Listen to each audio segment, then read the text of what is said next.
What is up, guys? Welcome in, welcome in. My name is Glitchster, and you just call me Rune. How's everyone doing today? Today we're going to be continuing some more of our game development. I made a lot of progress this weekend, so I'll show that off first. But we also have a couple bugs we got to fix that I haven't got around to.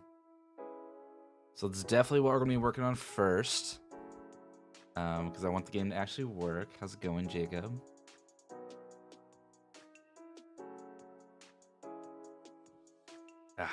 Okay. I'm doing pretty good. Stayed home from work. Well, I worked from home. I gotta turn down this music a little bit. I know it doesn't sound loud for you guys, but it's a little loud for me.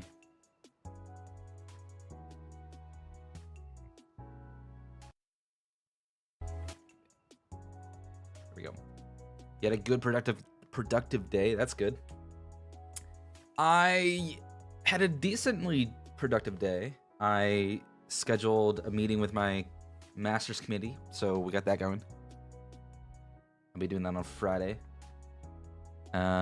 This weekend I made a lot of progress on this game.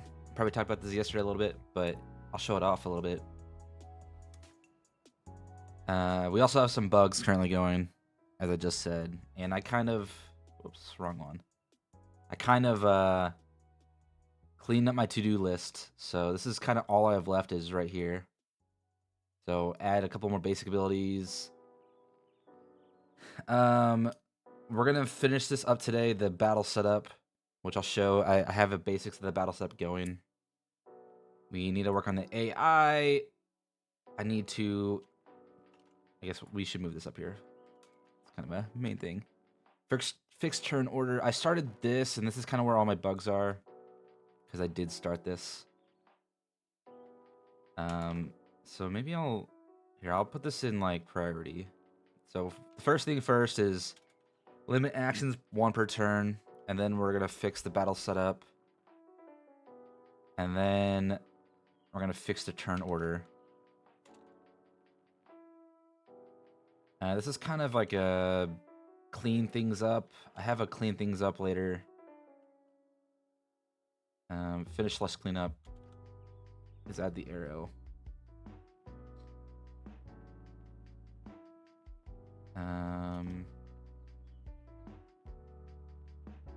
And I kind of want to get, we'll do this before adding basic abilities. The basic abilities will be last, actually, because that's not necessary for the game. The thing that's kind of necessary, though, is we'll make the enemies smart later, which is improve / fix enemy AI. I don't think it's even working right now.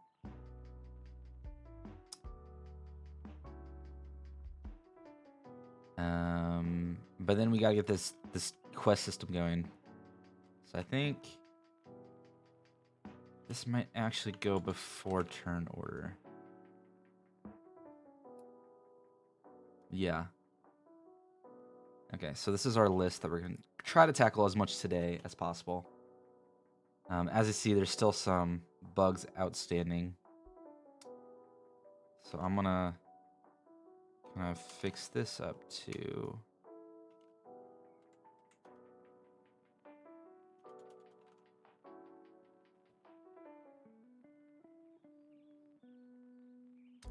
Okay, so we still have these outstanding. I think I might have fixed this one. And I'm not sure.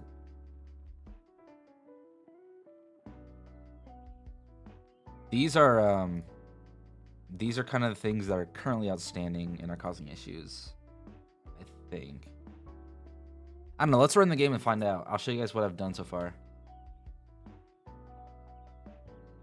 We'll move that over to the side.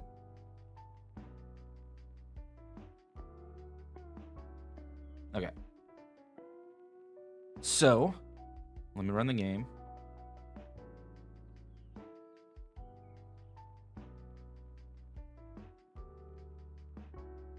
But yeah, my day was pretty good. I hung at home, did some work, got some well-needed rest. Went through a VOD that I mostly went through already. So not really much needed to go through that VOD. So I just kind of went through the first part, which I didn't do any clipping of.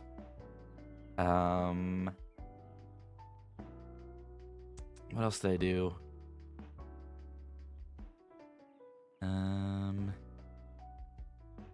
I made that meeting with my professors.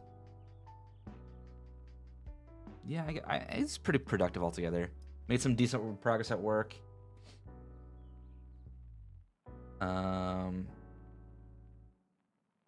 Yeah. I'm trying to become a little bit more active on Twitter. I know I used to be really active, and then I kind of haven't really done much recently. I at least post once per day, but I kind of want to get back to my 2 or 3 times per day, or my 3 or 4 times per day. I think the algorithm's kind of killing my ass. So hopefully we can get back to that. But let me show you what the game has right now. So this is title in progress. Okay, there's a lot of stuff in progress, like the art and title. Those are going to come later. I'm trying to get functionality done right now. So that's what we're working on. Hopefully I'll be done with that by Monday. But yeah, so you can create, load. We don't have any options. That's actually something I want to add some basic options to. And we'll add this. Add basic settings. So we don't have any of that yet, which we should have some basic stuff going. Like resolution and sound and controls, maybe. We'll have to see. That's kind of be like a bonus thing. I don't want to force it in there for my project. But yeah, so we can create a new game. We start on our overworld. Let's see, what did I add? What did I add this weekend? Team management isn't set up. Hold on, let me go set that up quickly.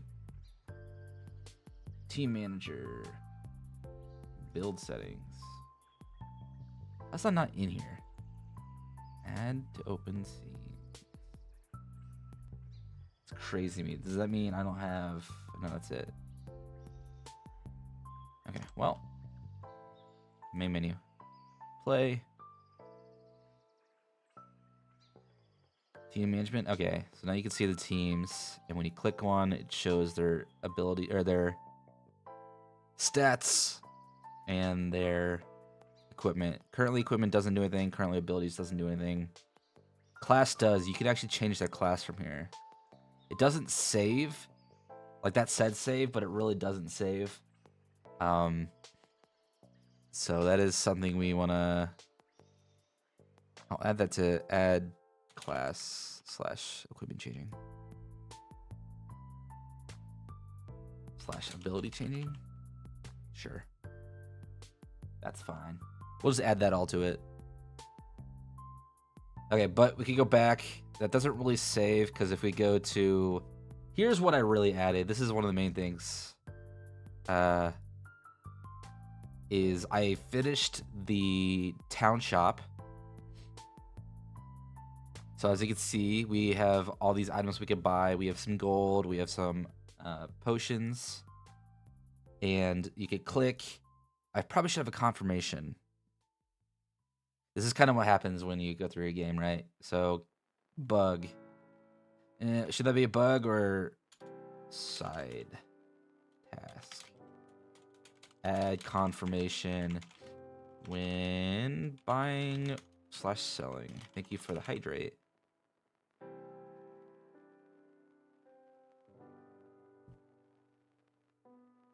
I actually have a real glass of water here. Generally, I have some flavored water or something, but I actually have a real glass of water. It's insane, right? Okay, so we have buy and sell. I kind of want to get rid of that gap. That's kind of nitpicky, but we'll get into that when we're actually doing looks of everything. So not this week's task. But we could buy and sell. It actually saves. So like when we go back to save, we could be like new save file, or let's go stream save. Save. We go back to main menu. We load it. We have stream save right here. Town. You can see that. Is that, yeah, we have a shop system going. So we have buy, sell. You can click. It just sells it. Gets rid of it from your inventory. We have health potions down here. We probably should buy a lot because those are the only actual implemented items so far. So currently the most valuable thing in the shop is the health potion. And then this is kind of like one of the cool things that I've just recently added is, okay, we're going to try to trigger combat. Here we go. So this screen, this is one of the things I'm trying to fix, but this screen is broken. Why is this screen broken? Screen wasn't broken earlier.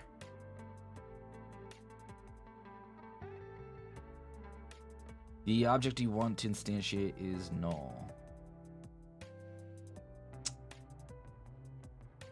Model/class name. Oh. Hold on. Wait, it actually saved the class?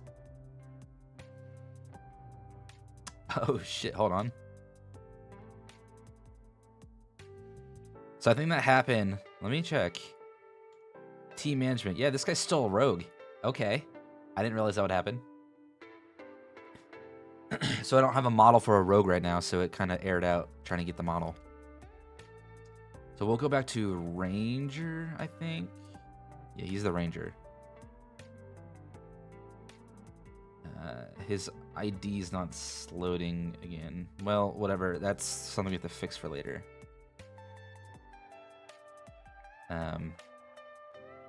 That's on the list. Save. The one small thing I want to add is I want to re-put in the current save file name into this. So this would be stream save file. I think that's what it was. No, we have 2 now. Great. Wait, what was... Is that a bug? No, okay, they actually do save.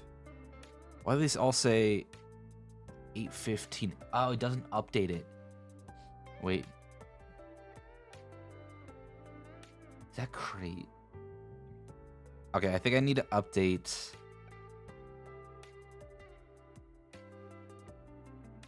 Sorry, I'm finding bugs as we're going through it. Update... Save... Time... of game data.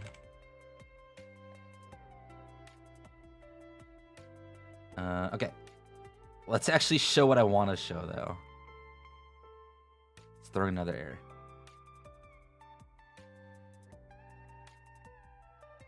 Okay, I'm going to attach this. I'm going to see what's happening.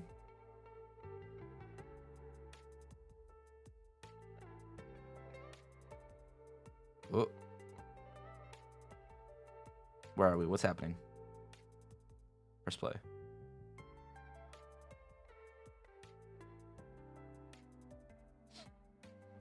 Load this. Go here.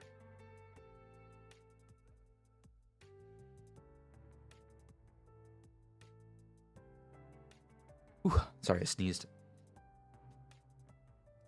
Class name is recruit, which should exist.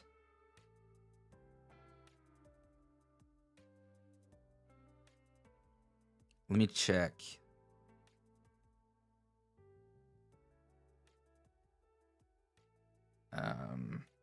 Project. Okay, why is this not? Stop. Whatever. Let me do stuff. Okay, so there should be model. What is it?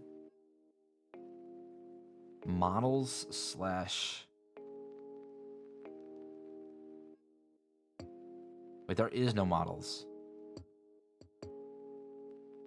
What happened to my models? Prefabs? Resources. Models. Here we go. We have recruit class. Fusion. It's right here.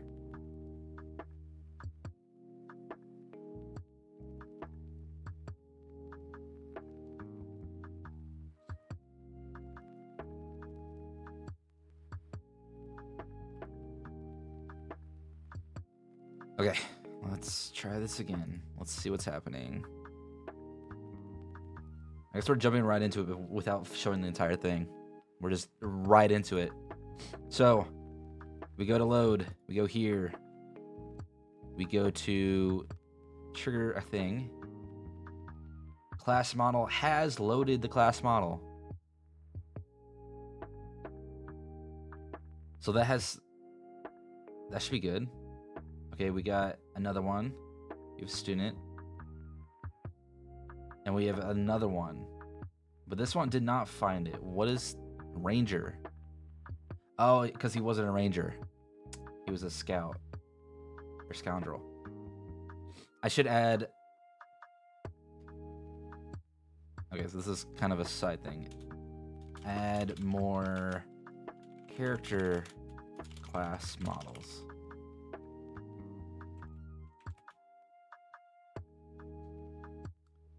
Okay, that's why. Let us stop, rerun this. Load this. Let me go to team management, go to this guy, go to class. He was a scoundrel.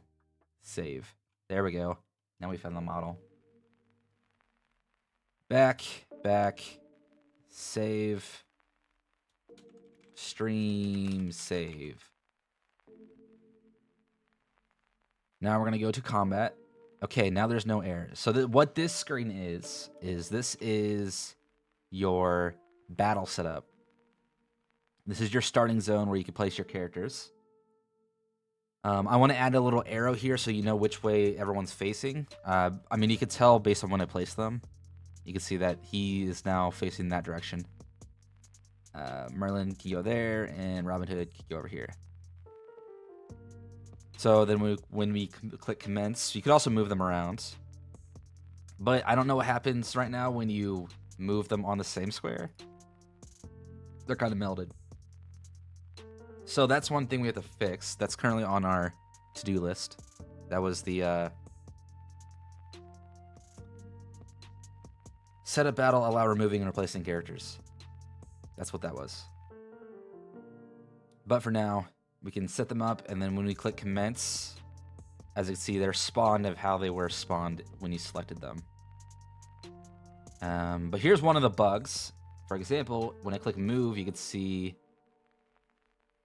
it has some weird setup here where it thinks these three are where the characters are, and it didn't update so that he's here, so the kind of movement's weird. Because if we look at this is gonna be kind of crazy. This is kind of how my map's set up. Game grid, tiles, Riverside A. This, it's gonna say that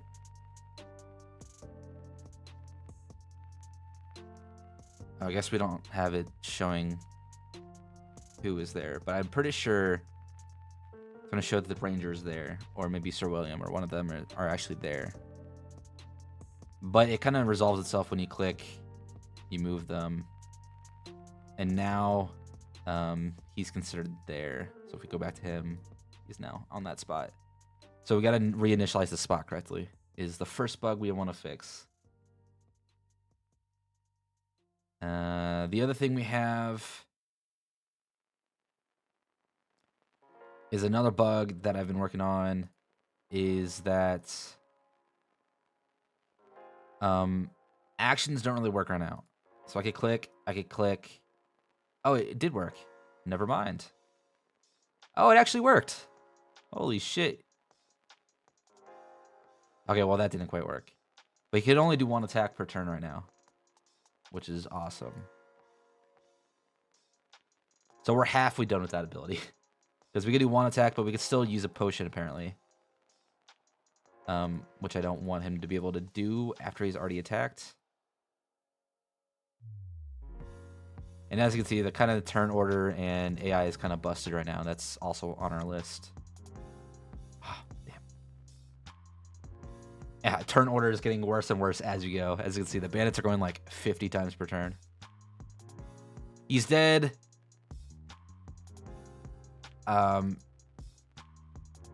It should technically be game over. But I think the turn order is messed up. So I think if we look at the game managers, the turn manager, maybe the game was a player manager. Player manager. Yeah, there's like 50 bandits here. I don't know what's up with all these bandits.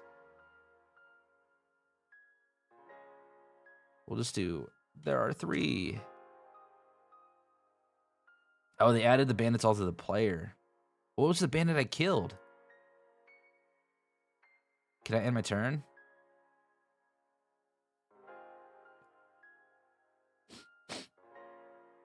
Okay, let's see if I can get to end game. Maybe if I kill one of my fellow... Here, we're gonna kill Merlin. Merlin should pretty easy. Okay, he can't attack. Okay, so that's busted. Still a little busted. And that's up. Okay, that's another bug. If we enter turn with our confirm screen, I don't know what's happening here. Okay, there's a lot of stuff that's wrong. So there's a lot of stuff with combat wrong. That's what we're trying to focus today. This is gonna be a side task / bugs. Confirmation screen doesn't auto close on new action, which it probably should. So let's just dive in and try to tackle some of these bugs, because there's a lot of them.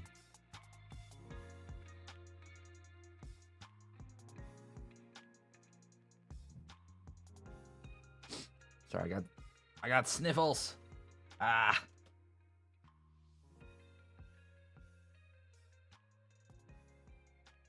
Okay. So, first thing is first. What is first? What was the first bug that I said I was going to tackle? Oh, yeah, we got to update the players to the right location when they start.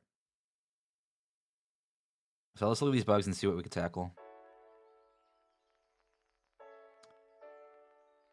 This is like a later bug. I'm not going to worry about this right now, so we're going to move that to the bottom.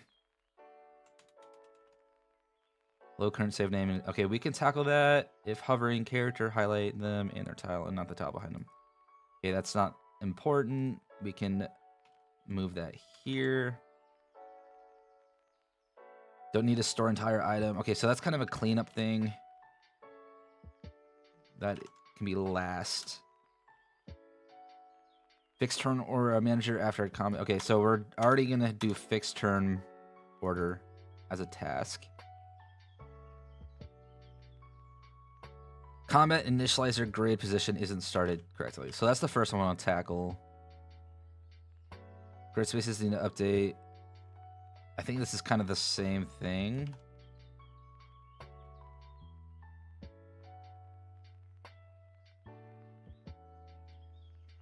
Yeah, so that's the same thing. Update time of game. Okay, so we can tackle this one first. I'm going to move this one down to here.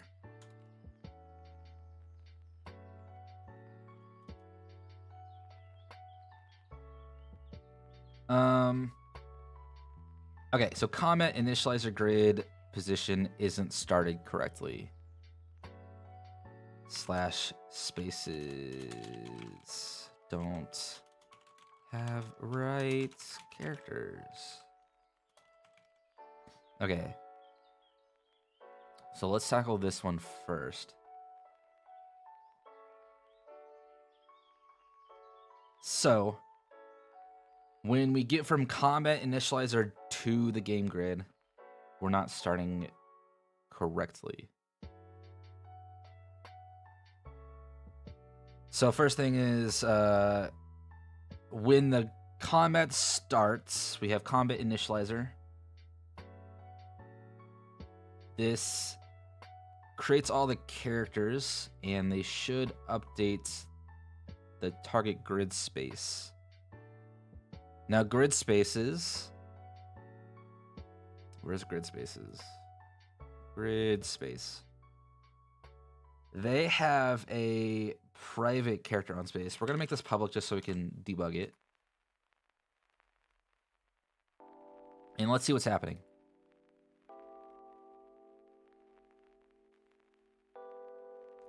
New game.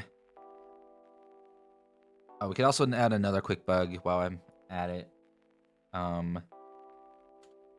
Loading like 1,000 bandits. Okay, so we're gonna just put them all up front.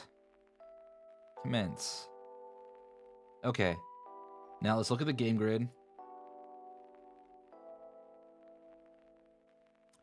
Side A. So this one, this space is this back space over here. It currently has no character on it, so that's good.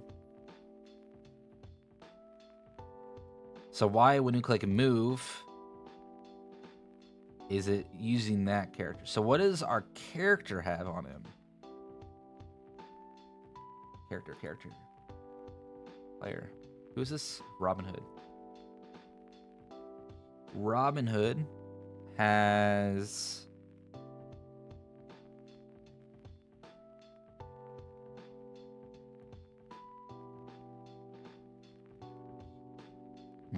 I'm not loading. I don't know what I'm looking at. Okay, let's us look at... So it seems like the space is correct. Let me check. What is that space right there? That's 2-1. This says it has Sir William on it. That seems right. When we rotate, click.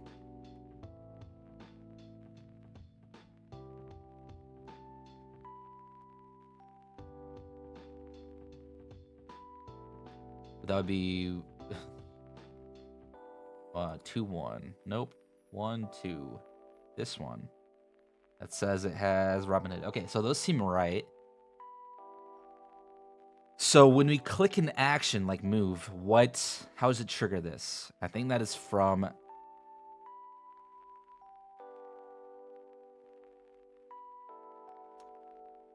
this is the combat interface.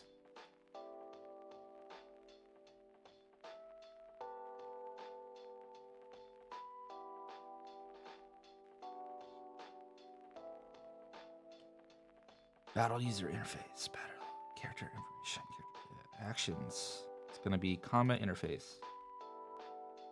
So when we click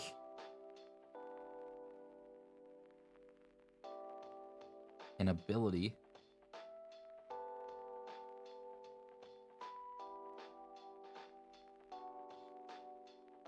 is active.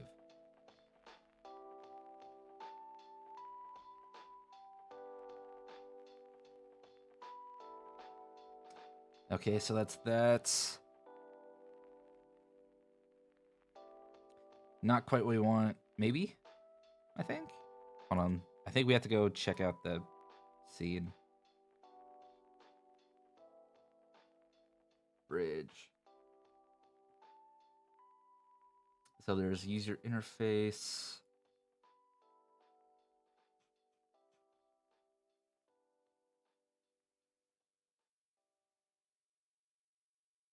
So it's the combat interface? It is the combat interface.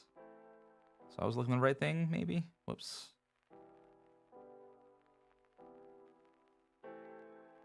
Combat interface.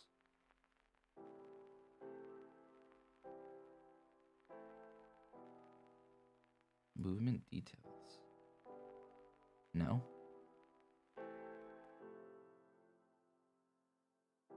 Combat interface, move button. What does this do?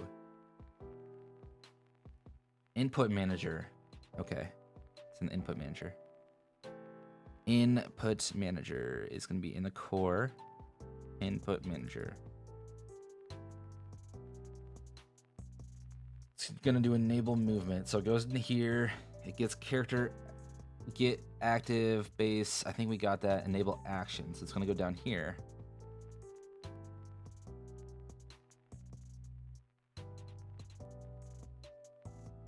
And it's going to pass in. So we got to see what this enable grid spaces does. We disable, we get all characters if they're a player. Current location equals grid position dot x, grid position dot z. So let's go see what this is. So this seems to be messing up.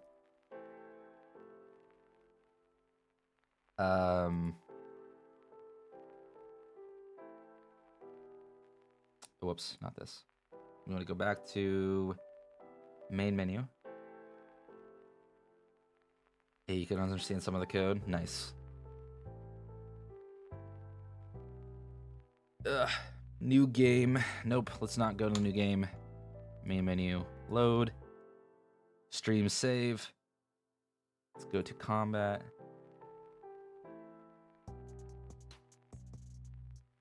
Okay. So we're in combat. What is happening? What just happened?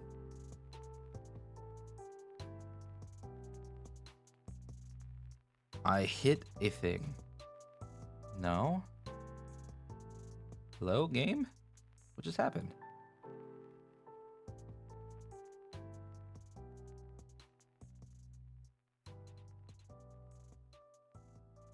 Okay, that was weird.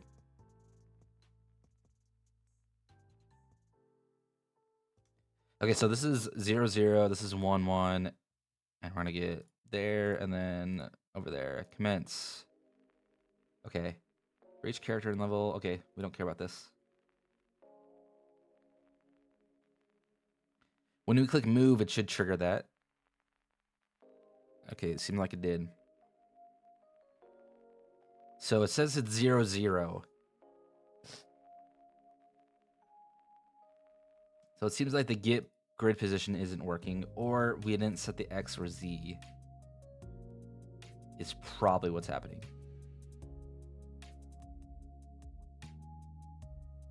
There might be a player go dot set grid position. No.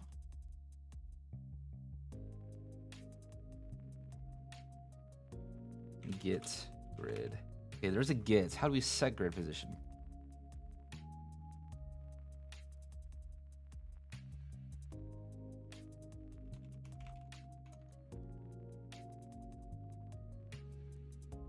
Go to definition. Okay, we get grid position. Okay. Oh, there's an update grid position. Initialize player, update grid position to, I assume it's gonna be target grid space dot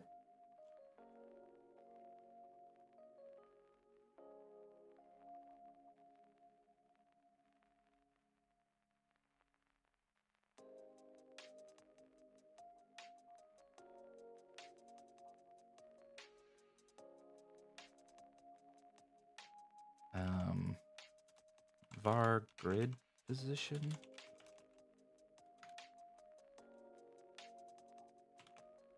New vector 3.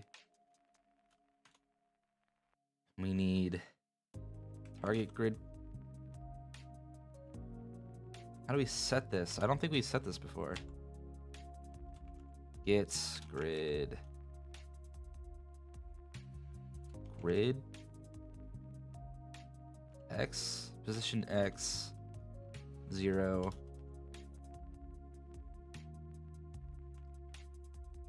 Dot position Y.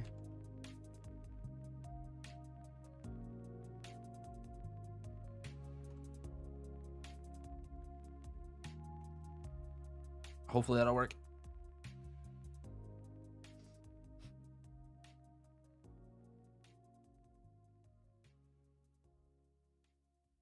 Okay, let's try this again. See if this works.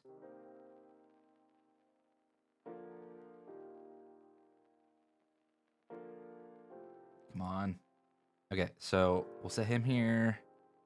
We'll set you there, and we'll set you there. Commence. So move. Ah, that was close. I feel like he almost got it. I think I need to reverse the position, though. That's what it seems like.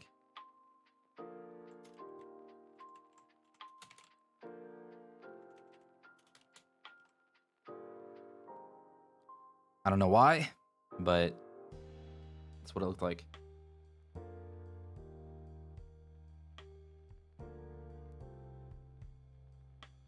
Okay, we're gonna put Sir William over there. We'll put Merlin right there, and we'll put Robin Hood right there.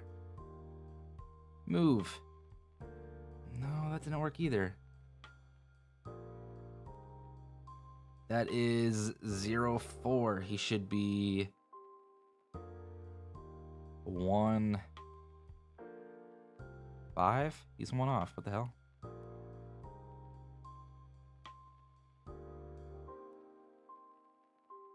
Okay, I'm gonna update player. Where's the character? My character.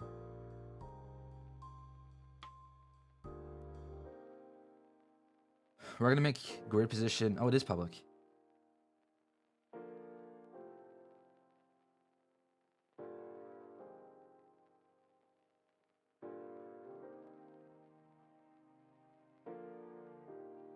Okay, I don't know what is wrong.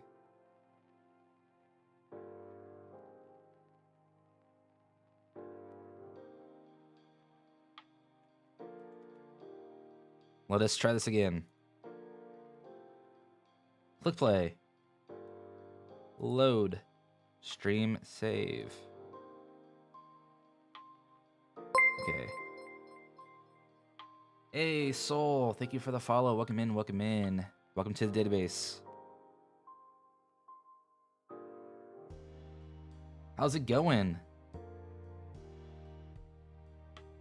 We're currently just doing some bug fixing right now. Okay, let's see. So, if I press move, he's like 1 off. I don't know what's happening. It says it's where Robin Hood is. Wait, this is Robin Hood. Wait, that is right. What am I doing? But it says he can't go this direction, which is weird. I feel like that's another bug. Maybe related.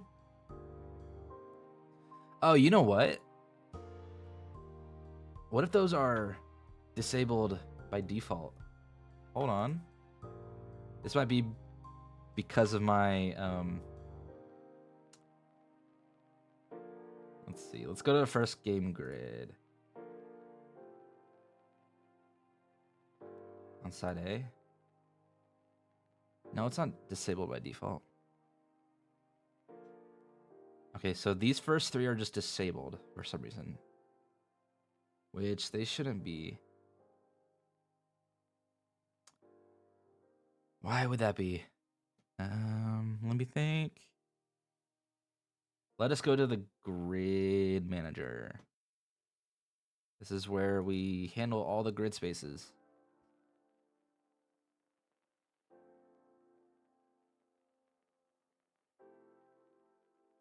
Why is this not working then? This should work. Okay, whatever.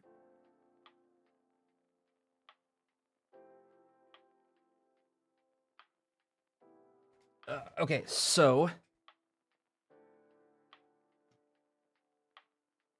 sorry, this is like really advanced code. I don't want to get into it. This required. I think I did this on stream like 6 months ago or something.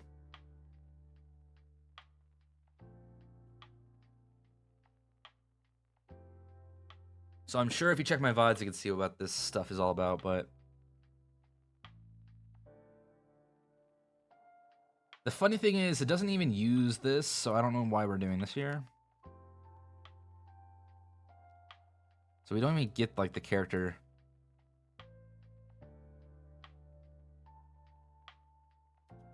I'll just remove that. It's not needed. Okay, so we disable, we get starting space, which is character grid position. Makes sense. Get neighbors. Frontier space.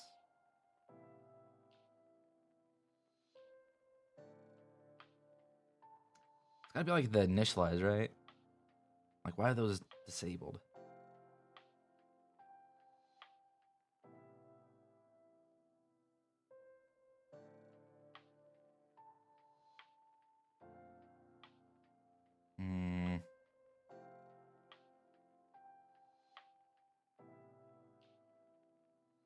Sorry, I gotta think for a second. I gotta figure out why this is happening.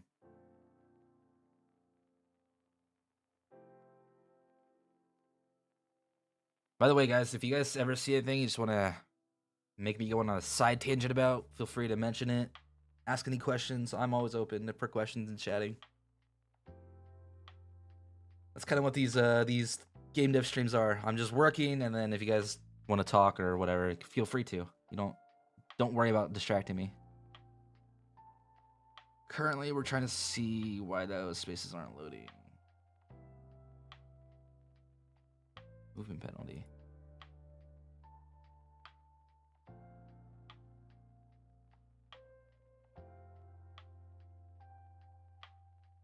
Wait, so we have a list of all... Oh, we don't have a list of all.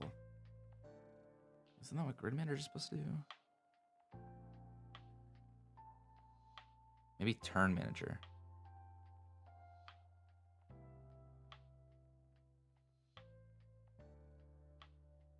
Okay, so... Let me walk through. We do Grid Manager, Enable Grid Space. So let's go check out what that does.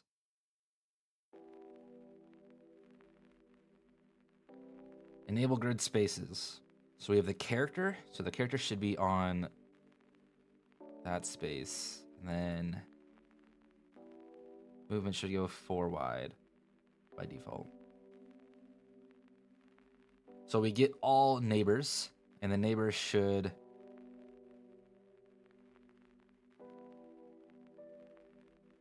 frontier spaces, add a grid distance between this. Hey Lele, welcome in, welcome in. How are you doing?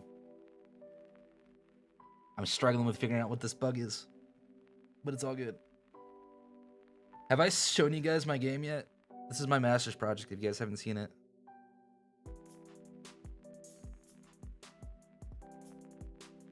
I can give you guys a quick run through.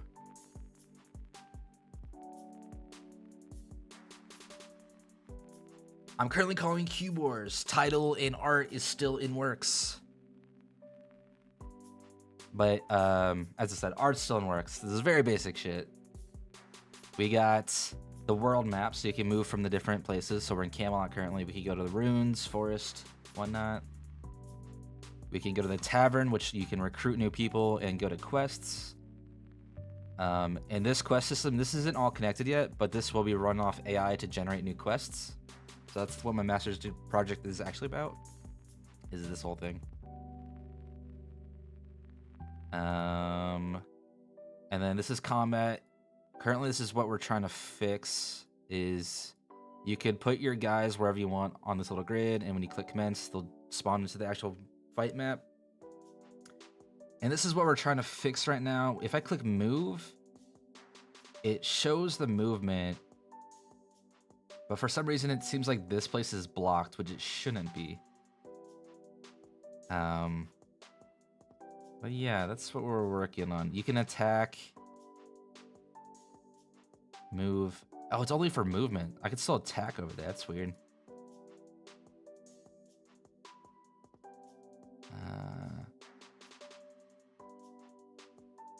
Huh. But yeah, so you can kill this guy and it'll end the combat. That's also kind of broken right now, but there's a lot of stuff broken. But we're working on this movement thing right now. Okay, so that shows up. No breaking. That's what game devs have about. You break something and you try to fix it. That's what you have going for you.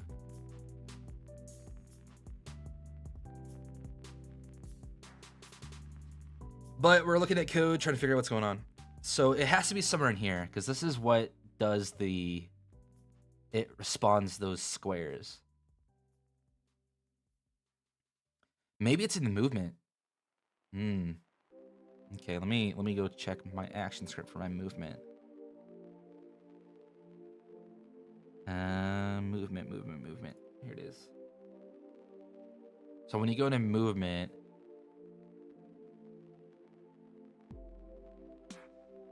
space is occupied. Space is occupied. I don't think we don't update that. That is what's happening. Aha. The grid space set character doesn't do that. Set character.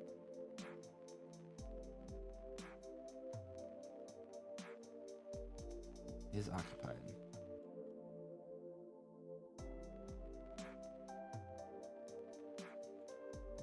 Still breaking things? I always break things. That's kind of what my whole deal is. So if character is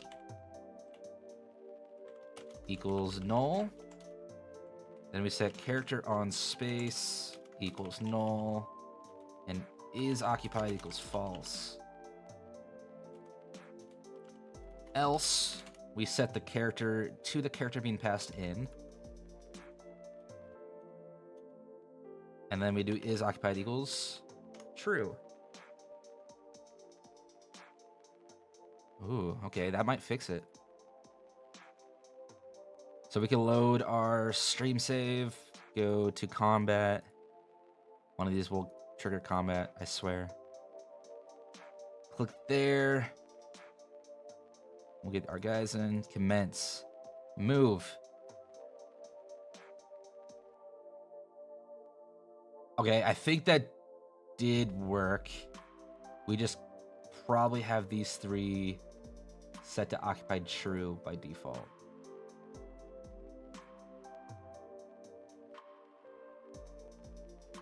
So 1, okay, so we need 0, 1, we need 0, 1. Yeah, these are set to is occupied. Is occupied. And 0, 2. When this is ready, where can we sign up for beta test? I'm gonna release the demo. I'm gonna fix so this is being made from a masters, right? So masters is gonna be done by May. So after that, I'm gonna fix up that project so that I can make a demo for like release to public. And then I'm gonna put that on itch. So I'll definitely be promoting that when I get that out so people can get their hands on a basic demo. Should be cool, simple.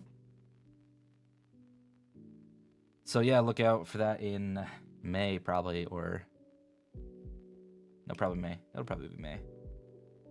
There's not gonna be much more than what my masters is doing. Okay, so I've updated those 3 tiles. Let's check 0, 3. Okay, that's not is okay. So those were just set to is occupied by default because I had stuff hard coded. So that's kind of that issue. So I think if we restart, we can have this all resolved.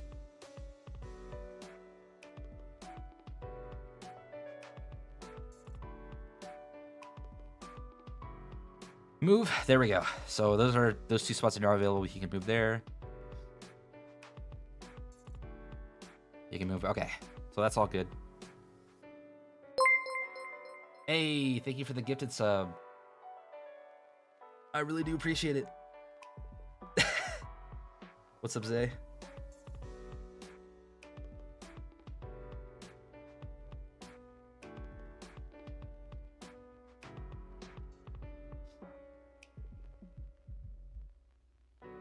Okay, so we fixed that bug, which is somewhere around here. This thing. This is done. We're done with this one.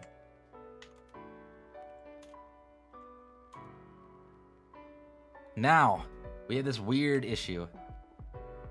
I know all my issues are weird, but this is a really weird issue. So when we go in to a combat, we can spawn him.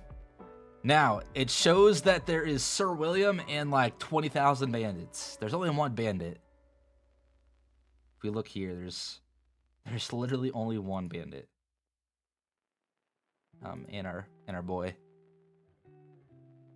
But it shows that there's a lot of them. Because if we look at this game grid and look at our player manager, it shows like, how many bandits is that?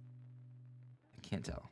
That is 22 bandits that are under players for some reason. So we gotta eliminate that. Oh, and she shows 2 bandits over here. That's also wrong. So our population for players and enemies is not working correctly. So, player manager, what the hell are you doing?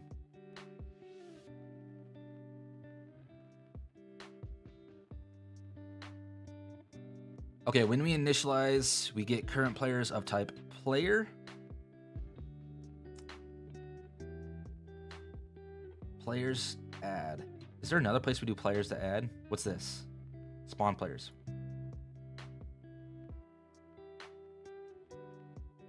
Okay, we don't want to spawn players anymore. We're gonna get rid of this code.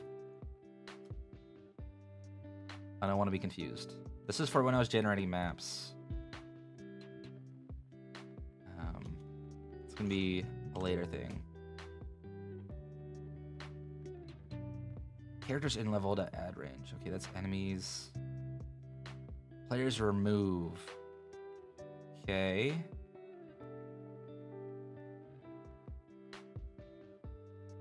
Okay, we're gonna throw a debug here and hopefully we can see what is happening.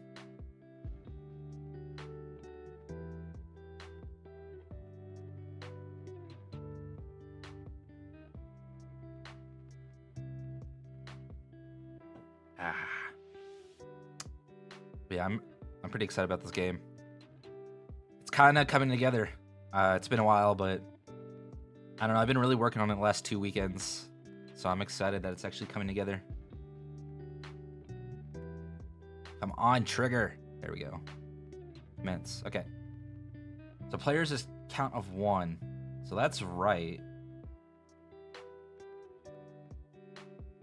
Enemies is count of 2.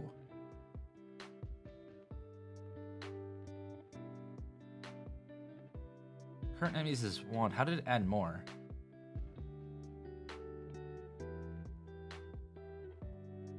Oh my god, okay. We don't reinitialize enemies. Okay, that should happen here. We should be like enemies equals new list. And players equals new list. But how do...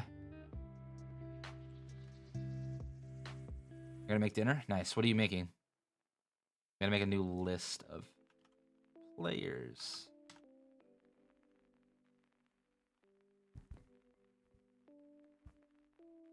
What did I even have for dinner? I don't remember. I don't remember what I had for dinner. I just eat stuff. Whatever's around, I'll just eat.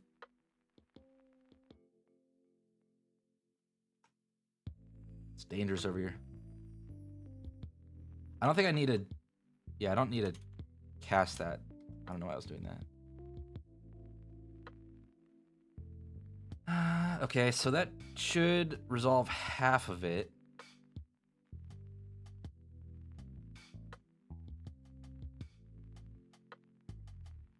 There's still a weird issue of a lot of enemies being spawned in as characters.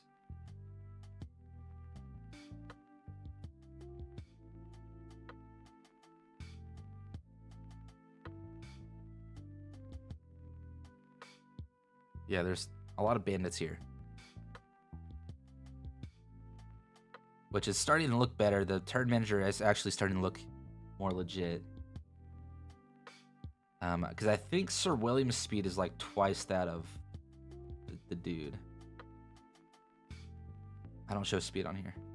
Damn. Do I show speed? Nope. Sir William. Do I show speed in here? Speed 3.5. Nope, that is the nav mesh. Base movement. Nope. No, I don't show speed. But if we look at, I believe it's base stats.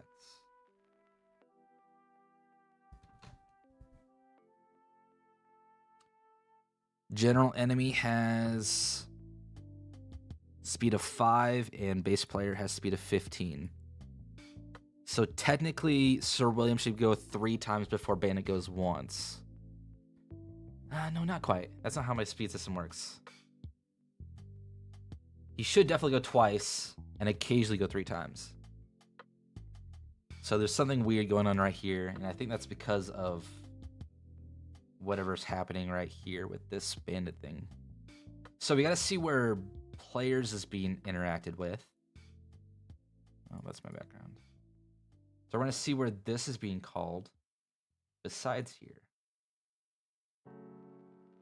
Because it seems like we get through here without any issues.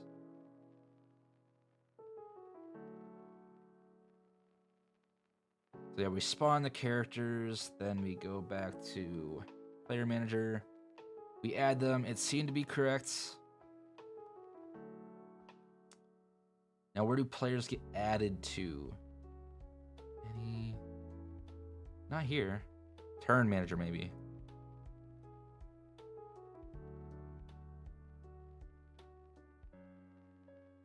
This is gonna be hard to find.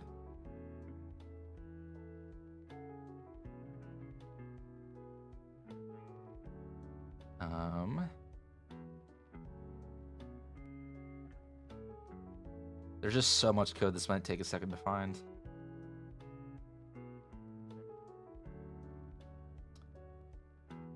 Input manager, maybe grid manager. I don't know why it would be grid.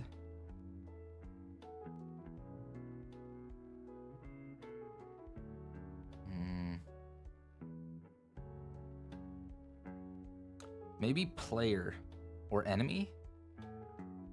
Enemy. Nope, don't know why it would be there.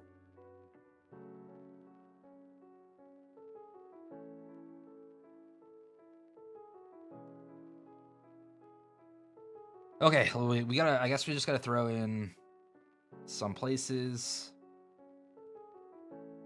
It could be here. So I might have to do like a new list.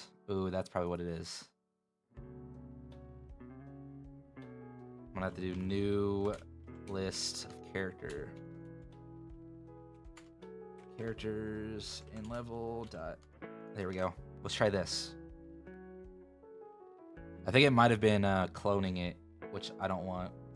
So the difference between like doing equals and cloning, which this could happen if you have objects in your scene, is that cloning basically just is a reference point. So it just references players. So characters in level actually could have been just equal to players. So instead of characters in levels, you could have just said like, oh yeah, players add range, which might be what was happening there. I don't know. Let's find out.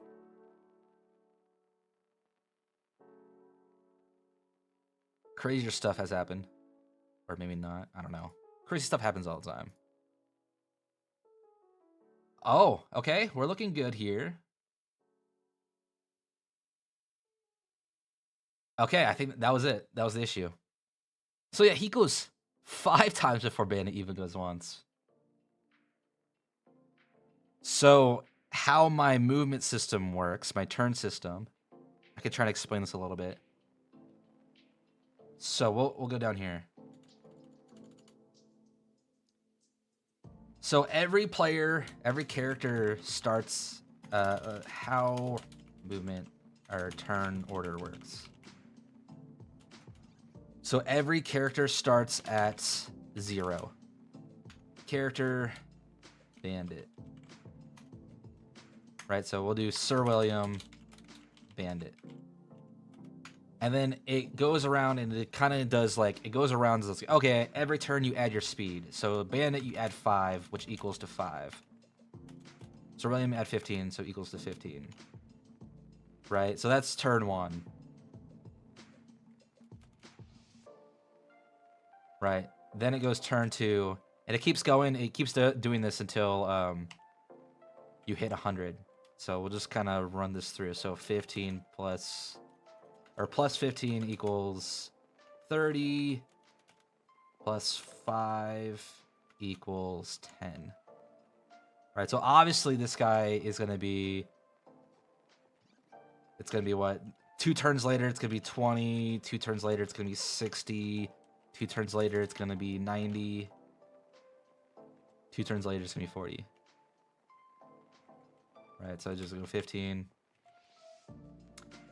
45, just to clear the gaps, 75, and then 25. This one's actually going to be 30. So he's going to be like, so that's the next turn. Then you get a 105, and then you get 35. So when you hit 105, we reduce it by 100. So the next turn, we go like, oh yeah, Sir William goes. Right, so he's the first one in the turn list, and it keeps doing this until this is up to 10. So in this case, as you can see, like, obviously Sir William's going to have a lot more turns because it took him up to 40 for him to go around once. So you can see how often the speeds of 15 versus 5 is completely different. When it gets up a little bit higher, so like bandits probably aren't going to be that crazy. I mean, they're probably going to be like 13, 14. Right, they're going to be like that compared to a person. Maybe just 15 straight up. But like when you get up to speeds like 60, you're kind of going like every other turn versus someone who has a base speed of 30. So that's what speed's kind of important in my game. It means you could go more turns. Hopefully that made sense. This is kind of like a, I think it's called a timing or a clock-based system. It's what in old games they kind of showed it by like a bar filling up, and when it reached the end, that's kind of like your turn, and like it would basically pause because the other guys is not quite there yet. You've seen those in games. It's kind of the same idea. This is what they do in Final Fantasy Tactics, and they do it in generally it's an older game system, but I don't know, I like it for turn-based. It kind of makes another set actually worthwhile. But yeah. But that's why currently the bandit really doesn't do many moves. I think Sir or Robin Hood actually has a speed stat bonus because of he has boots that give him speed. So Robin Hood's even faster than everyone else. So if I were to put Robin Hood in, we can show that off.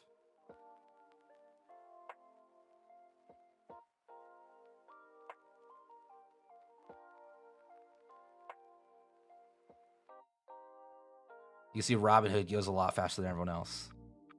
Like, the bandit's turn isn't even on the screen. I should probably bump up the bandit's speed a little bit because that's kind of insane. We'll make the bandit's base enemies 10. Not. Or maybe we just reduce base player. We reduce base player to like 10.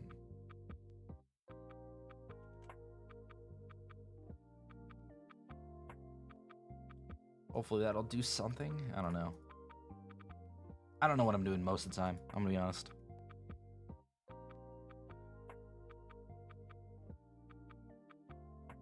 How often? Okay, there's a bandit. So we get a bandit every 14 turns. Oh,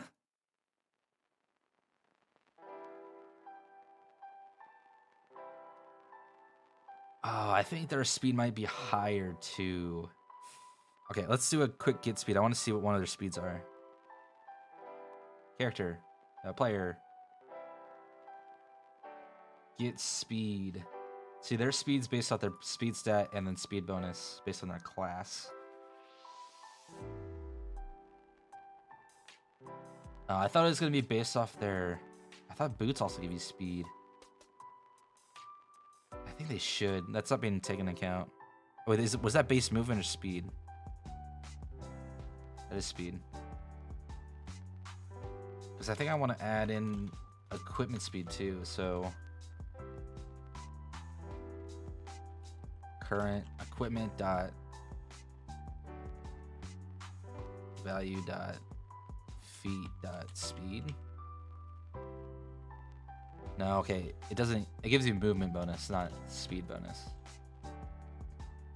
I feel like boots should give you speed bonus, but whatever. So the speed bonus is from the class. So what does the class give you? What do we got? Oh, recruit speed bonus is 15. So their base speed was 30. That's why they're going so much compared to the enemies. And mercenaries was 15, and I think scoundrels is 25. Yeah, so scoundrels are going 25, so those 40 in total. Thank you for the hydrate.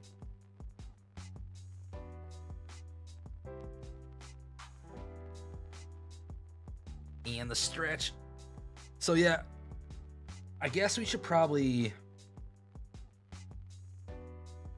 So they had speed of 15 or 10, so I think that would have been... What am I doing? Enemies, where are enemies? Enemy. Its speed is...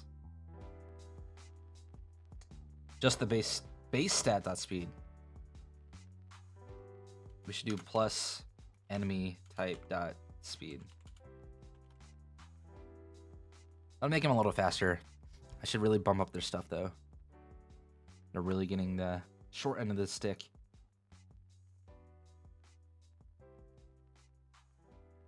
So that'll make them 20, and we'll make them 25. So basic enemy 15.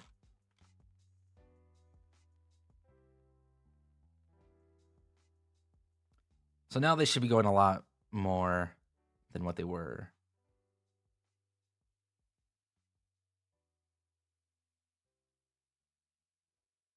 Yeah. They're actually faster than Sir William. I don't know if that should be the case.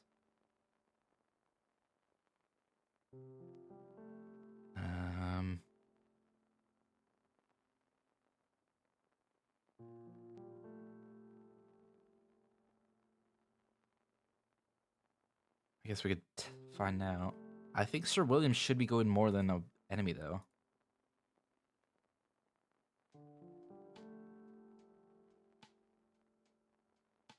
Oh, but their initiative.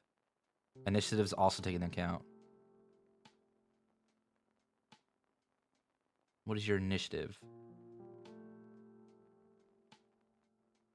The characters...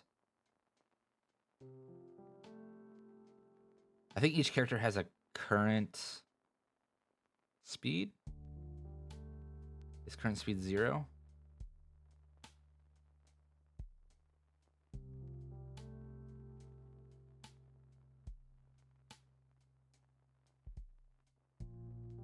I guess we should find out just the turn order. Stop it. Let's go to the turn manager. We're kind of trying to fix the turn order right now, so gotta jump to that. Run AI, start turn order list. Where's that created?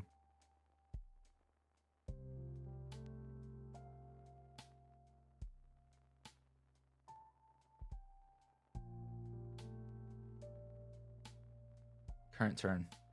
Let us check out what this is.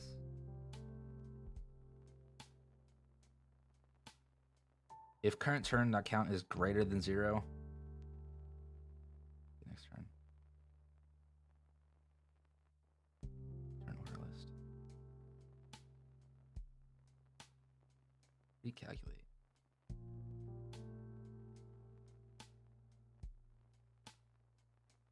Initialize can be simplified.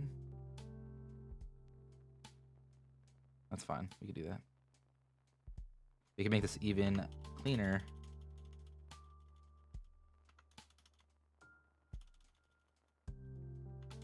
We don't need this to be on multiple lines. There we go. Turn order to any active turn. I kind of want to see what this does to kind of demonstrate.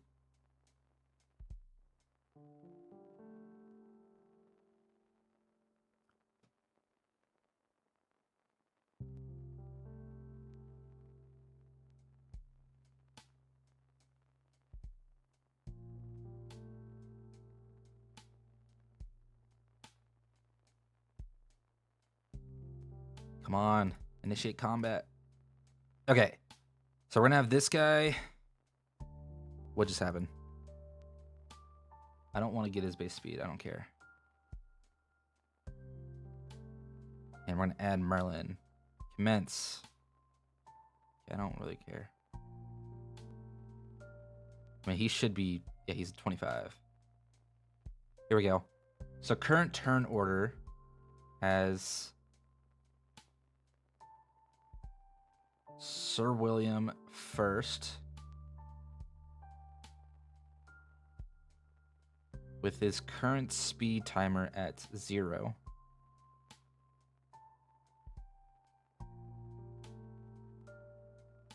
And then the bandit... Current speed time is 0. Next, we're back here. Still.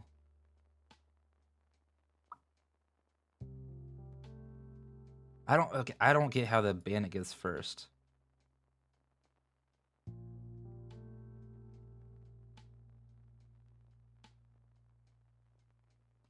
Okay, I gotta look up how their speed timer is calculated. I feel like... Because it shouldn't be the bandit first. Active turn.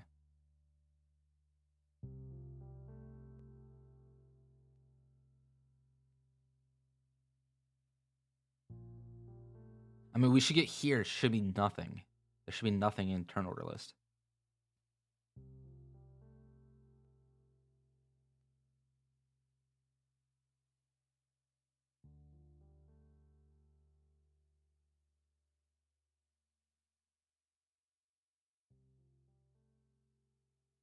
All right, let's find out.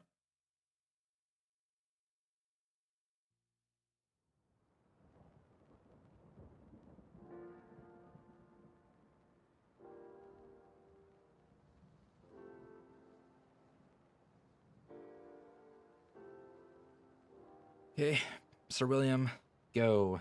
Turn order list has 0. That's what we expect. And then we go to here. Turn order list has 0. That's what we expect.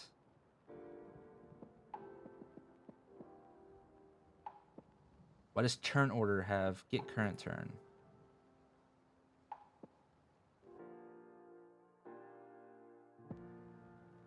Speed to list. Get current speed timer, then by descending. Oh, we're just adding them. Okay, that's not quite right. What is get next turn?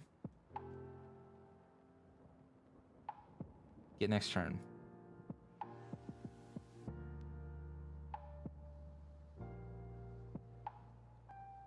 We go into characters and level. We get current list.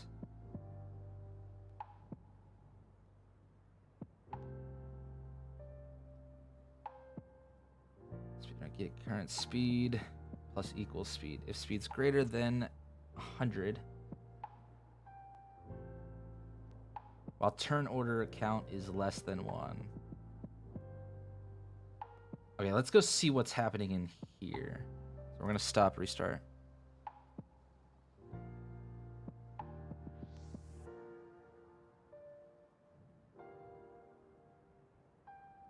Sorry, you guys are seeing a lot of debugging right now. Okay. Next, we're in here. Current turns is 0. Characters and level are 2. That is right. Currently, calculated speed timer. Current speed timer 0. Current speed is 0. I'm not sure about current speed, but the speed timer equals get current speed timer 0. So we add 0. I'm not sure that's right.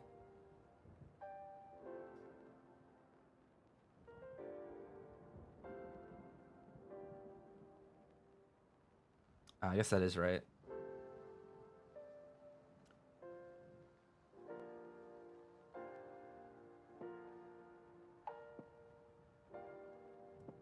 Speed timer is character update current speed timer.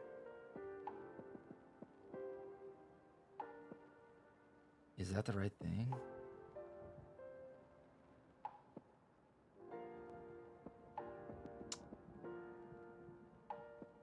So like we shouldn't go in here, right? No, we're just going here. And then we restart. The next turn, speed timer is 25.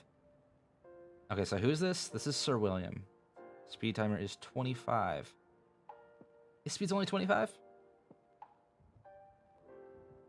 His speed's only 25? What? Sir William? Okay, no wonder why Sir Williams goes so slow. Okay, I mean, that checks out then. Should be one other. Bandit just happens to go first. Okay, if we add in Robin Hood, I think he'll go first.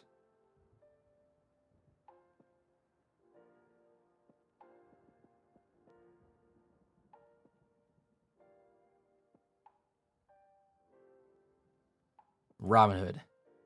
Robin Hood does go first. Okay, and he actually goes twice eventually. So that makes sense. Because he's 20 speed higher than both of them. And Bandit and Sir William are going always at the same time, which makes sense.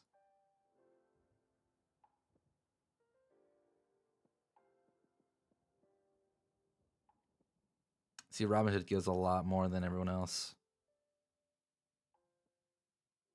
I mean, he has practically double their speed, almost.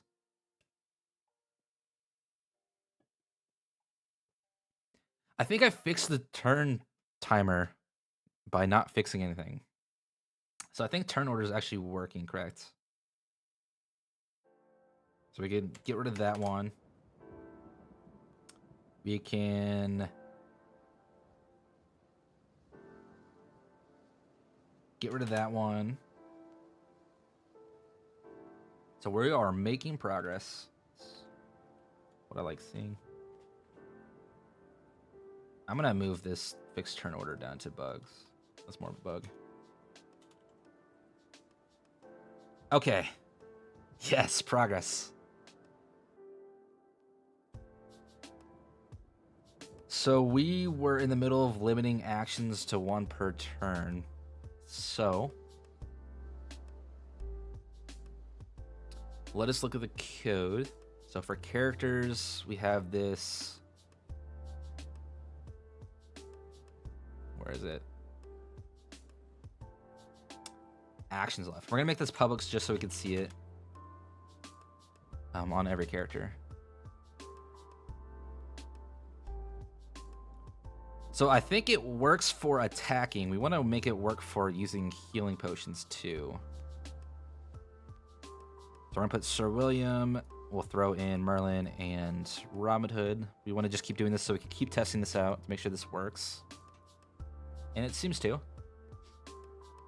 So we can click Robin Hood, our boy with the bow. He currently has 1 action left. And when you use a healing potion, it uses the action. And when you don't have an action, you can't click on the attack. But when you don't have an action, you can still use an ability. So that's what we want to clear and stop. We don't want abilities to be shown.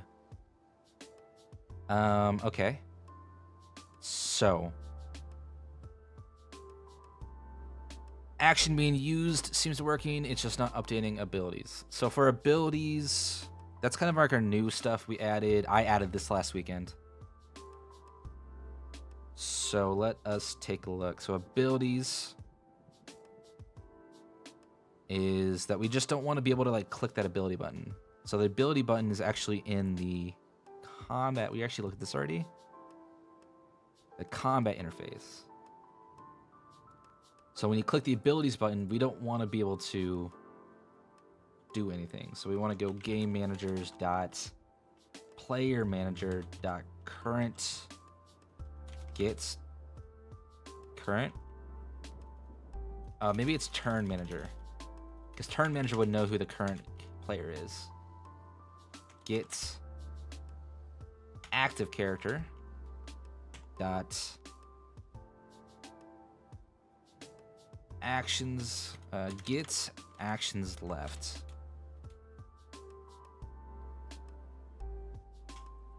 So if this is greater than 0,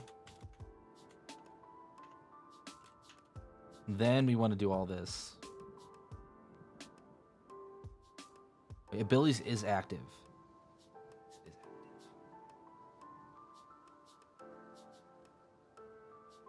What does that mean? Abilities types? Oh, okay. Set comment active is false.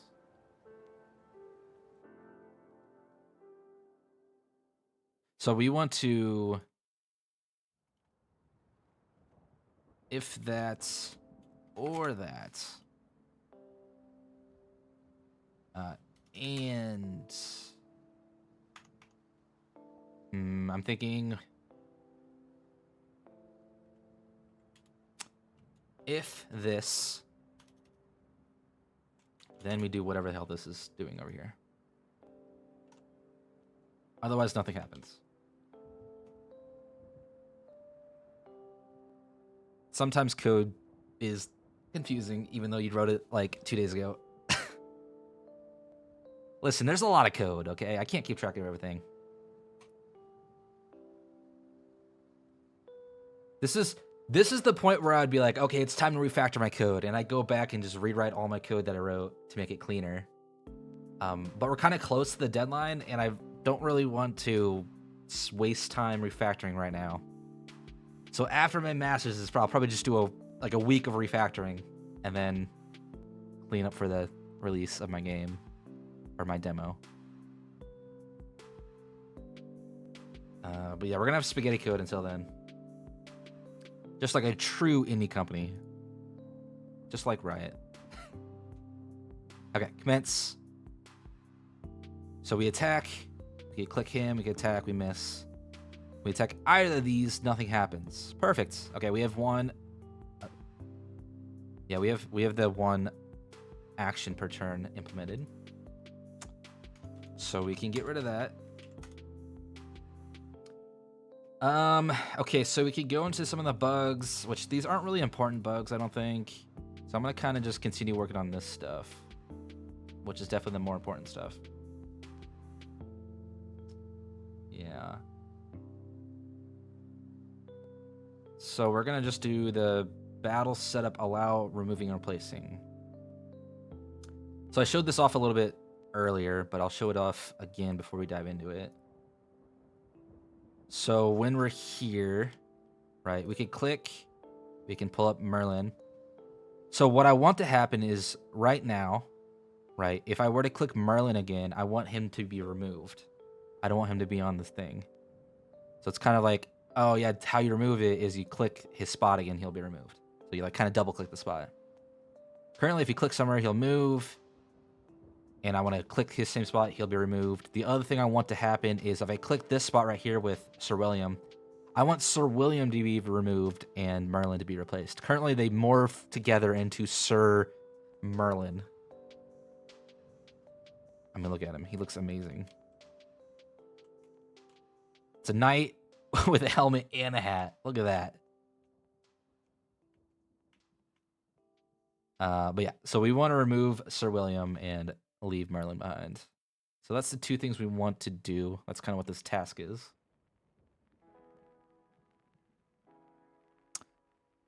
So this is going to happen in the battle setup input. So when we click a spot, currently we don't do anything with hovering characters. That's fine. We don't really care about hovering characters. We're actually going to get rid of that because we don't care. Hovering characters aren't going to be our thing.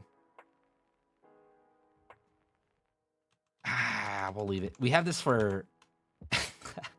Sorry, I backtrack a lot really quickly. We have this for a grid system, so we'll probably implement this later. But we'll just do it for the grid right now. So currently, if we click a space, we're going to set player location. So we're gonna do it probably in here. Set player location. If the space already has a player, is the first step.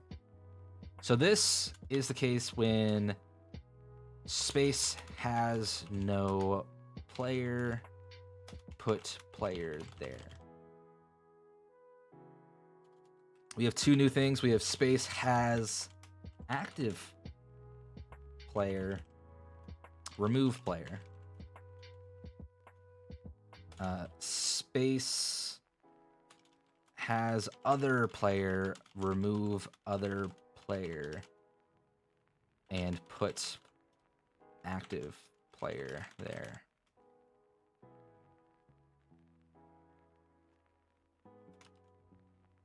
Put active player there. Okay, so that's kind of our three scenarios when we click.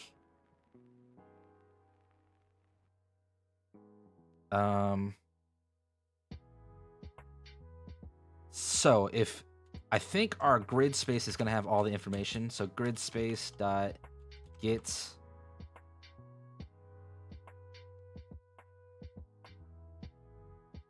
I thought grid space has like get current player,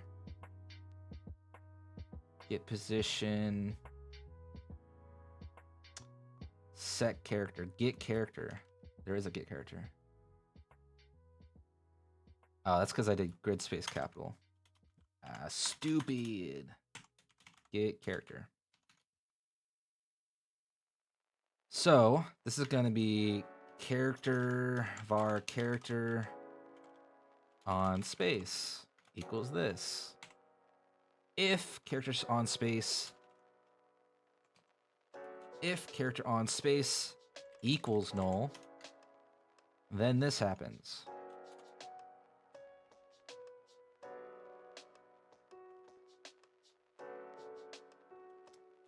Simple, right? Else, if character on space equals current player, this happens. Else. Okay, so we can remove these. So we're going to put space has other player. Space has active player.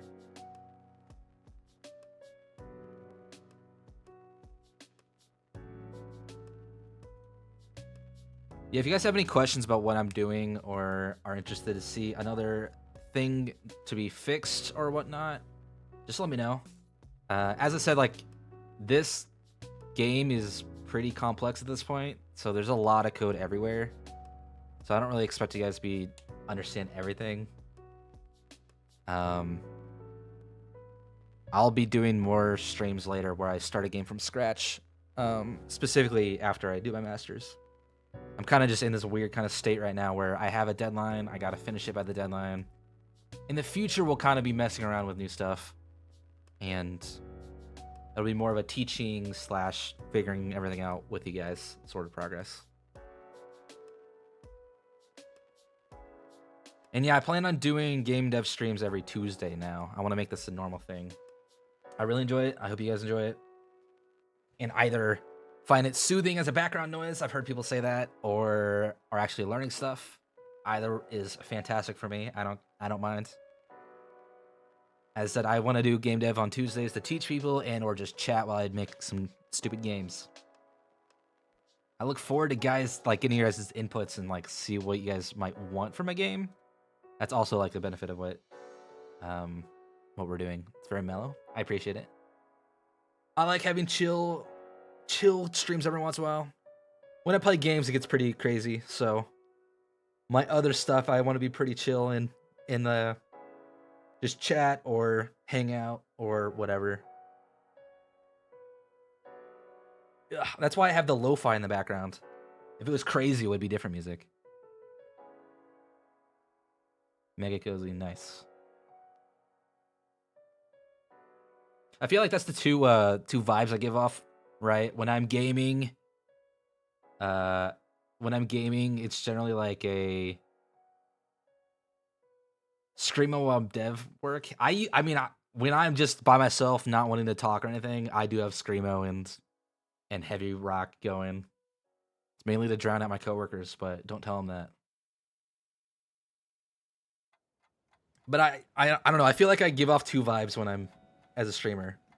There's these cozy streams where we're just kind of sitting and chatting, or those game streams where everything's going crazy and I'm like messing with everyone at the same time while shit's going down. I don't know. It's just pure chaos. That's generally my Thursday streams.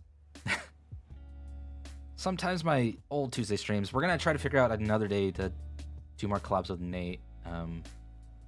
Hopefully he can start doing Thursday streams with us. That'll be a lot of fun.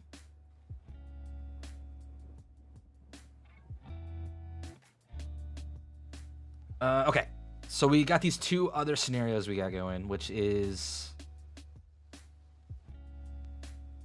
space is active with the current player. We want to remove the current player. So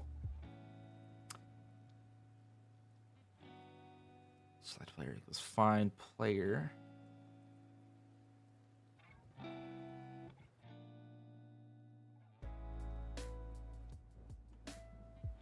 If they don't equal null, wait, hold on, selected player. So we want to remove them from the selected players list.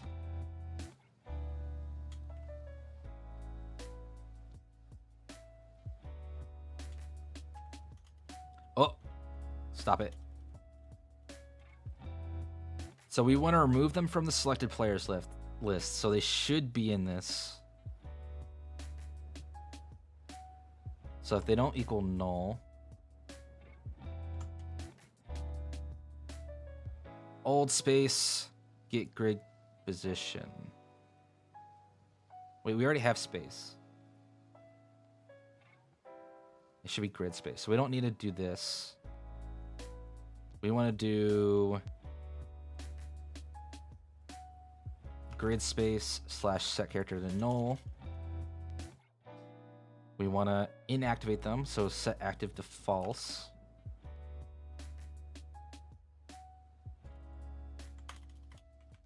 And that should just kind of hide them. And then we don't need to update their position because we don't care. And then set null. Okay, so I think we did that.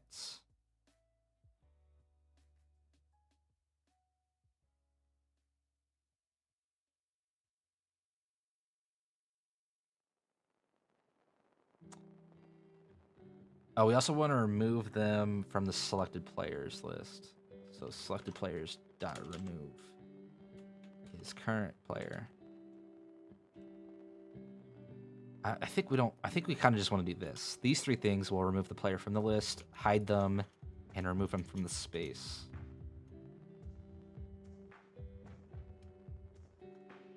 So when there's another player on it, we want to do something similar, but it's going to be character on space instead of current player. Not convert from character to player. Huh? Oh, we got to cast this to a player. Cast to player. There you go. So casting, for all my people learning game development, or just development in general. So this will give us a type of character. So character, we can cast it to basically, so player is a child of character, which means that technically it's like kind of a thing where a square is a square, but it's also a rectangle, where a rectangle is just a rectangle sort of thing, where a player is a character, but it's also just a player. So we can basically say, oh yeah, what we get back, we know it's gonna be a player. So instead of considering it a character, consider it a player instead. So we know that the thing we get back is a rectangle. So instead of, I love how bizarre coding languages can sound. I try to make it simple. I hope I can. But there's a lot of like niche things that are like, I don't know what's going on, or I don't know how to explain. Once you get into it and learn it, it's just kind of like you use it every day. Like, as I said, I'm a software developer as my day job, so I use this sort of stuff every day. But you're basically like you're casting a role, right? You're saying, oh yeah, this rectangle, so this character, this rectangle is actually a square. So we're going to call it a square, not a rectangle in this context. Oops. Yeah, a lot of it just takes contextual reference. True. So we're getting a character back. We know it's going to be a player. We're going to assume it's a player and tell this code that it's a player so that it treats it as a player. So this is not really character on space. It's going to be player on space. I just like to try to keep my names so that they are more what is happening so that I can easily determine that this is a type player, not a character. So we're going to remove the player.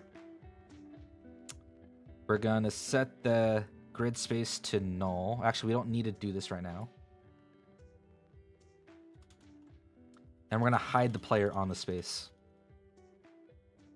And then we kind of got to do this stuff.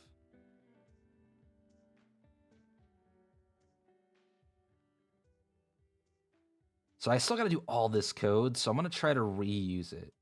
So we're going to move this up if player on space is current player. Right? Else, we want all this code to happen. So we're going to move all this code in here.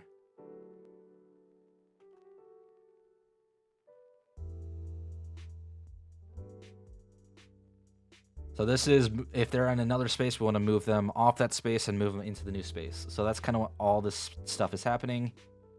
But we want to do a little bit of additional code if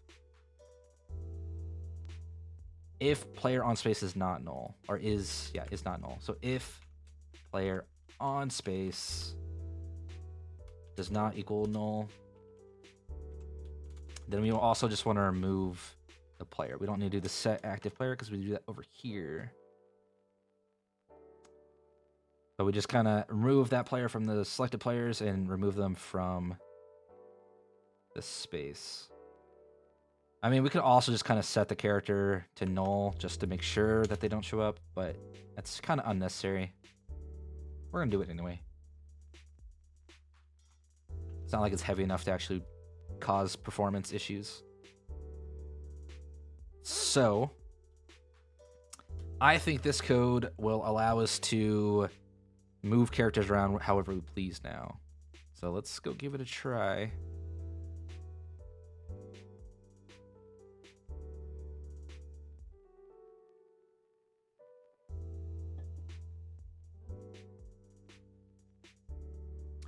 Low game, stream, save, go to one of these. I should bump up these encounter rates. Okay. So we're going to put Sir William here. If we click Sir William, he should remove. Perfect. And is he removed from... I don't remember where I had it. Players. He's hidden. Select players to 0. Okay, perfect. So we're going to put Sir William back in. He's there. We want to put Merlin down. Now when I click over here, I want Sir William to be removed and Merlin to be moved over there. So Sir William is hidden, Merlin's there. There's only one selected player. That should be Merlin. Perfect. And if we have nothing, then we just want to put Sir Robin down. Or just Robin Hood. Okay, so that seems to work. Cool. So I think we have all that functionality down. So we can kind of move these guys around however we want. I mean, the one thing that we could do differently is instead of like removing like so for example, Robin Hood's here and Sir William's here. If I click, we could just have them switch places. I don't know which one would be the better option, to be honest. They both kind of are equally as good. Yo, what was that? Now that was weird.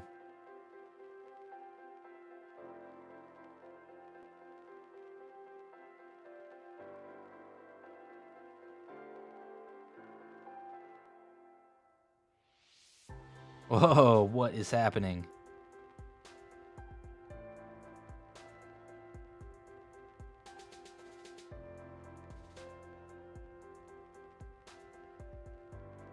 Okay, I don't think it's clearing the space right. There's a lot of shit going on. I don't even know what's happening anymore.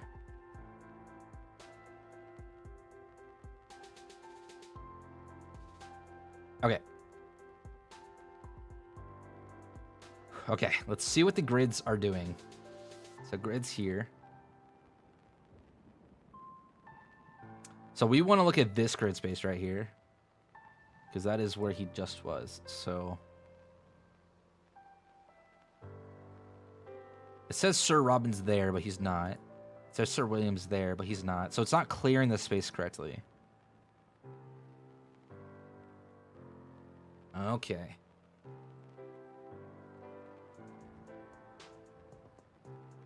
So yeah, it's saying that Sir William's kind of like everywhere right now. Okay, something with the removing from the space isn't working. Set character to null isn't working somehow.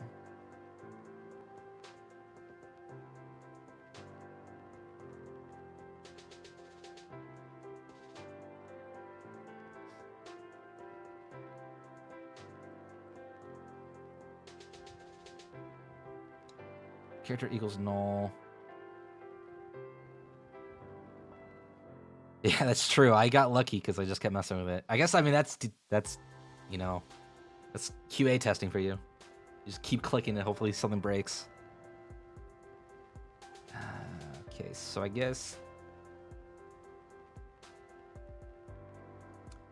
we'll try one thing to see if I can understand what's happening. Okay, so I'm going to put Sir William here, and I'm going to put him here. So if I understand what's happening, it's still going to say that Sir William's here. And it does. And it still says it's occupied.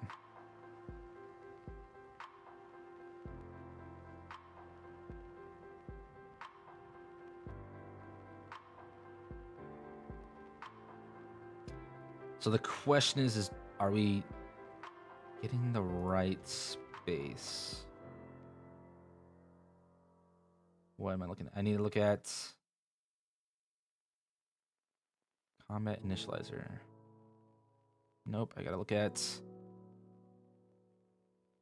battle setup input. Battle setup manager. So we're getting space player is currently at.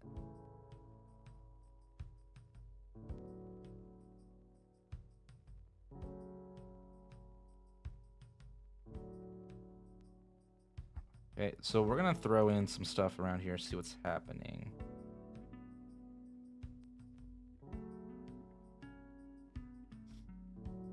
So if I click on another location, it should be running through this code right here. I assume something in here isn't working correctly.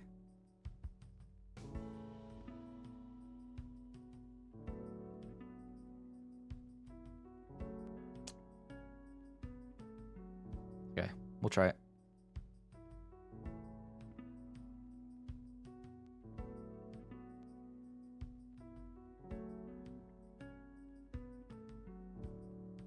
Hey, Snyder, welcome in. Holy shit, I just messed up. Welcome in. How's your stream? What are you up to? Give yourself a shout out. Welcome in, Nate. You have the power. I believe in you. I could also do it.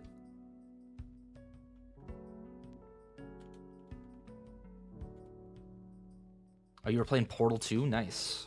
How did that go? Yeah, welcome in.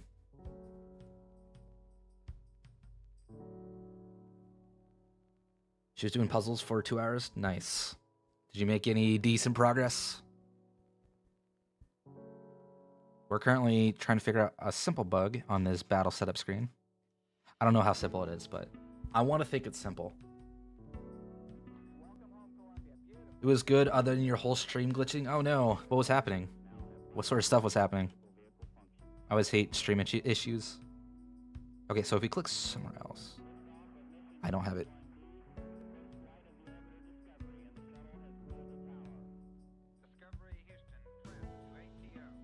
Old space is null.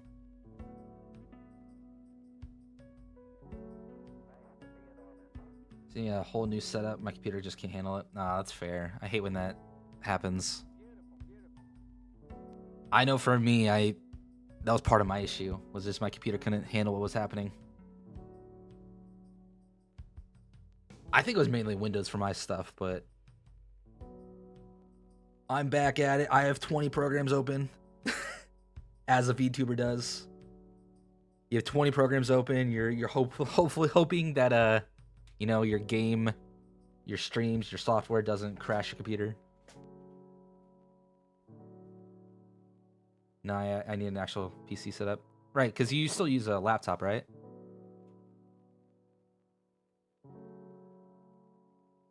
Yeah. Yeah, there's only so much you can do. It's very limiting. I get you. No, it's all good. Hey, listen, you... Holy shit. Nate, 1 year? That's awesome. By the way, how was your birthday stream yesterday? I was being victimized for stream lagging. Fair. Hey, 9 months. Let's go. Thank you for the sub. We got a hype train. Holy shit. I didn't tell you what.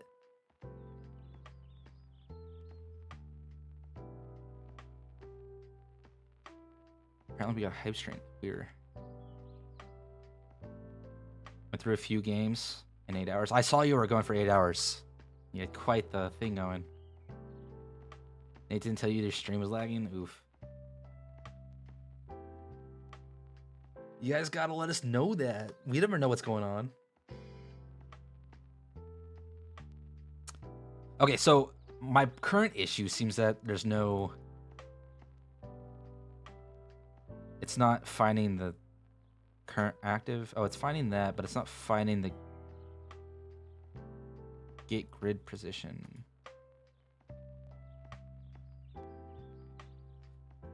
Oh, are we setting the grid position correctly?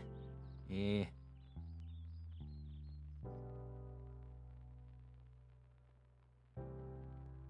I tell my friends when their streamings are messed up.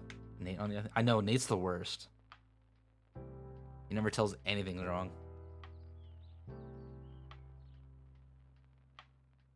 Holy shit, we do have a hype train going.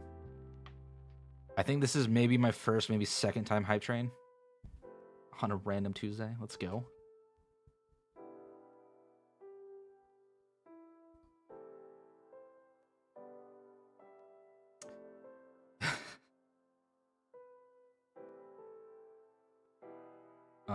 Okay, so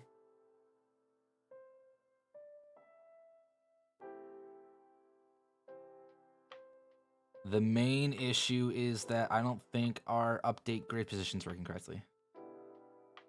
Doesn't seem to be working.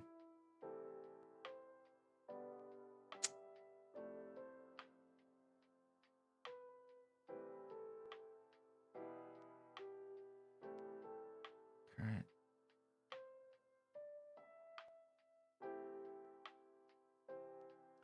Okay, let's try this. Nope, not that. I didn't want that. I don't know if you guys saw, but I was playing Assassin's Creed last night, and I was having so many issues with it. It was the worst. I think my next, for Monday, I'm just going to kind of watch a video of the rest of the game. Stop debugging. I don't want to debug. I think I'm just going to watch a video of the rest of the game, because we're only like 2 memories away, so there's not much of the game left. And we're just going to jump into the second game. I'm already worried about the second game, because the second game has a lot of issues.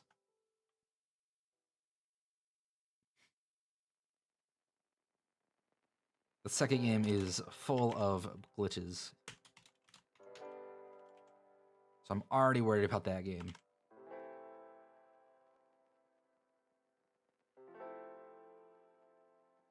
What up? We're working on a game? Yes, we are working on a game. Would you like to see it? I'll give a quick rundown for everyone if you guys haven't seen it yet.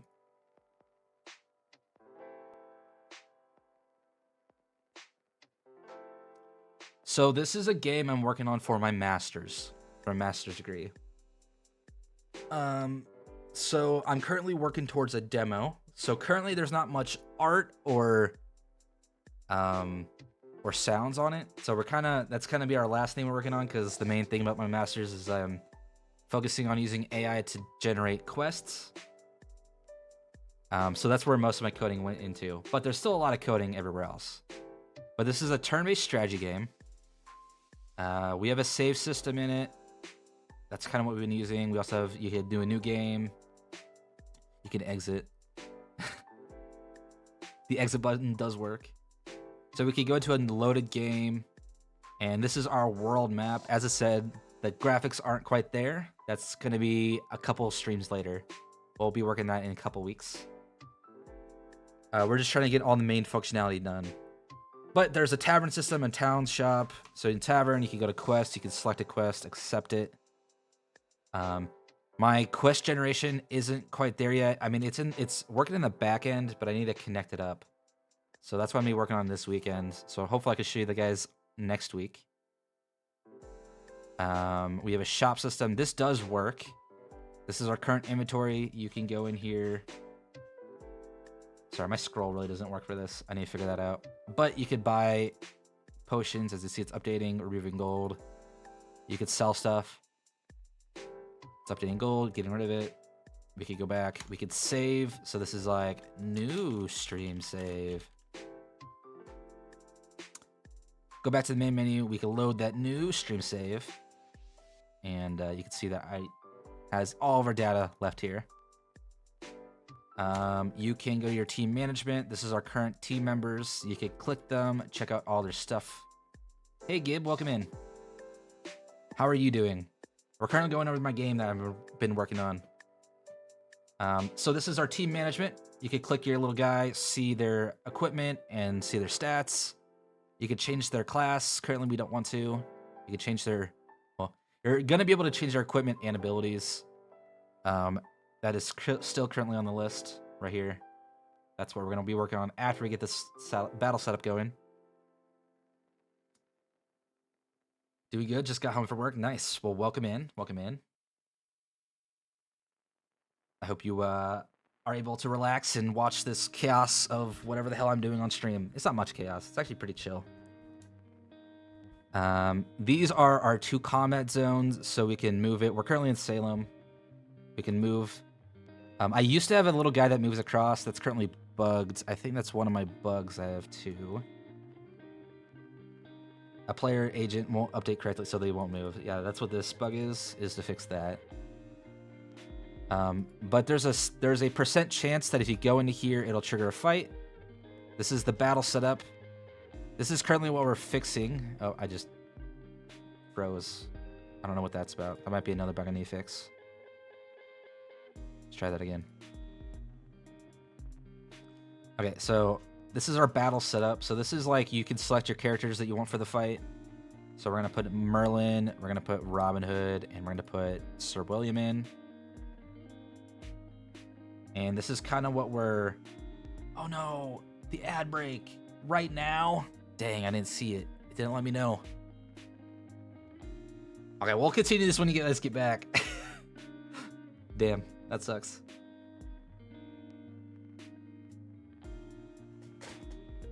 Yeah. I didn't get the notification that ad break. I would have snoozed it. It's all good. We could chat. How's it going with you, Lele? What are you up to today? Just relaxing?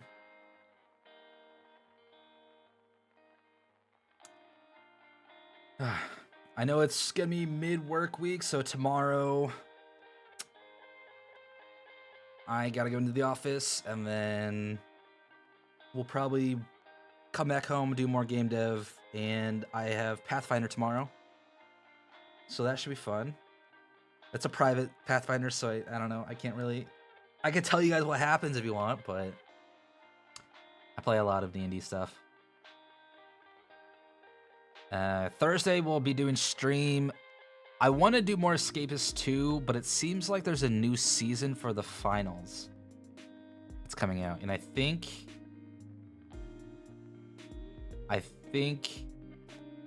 Hunty and Orion want to play. Thank you, John Juniper, for the follow. Welcome to the database. I hope you enjoy here. I think Hunty and Orion want to play the finals on Thursday, so we might be doing that instead of the Escapist 2. Look out for my Twitter post for that. That's probably where you'll see it from. And then Friday we got some Escape Simulator with Lele. Should be fun. I did do some research, Lele. You can just download it from inside the game, so we are good on that front. Hopefully they aren't too big, so they won't be an issue whatever we choose. Or if we even get there, but I'm excited to try out the Magic DLC. That should be fun.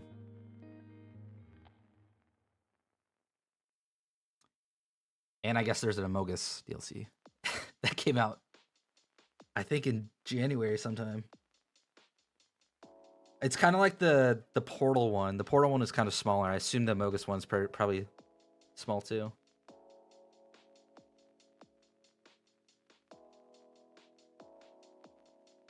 Okay, it looks like the ad break's almost over, so I'll continue showing off the game when we get there. So this is currently what we're tackling today, is this battle simulator. Okay, cool. Welcome back. So this is kind of what we're tackling today, is this battle simulator, or this battle setup and the actual combat system. Because there's a lot of bugs, a lot of stuff that just doesn't quite work yet. Hey, Katsuma, welcome in. Thank you for the raid. How's everyone doing?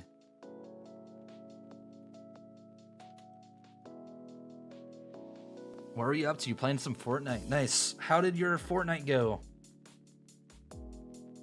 Did you get any wins? Welcome in, everyone. My name is Glitchdrune. You just call me Rune. We are doing some game development today. We're doing game development every Tuesday, so look forward to that. I stream every Monday, Tuesday, Thursdays at 7 p.m. CST. I'm debating about changing the time to 8, but right now we're just leaving at 7. I'm your local rogue AI Kitsune. I hope you guys are like some chaos and some cozy stuff. We kind of got both here. Got some dubs? Nice. That's awesome. I occasionally get dubs when I play a game. I don't really get much. I'm not great. I'm not bad, though. I guess that's how it goes. But yeah. Welcome in, everyone. Feel free to get some break. I know how it is after a stream. Always love chaos. Yeah, it's generally chaos when gaming and cozy times other times. That's what we got here. So today is more of a cozy time. We're just chatting, doing some game dev. I'm showing off my game. So this is currently our battle setup. Thank you for the hydrate. I end up talking a lot on these days, so I really need it. Hey, Skullboo, welcome in. Thank you for the headbat. But yeah, so we got this battle setup. You can change your characters, move them around. This is kind of what we're fixing. How's it going, Skullboo? How are you doing? And then when you click commence, we actually go into combat, and these guys should be at where they are here. But that's kind of what we're fixing right now. There's some bugs there. But as you see, they're kind of where they were. And here's our turn order. You can move, and you can attack, and you can end your turn. You can check out their information. This is based on all their equipment they have on. So when you change equipment, it should automatically update. I'm doing good. Just relaxing. Doing some coding. Trying to get some stuff going.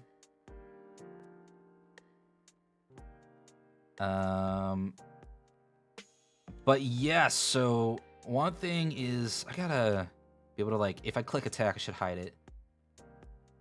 And I'm just finding small bugs as I go, but that's kind of how it goes. You can move the camera around, up, down. You can rotate or zoom in, zoom out. Here's my little guys with their hats and stuff. When you attack, it shows like their hit percentage and damage you're gonna deal. That is based off of their equipment and your equipment. So your weapons and how accurate you are versus their armor and resistances. And then when you click, you have a confirmation and then deals damage. I think I actually clicked. I don't know. There's some, as I said, there's bugs with the combat system right now. That's the thing that really needs a lot of love, and hopefully we'll get to it. I also can't actually. Oh, maybe I can now. Hold on, let's try this out. So if I kill the bandit, we gotta get over to the bandit. He doesn't really do anything, so we gotta move over there. Improving the AI is on the list, so don't worry about that.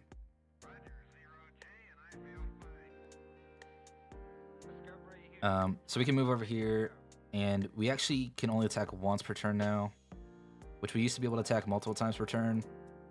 But I just implemented that today, so I kind of nerfed my demonstrations. But if we kill him, I should be able to show off the loot stuff. I haven't shown this off to anyone, so... No! There is a chance to miss, as you can see. Okay, so this is the battle summary. There's, based on the amount of enemies there are, you get a random chance for gold. I think it's every 5 enemies you get... Or every enemy is 1 to 10 gold, and then every 5 enemies is another item. So we got a health potion and 2 gold. And now we're back here. Shinies, yes. One thing is we don't have an inventory screen. So in order to view your inventory right now, you have to go back to town, and you can see that we got a health potion, and then I mean, I don't remember how many we had, but it was there. I think it was 148, so now we're at 150. But yeah, we just gotta continue doing game stuff now. So we are working on... We'll jump back into it. This is our list of stuff we got going.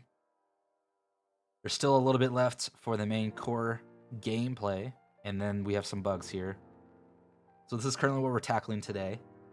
Probably not all of it. I guarantee we won't hit all of it, but we could hit a decent amount at least.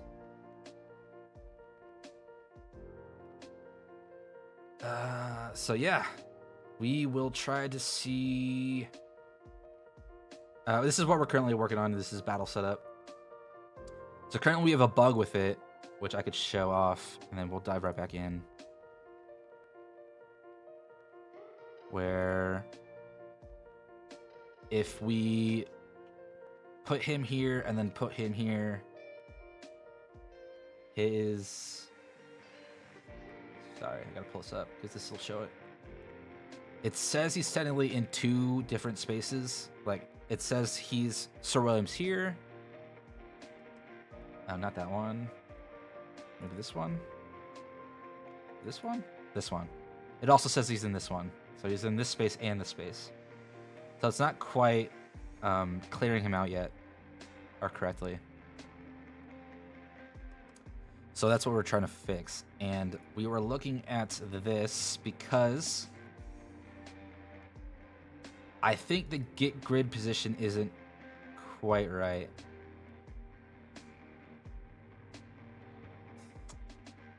Get grid position.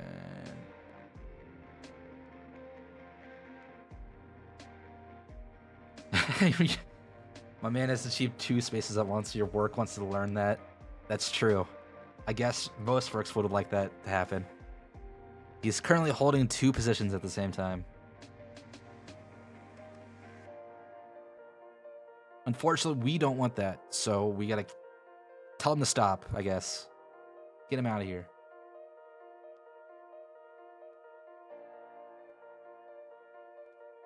Okay, so if you look at console, So it says the position is 100, so that should be this one. So it should be setting it correctly. Let's try this. Maybe it was doing it correctly and I just... Oh, I need to attach it. Dang it.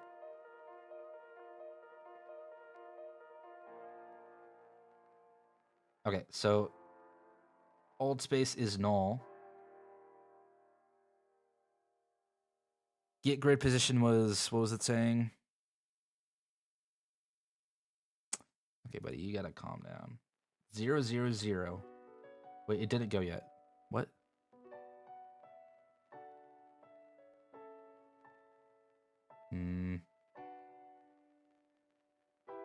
Let's go check out what this does.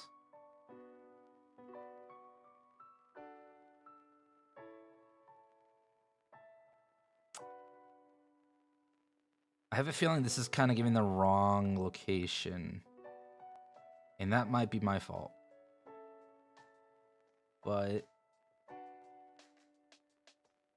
Thank you for the stretch. I feel like every time I stretch during a stream, my back is just like popping like none other. Feels good. I'm gonna be honest. Continue. Make more stretching noises. I have to do the stretching noises if I stretch. Otherwise, like, what's the point? Otherwise, my kid just like, ah, bah, bah, bah.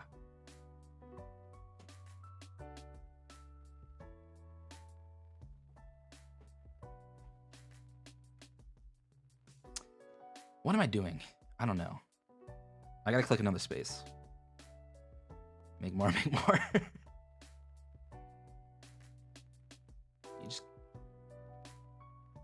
imagine the cartoon sound of a springboard, the boing, boing, boing.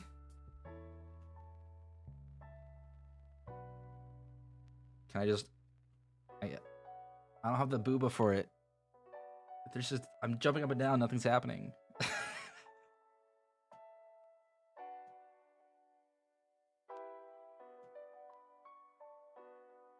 Okay, so 001. Yeah, that's not right. That's not the right position.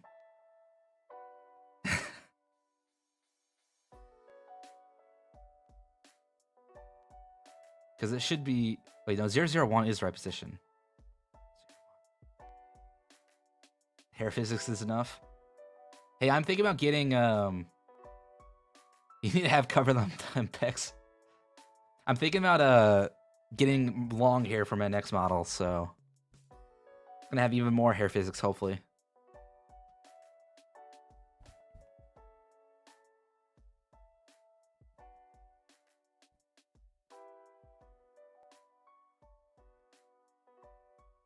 I got Rune 2.0 design, sort of an idea going, so I'm gonna try to get that finished up probably by the summer, and we'll have to see if I could get a model going too.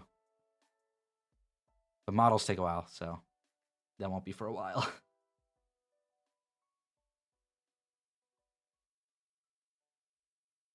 Okay, so I think that's right.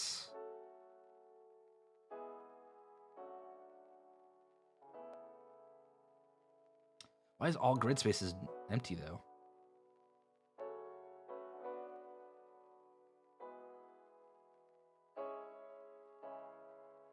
I wonder if you sell it soul for what she just said about you. Well, now you have to.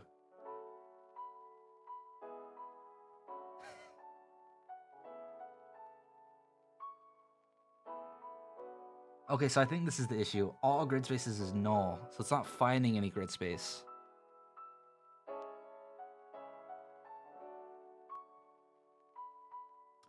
So when does that get set? That gets set in initialize grid manager.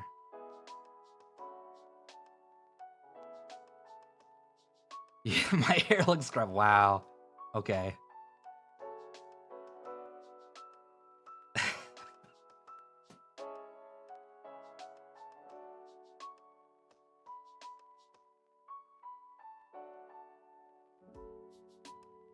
Okay, well, I'm just gonna ignore that.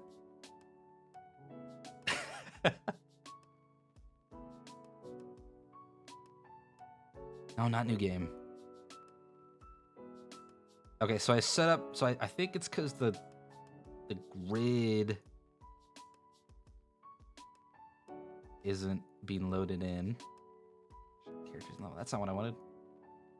Oh wait, no, that's what I wanted. What am I doing?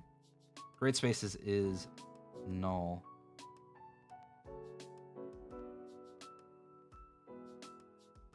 But grid spaces aren't null, right? Pause. God damn it.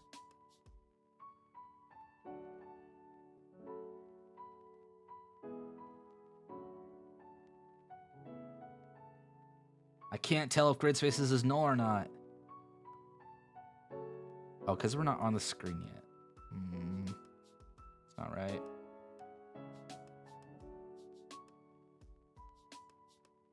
The read ain't being loaded in. That's right. That's what we're dealing with. Characters not fault.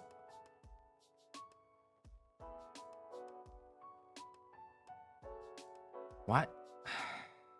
And objects of type. What am I doing here?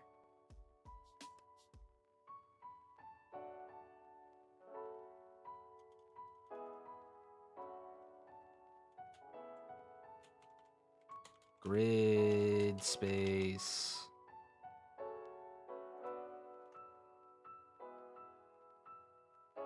Debug .log all grid spaces all the time.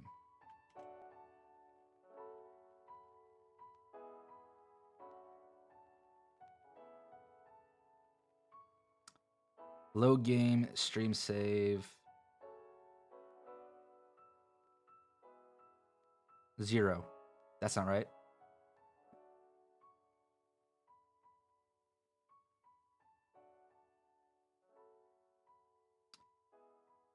Okay, so I think there's a timing issue, which is the worst stuff to deal with. Awake.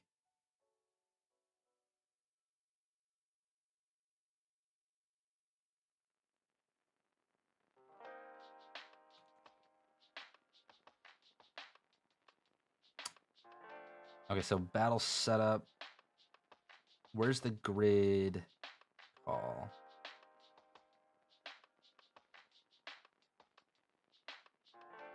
No, that's not right. What am I? I need the generator. Generate start grid. Grid space. So that should create all the grid spaces. So I need to make sure wherever this is being called, it's just when it starts.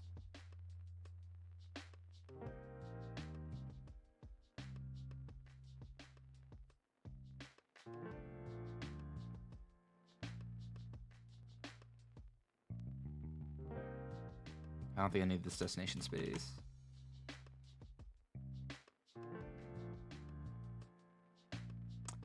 Hold on, I gotta look at my game. Let's go to the setup. It'll do much better when you play my game. Well, as a matter of fact, it's live on Steam. No, I'm just kidding. It will be later this year, sometime. Okay, so battle setup manager. It's a player list. Battle setup manager. Battle setup manager. Battle setup manager. Well, it's just gonna be a demo. I mean, I'm down for it, but I mean, if it gets popular enough, I'll make it a full game eventually. I'll continue it. But until then, it'll just be a demo. Set player location. Set battle spawns. Nope.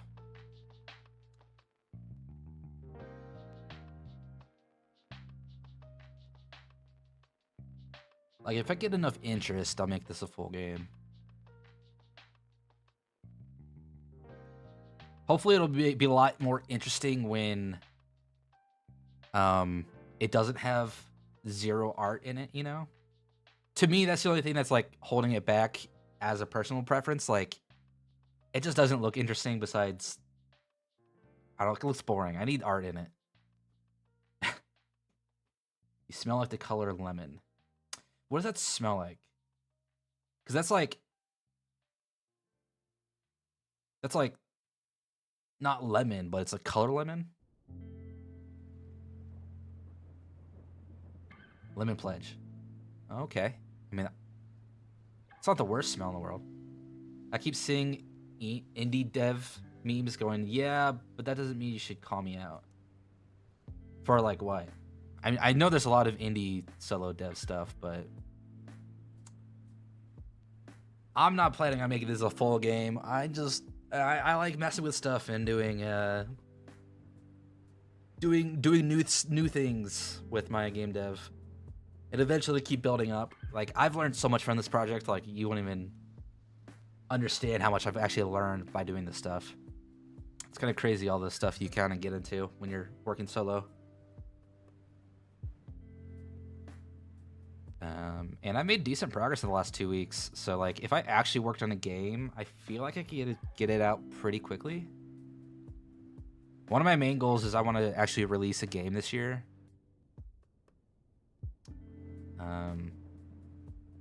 Maybe like a small game from like a hack or a game jam or something. I want to do some game jams this year. And if we do a game jam, we'll definitely be streaming it the entire time. Thank you for the hydrate.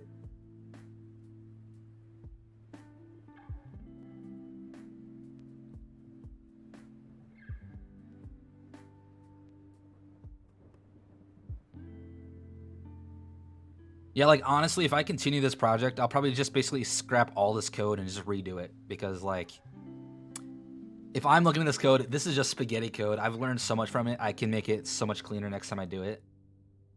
Like, yeah, like, and I'm close to the end, like, the end line for what I see for this game, which is the demo.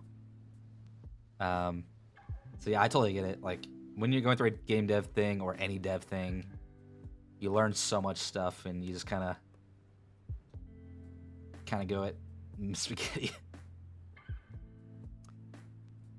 Yeah, they call it spaghetti code for a reason. It's tasty, and AAA games have a lot of it. Mainly Riot. Riot has a lot of it.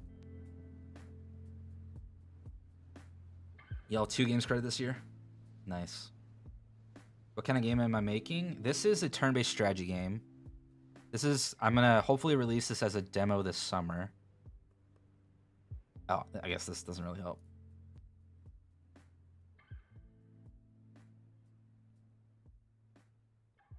See, what they're not doing is using... Okay, that's fair.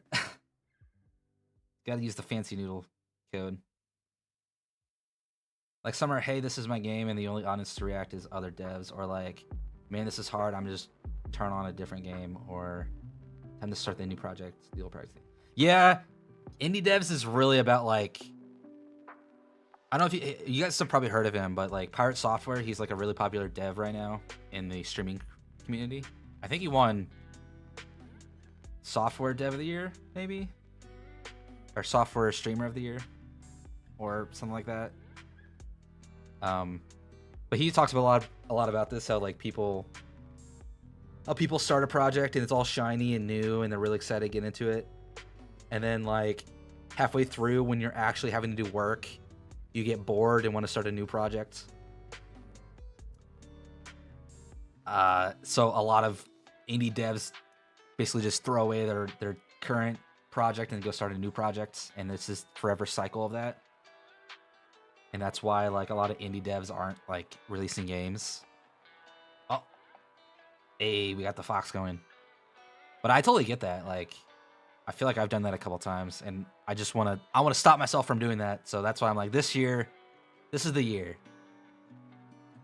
How many subs to become a secret unlockable character that does nothing? I actually have an idea for a game that I want to do, which is a fighting game. I want to do like a party fighting game, kind of like Smash Bros. Or was it PlayStation All Stars or whatever it's called? That type of game. It better be. I'm gonna come get you if we don't finish this demo.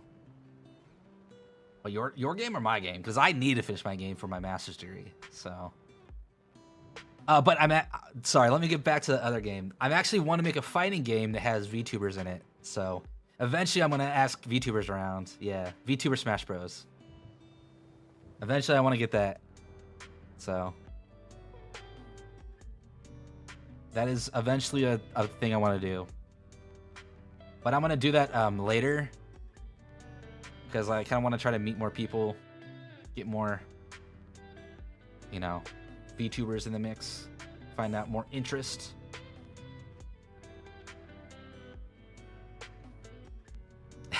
You'll crush us all at it. Hell yeah.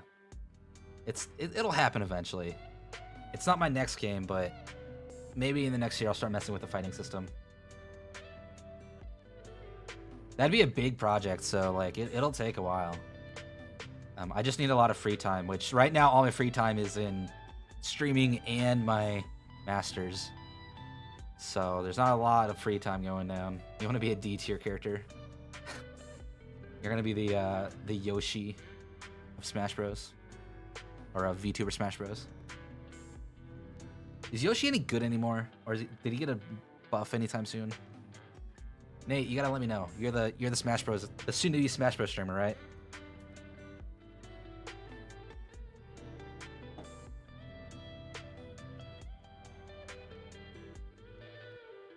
$2D like Skullgirls or 3D like Smash?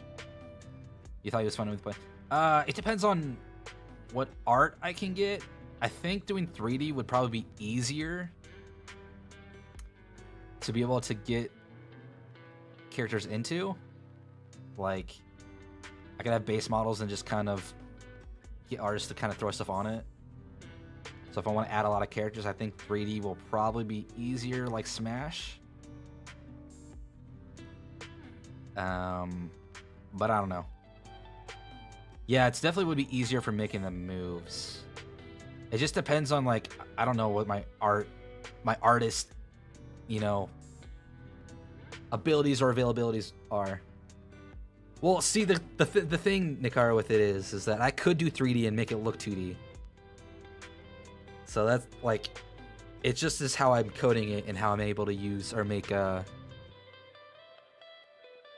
make the art for it. I think that's the main thing about it, is I need to be able to fund the artists and whatnot. So depending on the interest or the funds I get for it is basically where it all be. You'd be a super lightweight that just have some weird animations that just goes, yeah, that's not how it's supposed to move. You'll be the Volvo of wasn't Volvo that weird character in Soul Calibur? Would you add a Final Smash type thing for a character for everyone? I don't know. I haven't really thought about it too much. You just need a good modeler, because for something like that, one base model wouldn't visually look great. Yeah, true. I think it might be easier, especially in this community, to find. I don't know. In this community, it's kind of full of everything, so I kind of gotta. When I get that project going, I'd have to figure out interest. I'll probably put up a Patreon to get some funds for the art and going. You know, that might be, as I said, that would be a bigger project, so that might be a whole thing I'd have to take on. Volvo was your favorite? He's legit me. Caliber, I hardly know her. That's fair. But yeah, here's my game. I'll do a quick run through because I've kind of run through it a couple times.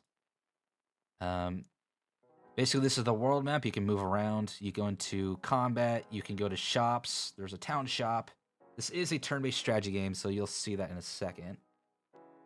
You can buy and sell stuff here. You go to the tavern. You can get quests. You go to team management. You could actually change stuff on your characters. This is their equipment. This is their stats. You can change their class.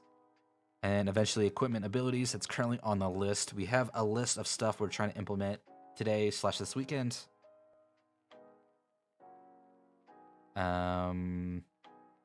These are wild zones. They should trigger a fight. When we get into this is our battle setup. It crashed again. I'll have to figure out what that's about. We'll add that to the bug list. Randomly freezes when going into battle setup screen. Why is there a stat for penetration?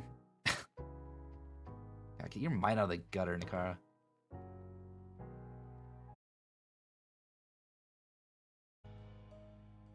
Okay. Oh. I'm back. Am I here? What happened?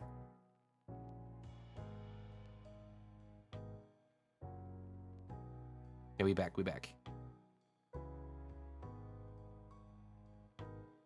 Okay. So this is the battle setup screen. In here, you're gonna max up penetration stat. Nice. This is where we're selecting our characters, so we can place them down on the thing. And you can move them around. So when you commence battle, they spawn in those positions, and now we're in the fight. This is the turn order. This is the current active player. This is the target over here. You can click I to view their stats and their equipment.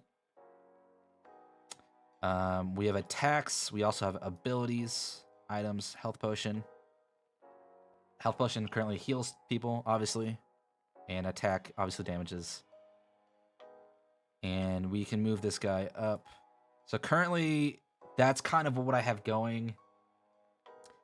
Turn order works now. Movement and actions, you can only do one action a turn and whatnot. The AI doesn't work right now. So that's one of the things on my list also. The water, actually, if you notice, like, you actually move less in the water. So, like, as you can see, you can move 4 spaces that way, but you can only move 2 spaces.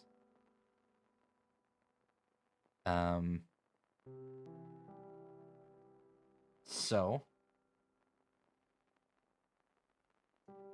end turn, move. Oh no.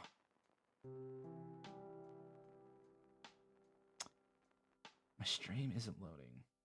That's fun. Can I reload my chat stream on this? Refresh. There we go.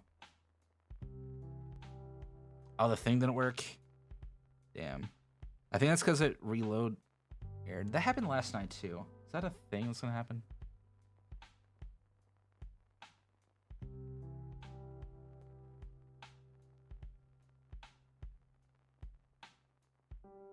Here, we could try to get that fixed quickly.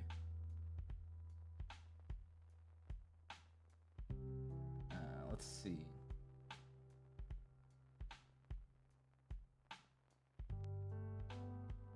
Glitchadroon said test message. Did that work? Did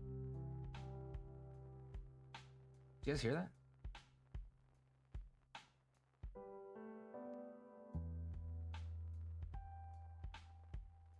You heard it? Did you guys hear the first one?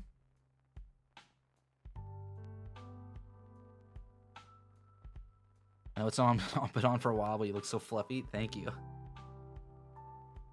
Here, I'll refund your points, Dan. I don't know what's going on with that.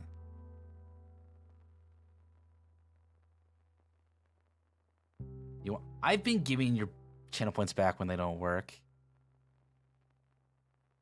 But you should have your channel points back now. You heard the test message. You heard the test message, but not the message through this. Let's try this. We'll do text-to-speech. Testing. Ow.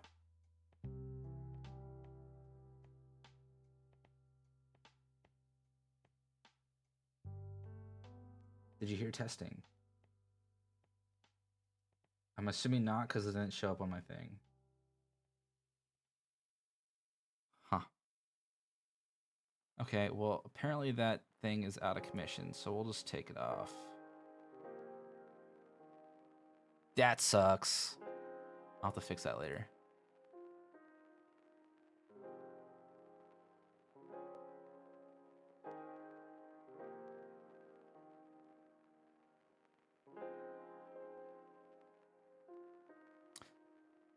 Okay.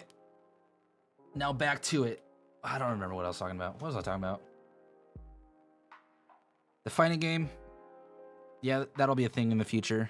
It's gonna be, as I said, that's gonna be a bigger project. So I'm kind of excited to get into that. I don't know, later.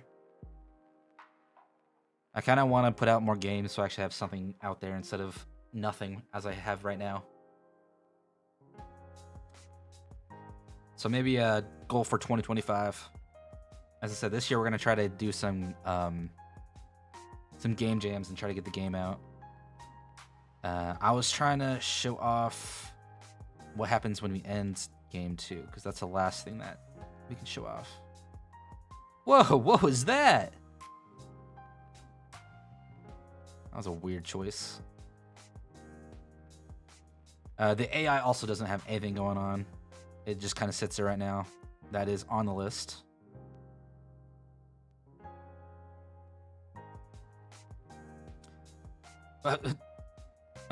Okay, the loot didn't work.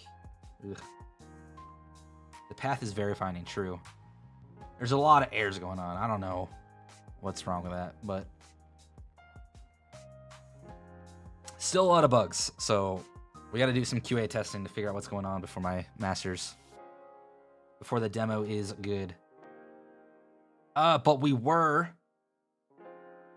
let's get back to the thing we're fixing, which is this setup battle allow. I don't know what I said. I said words. That's all that matters. So what we determined was that the code for setting up the grid was not being called. So we have this grid manager that isn't being called. This initialize. Where's this being called from? We got the map generator, grid manager, and game managers. Game managers. We don't use game managers. Okay. So it's probably battle setup. So if we look at this setup, we can look at this. This is turned on. We actually want to turn it off, and we want it to run at the end of this.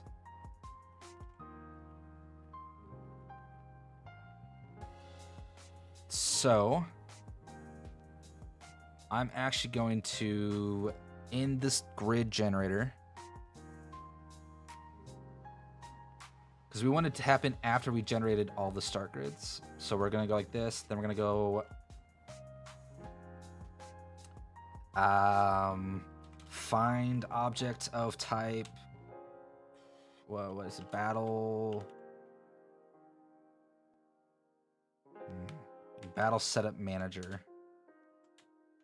Dot grid manager. Dot initialize grid manager. There we go. So that'll run this code first, and then it'll do the grid manager, which hopefully should load all the spaces correctly. So when we do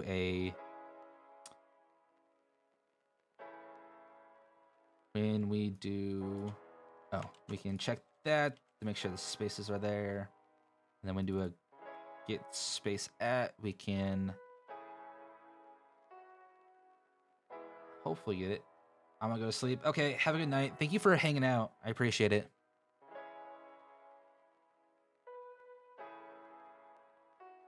As I said, we stream every Monday, Tuesday, Thursday. Mondays are Assassin's Creed, Tuesdays are game development, and Thursdays are random collab games with Hunty and Orion and whoever else ends up joining us. And we occasionally stream Fridays. This week we are. So feel free to check me out anytime.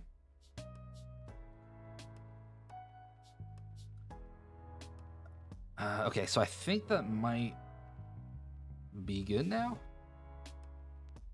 I think I gotta move my character up a little bit. I kind of, because I'm looking down at the screen right now. Yeah, let's move my boy up.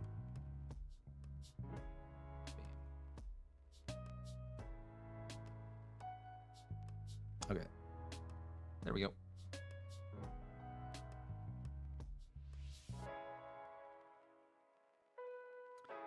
Yeah, when I get a new model, I definitely, because this is just a recolored version of my current models. So when I get a new model, I definitely want to make an evil version. Make sure that there's an evil version toggle.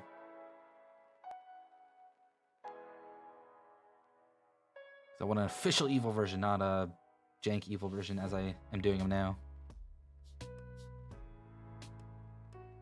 Okay, here. Oh wait. Okay, so there's 12. Okay, that seems good. So if we do this, first spaces is there. Old space is found. Okay, so I think we are good now. I think that was our issue. So if we click here,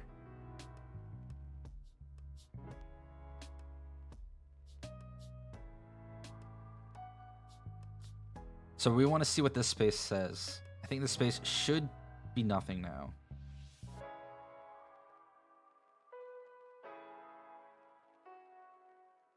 Hopefully. It's gonna be like this space. Oh, one more. This space.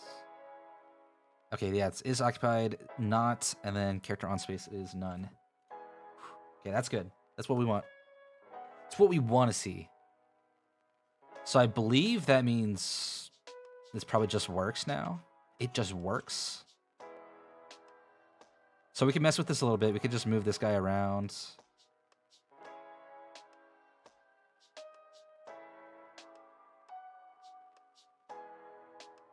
It just works.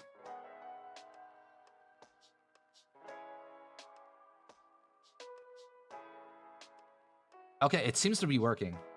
So I'm going to call that task good. We could go on to the next one.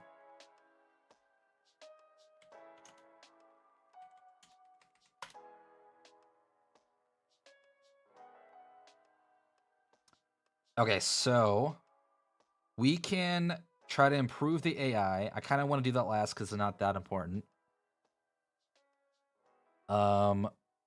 We can try to do... So these are the two ones I have available right now. So what would you guys like to see? Would you guys like to see class, equipment, and abilities be able to change through the team management system? Or would you like to see when you go into a quest, it actually triggers a quest? So this is working. So this is accepting and completing quests.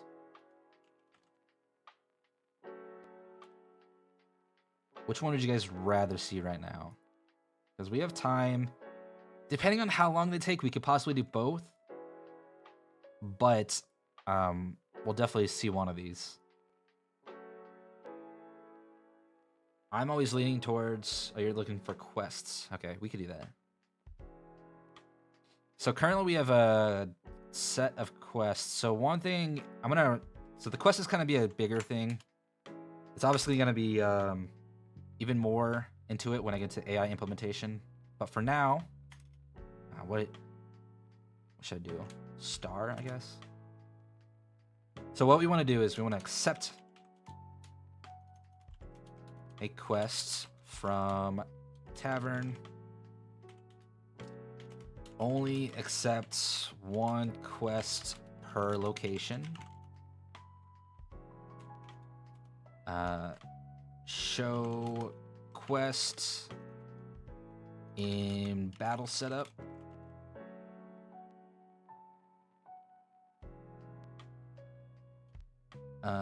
Show quests somewhere.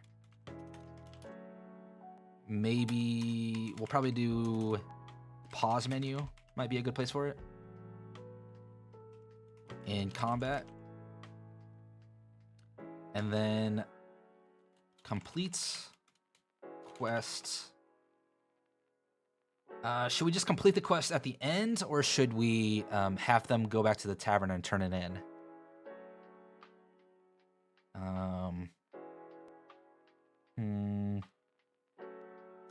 I think we might just do it in the battle summary. So they'll complete the quest in the battle summary.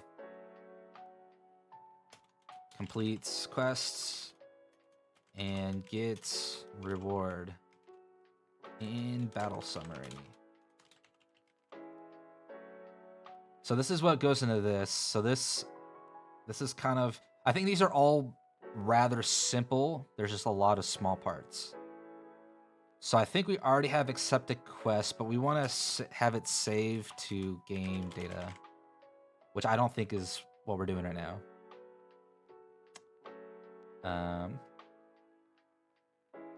So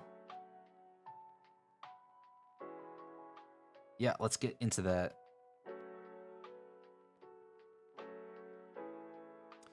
Let me get rid of those debugs. I don't know where all the debugs are.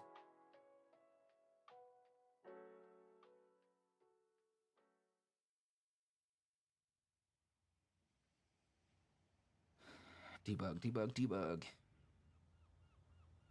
Whoops. I'm just gonna close everything and try to make sure to keep this clean because there's gonna be a lot of files open. Debug.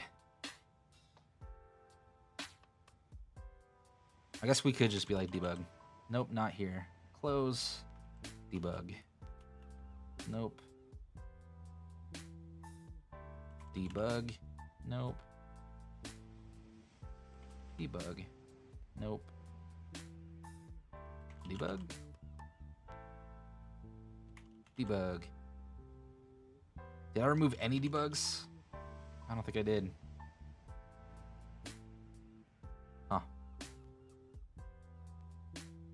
Okay. Let us take a look at, so when we go to the tavern, currently we have nothing going.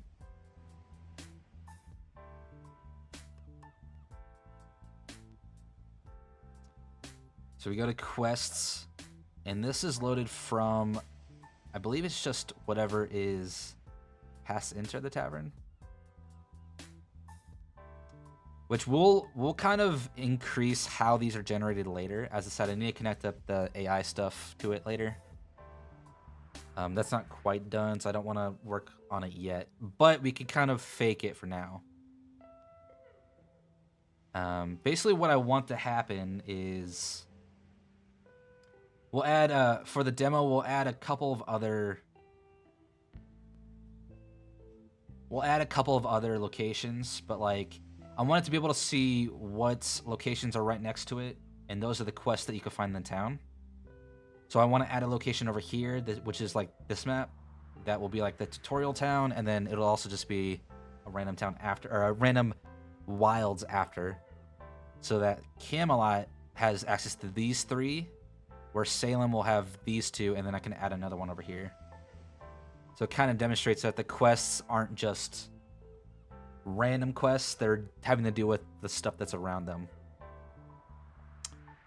And I might make it 2 out, so it'll be like 2 locations out from it. So quests can technically be like in Camelot, but there's not gonna be any quests in the city. So any wilds that are 2 out. But that's how my system's gonna work eventually. As I said, right now we could fake it. For testing, we do a lot of faking. And I mean, it might bite us in the ass eventually, but right now we're not gonna deal with it. We're gonna accept it. So currently tavern, we go to tavern. The quest manager kind of just has, it kind of generates quests, and I think that's hard-coded. So let's go to the quest manager. That's what we got to look at. Quest manager. So quest manager.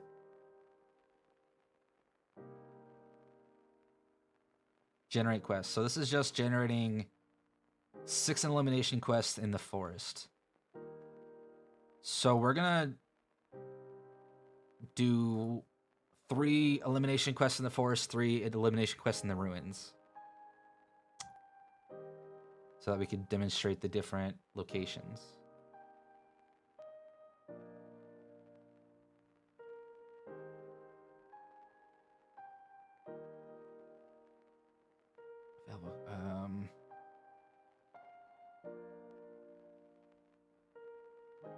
So if it's odd, we'll add a forest quest. If it's even, we'll add a...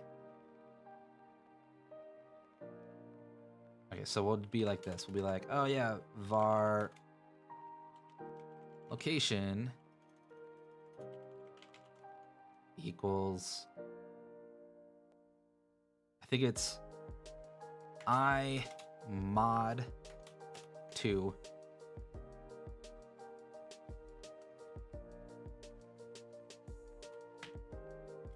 So that means this is for each. This is kind of hard to explain, I guess, but this is for each. So it'll go through, divide it by 2, and then whatever's remaining is either 1 or 0. If it's 1, then it's odd. If it's 0, it's even. That's kind of how you determine if an integer is odd or even. Encoding.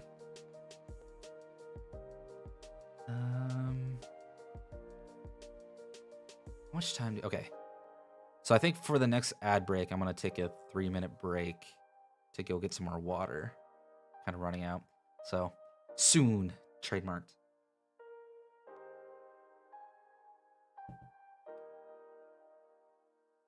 Okay, so if it is odd, that means it's 1, which means it's technically true.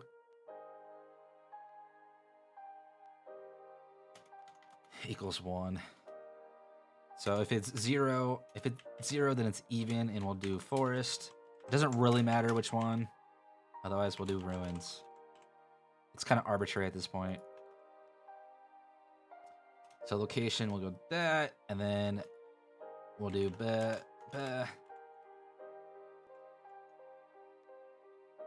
quest description and stuff in the bam. Type elimination level I+1.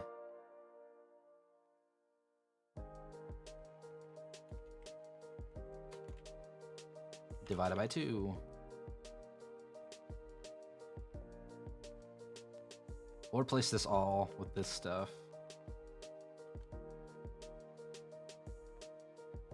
I+1 divided by 2.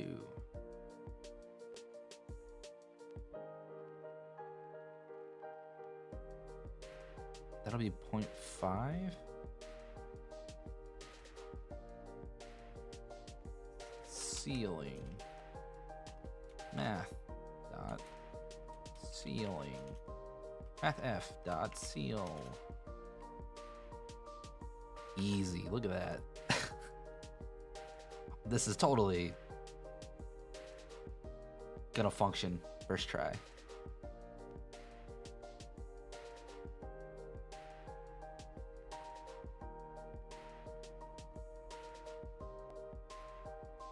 Quests. Oh, we're close. That's 0. That's not what we want. I think we want to do ceiling. Ooh, no, ceiling didn't quite work.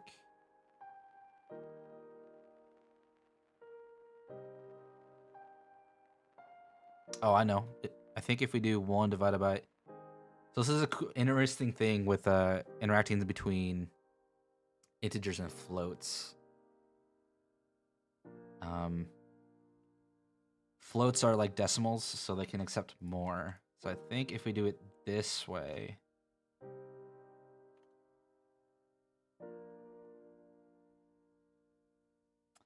what's happening? Why are you complaining?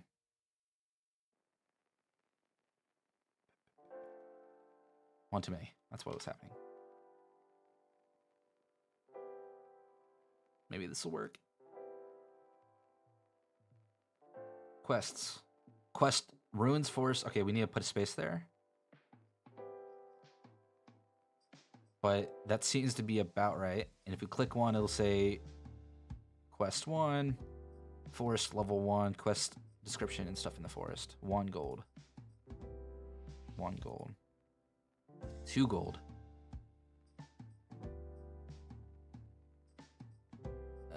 Whoops. Space. That should fix it. I think we're gonna do this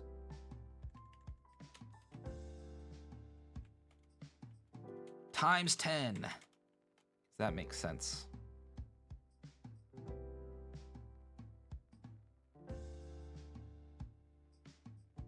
Quest. 10 gold, 30 gold.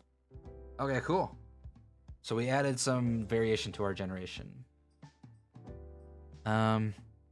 Okay, I think we're gonna take a quick 5-minute break. So I'll run some ads while I'm gone, so that we can have some free time of no ads when I get back. So give me 3-4 minutes. I'm gonna go get some water, and then we'll continue working on this quest. So see you guys in a little bit.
And I'm back. Look at that. We made it. Gosh dang it, I'm back. Yeah, I'm back. I think probably the best use of ads I've ever used. Or the most perfectly timed ad ever used, I think. Actually, well, there's nothing going on. Look at that. Jason's here. He's give a bark. Have you guys heard that? That's right, buddy.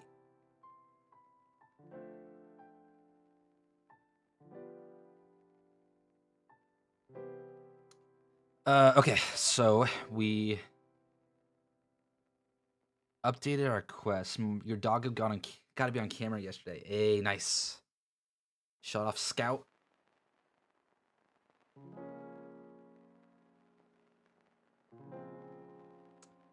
What we're doing? I know we were doing stuff.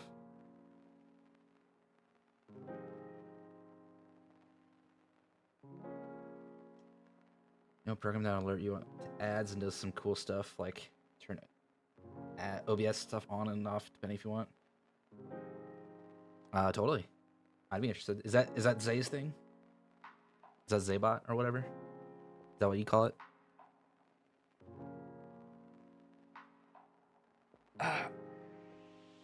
Sorry, I'm stretching without any prompted stretch.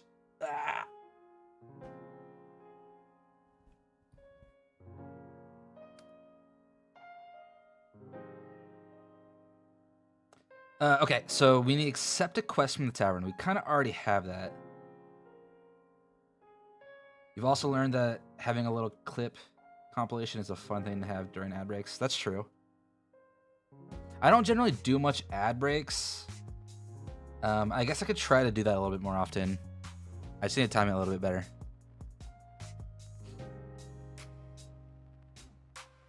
I generally just try to, like, whatever I'm doing, just kind of not do anything during that time.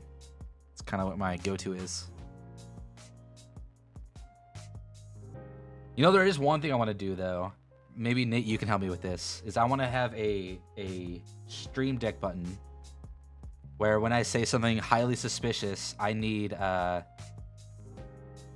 get a clip of Hunty saying, this is not legal advice. And just have that as, like, playing. So, yeah, I gotta get with Hunty and try to get that going. I think that'd be hilarious. You want a soundboard? I kind of want to play maybe a clip. I gotta get maybe a clip. I don't know. I'm gonna have to figure that out. Or maybe it'll show like an image of Hunty and then just a bubble saying that's not legal advice or something. I don't know. I gotta figure that out. But I figured that I probably need that from yesterday for my Assassin's Creed because I was talking about how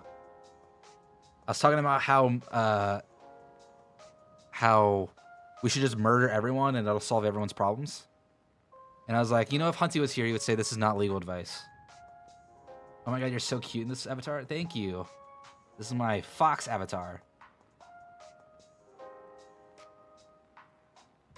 I'm in this avatar when I cause chaos and kill people. Only when I'm in my evil form, though. Yes, Foxo. Totally doable. Yeah, I want to try to do that eventually.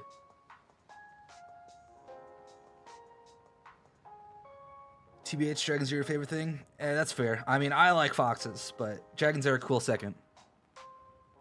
I call it your sassy model.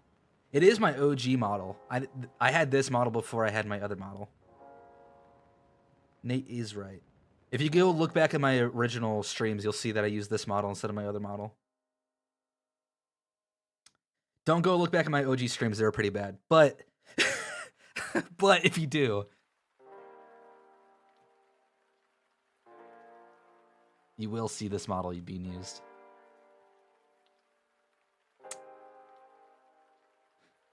Dragons, yeens, wolves, foxes are some of your favorite. You gotta start somewhere. True.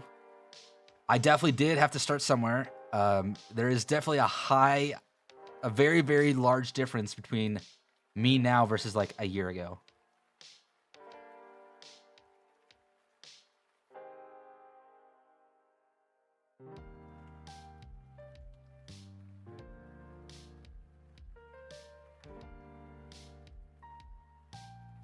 That's true. We do all start somewhere. And I plan on continuing improving. So that's what my new model. I'm going to get a new model eventually, maybe in a year. It takes a while to get a new model. New model. Hopefully my sound sounds good. That's like my main thing I've been working on recently. Is making sure sound levels are all good. I did something simple and cheap. Buy a model base and get it retextured. That's fair. I kind of just went for it. Like, I knew. I kind of got this model. This is a pretty cheap model. And then, like,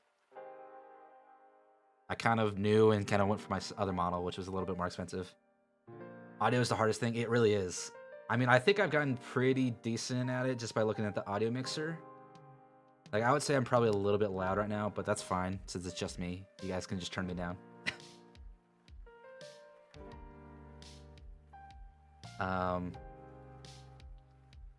Yeah, audio. I feel like audio is definitely the biggest issue. I try to give people advice. I had a whole stream where I try to give advice, which I want to make a video series about. Plus, you use Mac OS for OBS, so it's even more fun as Unix. I've never seen OBS on Mac, so I don't know what the difference is.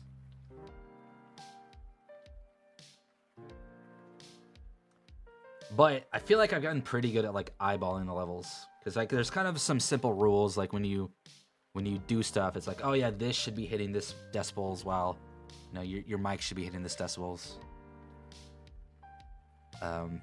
I've definitely had plenty of streams where I look back at them and like the audio levels just aren't quite right, and I'm like, oh god damn it. Now the clips are gonna be weird. Like if I take clips and use them as like shorts and stuff, they're gonna be weird now. You have to use software to even capture audio from a desktop till they add support for it, which will make it a lot easier. Oh, so you use like a 2-computer system? So you use your Mac to connect up to your desktop? Is that how you have it going? I currently have a 1-computer system. It's just a beefy computer at this point. Well, I had issues like a month ago, but now I haven't had issues. But let's do a little bit of programming. I'll try to talk while I'm doing programming. I feel like I've just been talking. But yes, audio is definitely a biggest hurdle I've been working on. And I feel like I'm pretty close to something good. You've had several times where you separated audio correctly, but one forms mean you could hear 2 output sources. Yeah, I honestly just mute my desktop at this point. I don't use desktop. Like, I hope I sound good. You guys shouldn't be able to hear. So you guys aren't hearing desktop at this point. You're hearing just actual audio sources captured and being passed through OBS. That's how I do it. I don't trust desktop. Desktop can produce a lot of weird noises. I like to have a lot of control of whatever you're hearing on screen. Your setup special.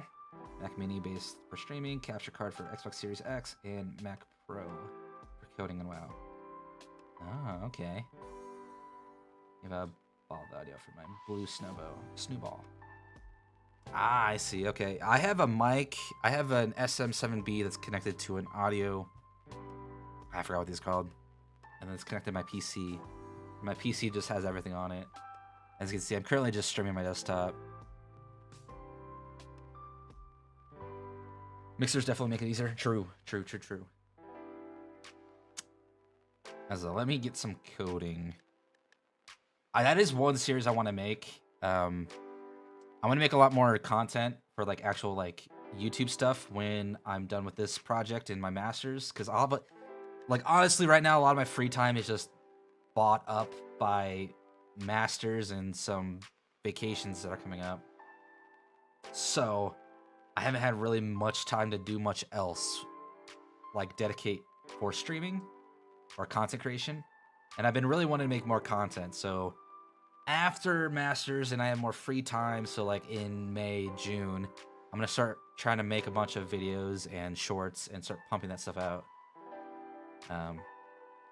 because I want to take streaming a little bit more seriously. I've been trying to make an actual schedule. So, like as I said, Mondays are Assassin's Creed, Tuesdays are streaming or game dev, and then Thursdays are the collab with Hunty and Orion, and then Fridays and Saturdays are random collabs.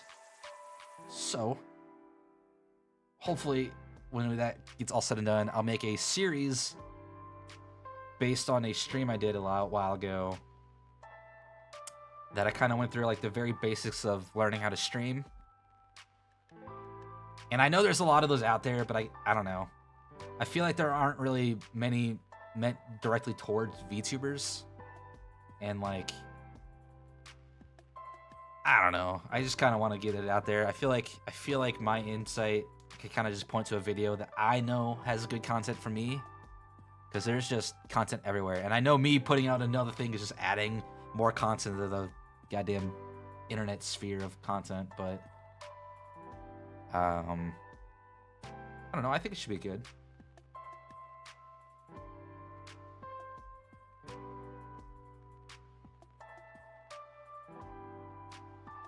It's pretty easy to get a mixer as well, as a lot of music pros use Macs. That's fair.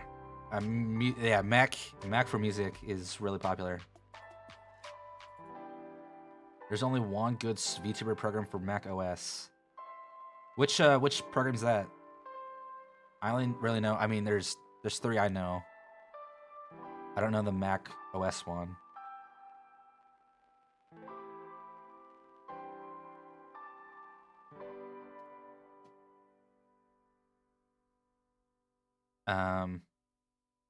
Webcam motion capture. Huh. Interesting.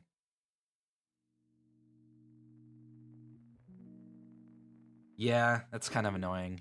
I mean, I know that VTube Studio has like, you have to pay to get rid of the label, but it's like, there's workarounds, and then it's also like maybe $20 for it, which is fine.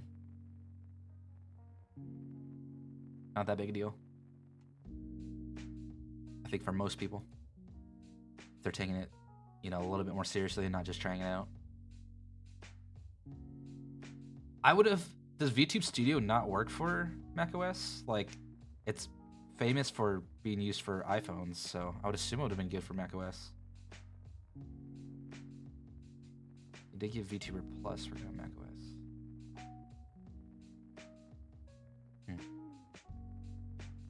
Okay, so let's do a little bit of stuff. So we want to accept it and save it to our data.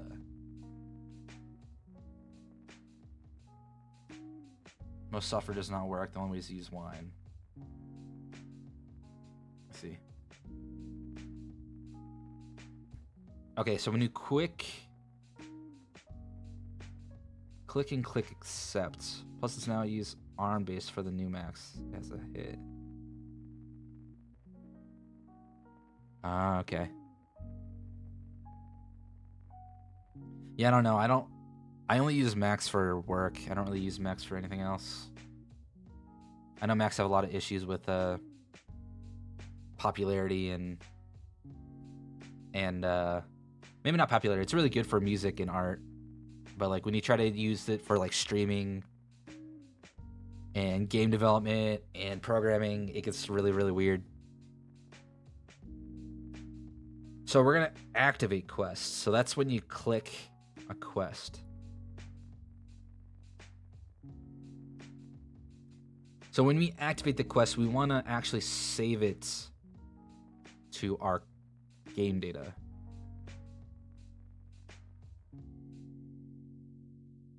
I mean, use whatever. I switched to it only 2 years ago and have not looked back. Made web dev easier. Okay. Yeah, fool with the tool is still a fool. That's true. That's true.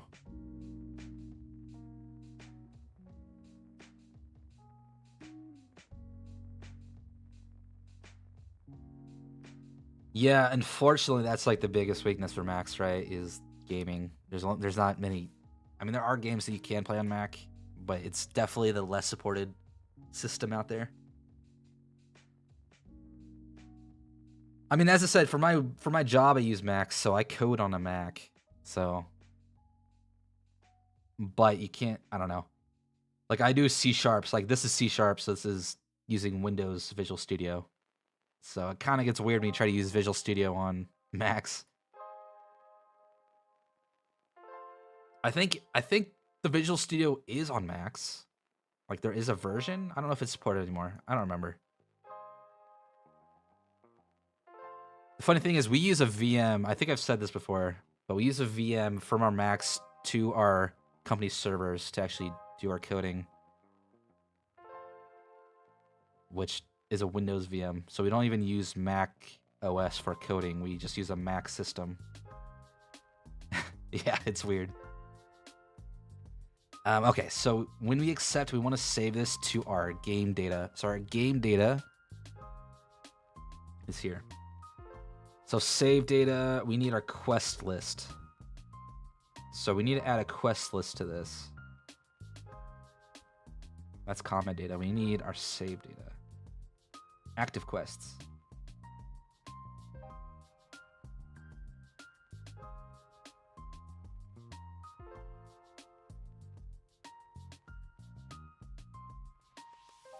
It may be faster depending on what is being coded in or compiled. Yeah, I mean, our servers do pretty good at compiling. It's a weird system, but it's pretty fast altogether. So, like, I complain that it's weird, but it works. So, I don't know. A lot of weird shit going on. Okay, so this is the one we want to update. We want to update active quests. So we want to make sure our quest data has all the data we want, which is title, description, type, level, location, rewards, is active. Technically is active will always be false or true in this case.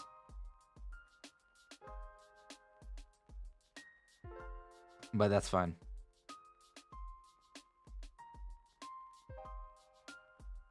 I wonder...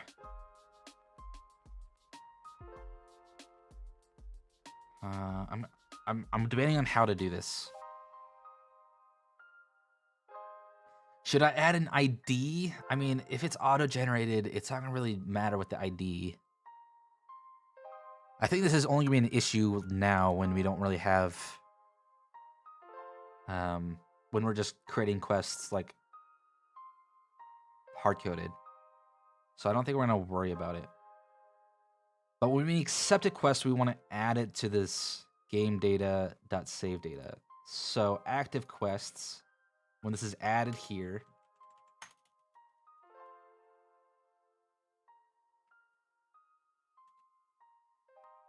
we also want to do it here.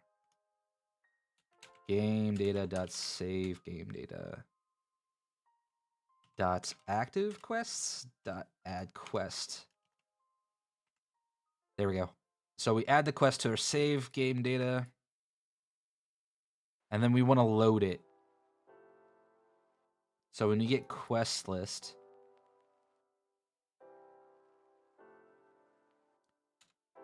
we are gonna... when does this get? This gets on update?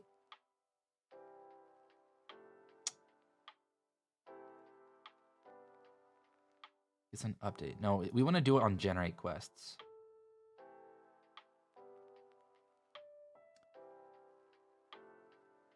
So we're going to do it here.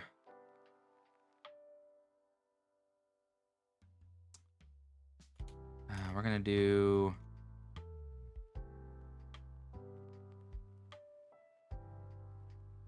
So how am I going to prevent them from accepting a quest that is already at that location?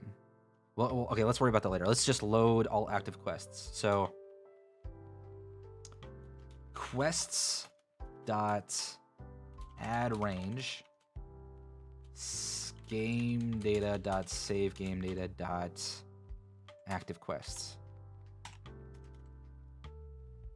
Okay, let's test this out. So when we go to the tavern, okay, I gotta start back from the main menu. So we go load game, stream save. We go to tavern. We click quests. We go, okay, we want runes. Ruins Elimination Quest 2. We click that. We click accept. We go back to Tavern. We go back to quests.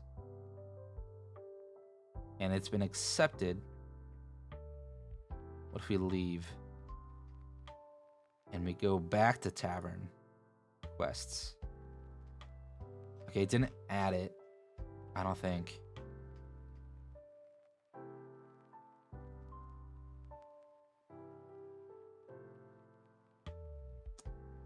Maybe? I don't know what's happening here. Could we see what's happening? Leave. Tavern. Quests. Okay, so I think I need to attach this. That's why it's not triggering. Yeah, damn it. Okay. Tavern. Leave. Tavern. Quests. So game data. Save game data. Active quest. So there's one active quest in here.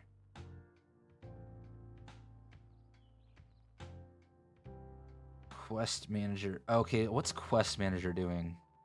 What's this generate quest? Available quests. I need to add. Okay, I probably need to like load quests.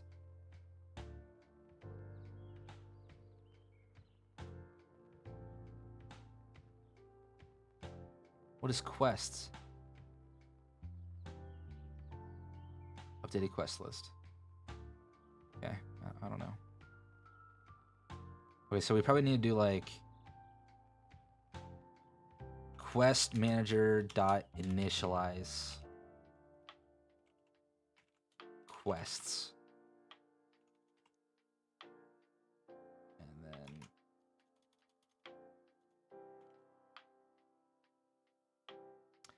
why don't we just do it at the start?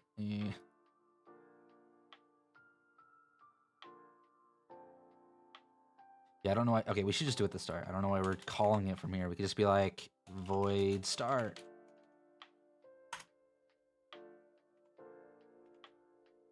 And then we do the load quest. So we do active quests equals quest. Sorry, game data dot save game data dot active quests. And then we generate 6. And then we don't need to do anything here. Let us try this again. Play.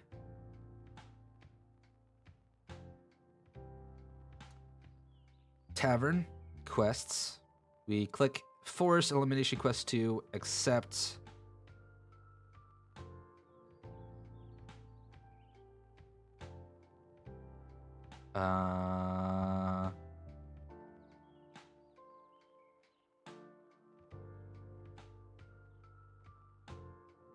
I think it added twice.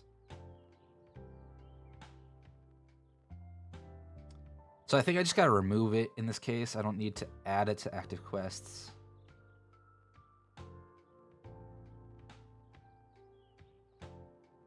Because I'm adding it to this, which is technically equal to that.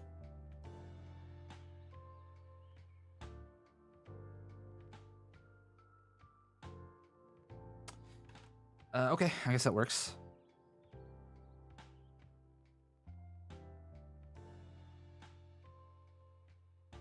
So we do load, stream save, we do tavern, quests, click this, accept, tavern, quests, tavern, leave, tavern, quests. Okay, yeah, so this is kind of like, this is the only situation where this will happen is, I guess it could happen again.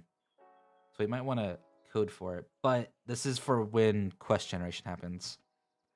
As you see, there's 2 force elimination quests, but that's because this is initialized. Like, it's hard-coded. So when I do generation, this shouldn't happen. But this looks right. That means we have this one accepted. So if I leave save as stream save 2. Go back to main menu. We could just replay it. I go to load. I go to stream save 2. I go to my tavern quests. Cool. So we still have this quest accepted. So we're able to accept and save quests. So this one's done. Now we only want to accept one quest per location. So we just probably need to check that, like, when you click this and click accept, we just want to check to be like, oh yeah, you already have a quest in forest. And it won't let you accept it. So when you click activate, we want to be like, if active quests dot any where x dot location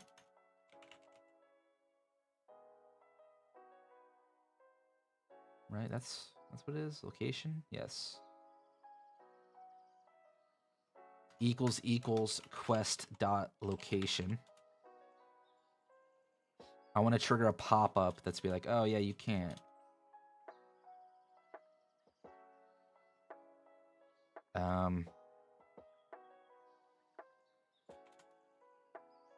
Return.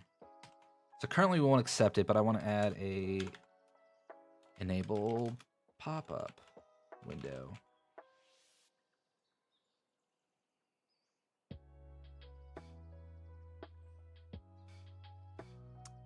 So I'll kind of add this later because we don't need it. We'll do it now. We'll do it quickly. Should be pretty quick. So let's replay this to see if it even allows us to accept one. So we go to load, stream save 2, tavern, quests. Yeah, okay, forest, accepts, nothing happens. But if we do ruins, accept, we get that. If we do ruins again, nothing will happen. Okay. So it at least is preventing you from actually accepting another quest from the same location.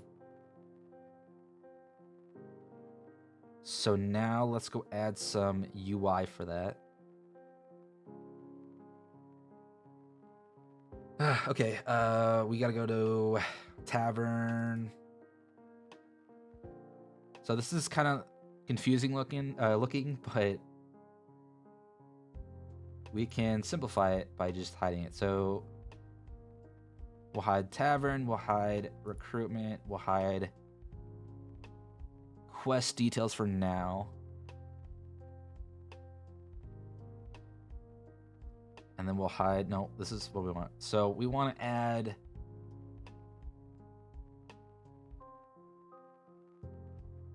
we'll add a new background UI. Can I just copy quest details?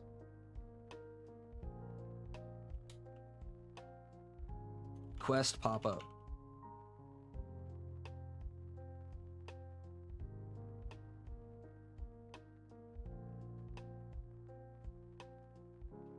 Quest pop-up modal.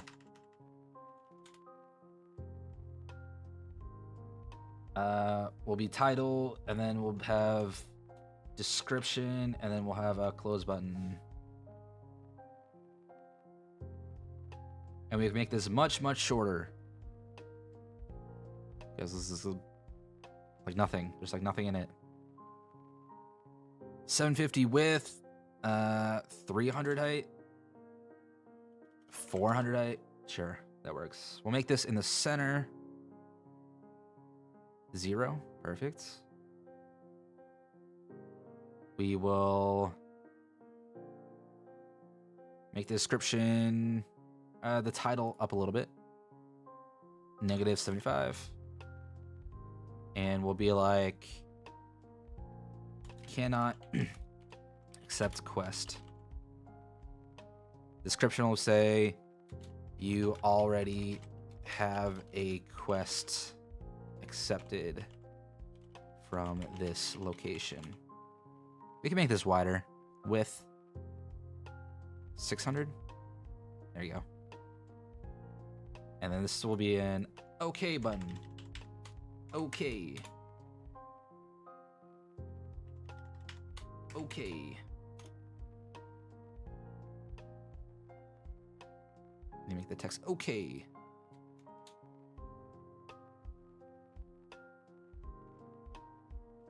So, now we gotta add a quick pop-up script. This is why there's so many scripts. Every interface has its own script. That's just because that's how Unity works. So there's like fucking 9,000 scripts. We want tavern menu. We want to add a new one called Quest Pop-Up. Okay, you can calm down. And then we're just going to drag this onto here. And then we'll open this back up. So Quest Pop-Up. We need a TMP text. So we need to use using TMP Pro. We need a TMP text, which is description text. And this is update pop-up content. It's gonna be a public void. We need a public void set active, which all this is gonna do is gonna be Boolean. We pass Boolean.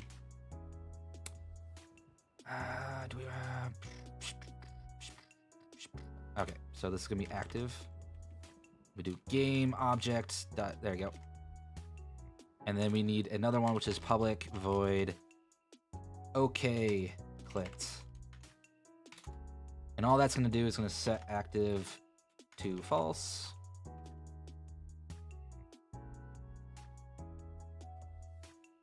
Maybe we should do show pop-up.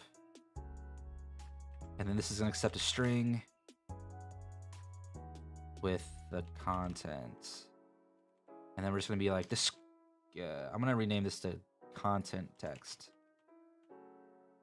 We're gonna be like content text dot text equals content. And then we're gonna do a set active equals true. So technically we don't need to expose that yet, but this needs to be exposed. And then we could go in here. We could be like, oh, we need to on start hide it too. So on void start. Okay, we don't need to show private because it is C#. We go set active false. So that'll hide it when you start the game. And then when you click OK, we need to add it. Let's pop up to there. Move one, and then quest pop up. OK clicked. And then here we're gonna just drag our content text on there. That's the title. Hold on. Nope. Nope. I'm misclicking everything. We're gonna rename this. We're gonna do content text. Will that cause issues with this? Nope, we're good. Okay, so now we probably need to add this to our tavern menu.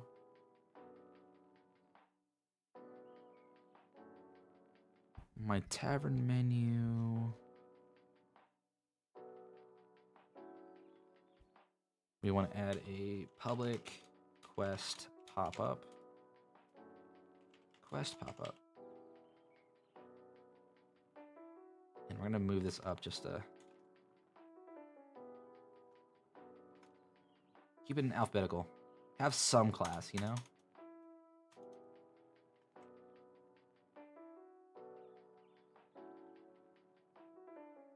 Okay, so what we want to happen is if that is triggered from the quest manager, we want to enable that pop-up.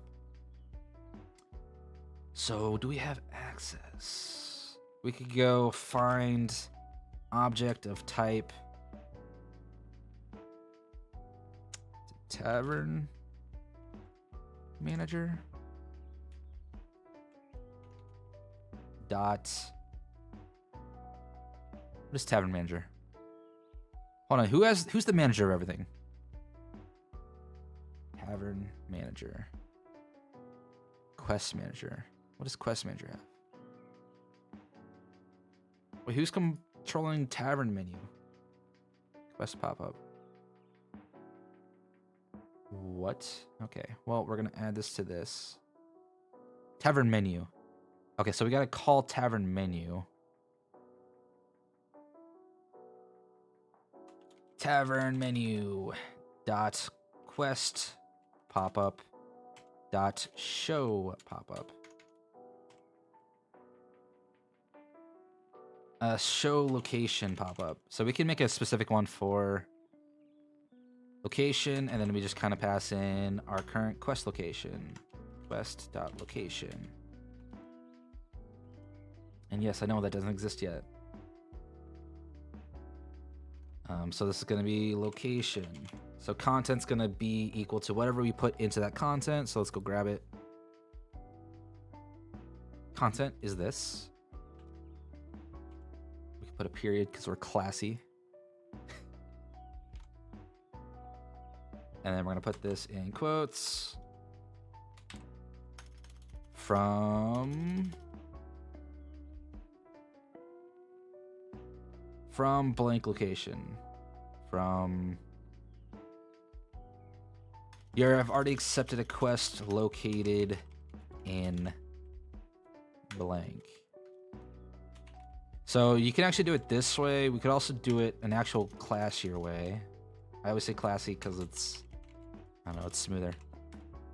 So we can do location period. And then we just need to put a question mark in front. Nope, a $sign. Sorry. There you go. So this is called a string constructor, I think. Don't quote me on that. But this allows you to pass variables into your string and then passes this out as a string.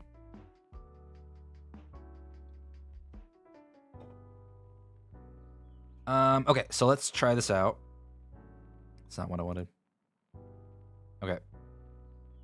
We will go to our main menu. Yes, save. Main menu, click play. We're going to load into our game, which is our save stream 2 tavern quests. If I accept a runes, it should allow me accept. But if I click any of these other ones, it should say, hey, you can't do that. Accept.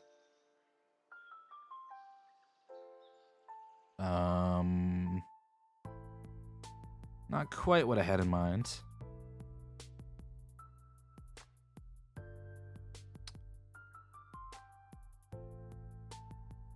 Let's try show location. Let's see if it actually gets there.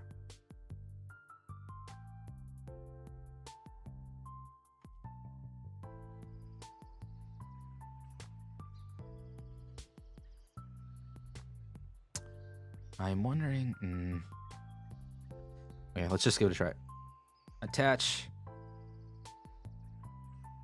We will click this, click accept. We get here. Content is you already have a quest located in forest. Okay. It should show it. Okay, it did show it. Why did it not show it the first time? What about the runes?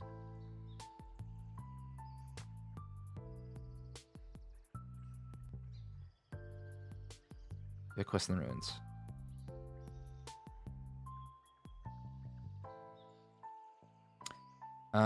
Okay, let's rerun it to see if it's like just the first time not happening.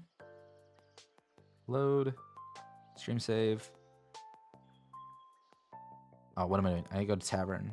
Quests. Click the forest. Accept. Continue. Yeah, okay, it's not showing the first time.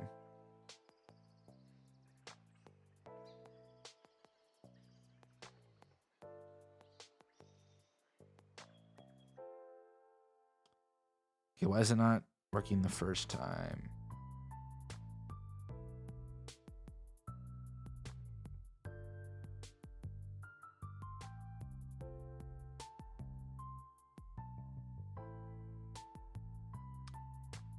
Set active, okay. Set active true. Let us... I don't know, I'm trying to figure out why this might be happening right now. Load. Stream save. Tavern quests. Like click forest. Accept. I'm not getting any errors, so I don't know why.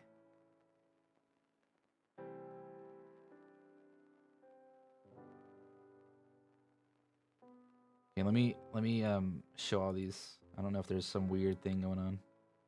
Oh crap. Go back to tavern. Let us show these. Main menu. Click.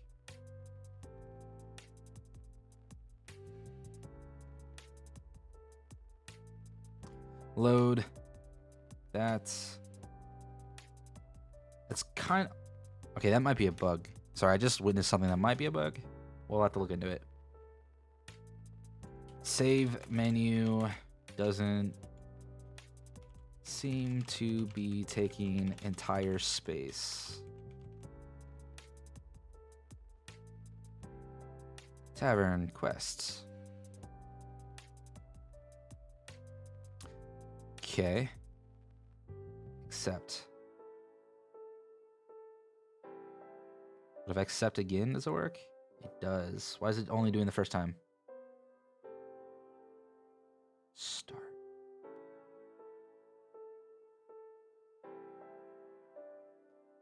Is it start?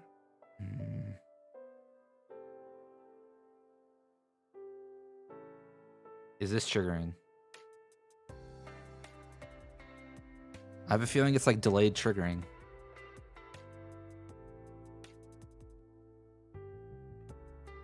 See how this isn't like taking up the entire space? It should be all the way down here.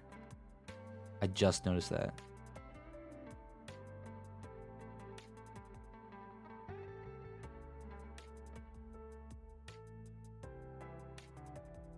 Okay, so it fires this. When is it? What does start do? Is that when it's first shown? Any of the update methods is called for the first time. Is it awake?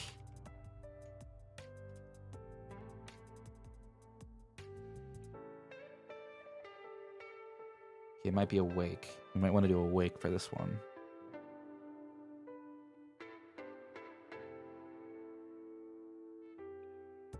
That's saved, right? Save. Whoops. Save.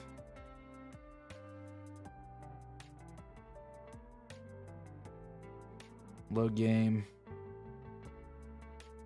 Tavern. Quests.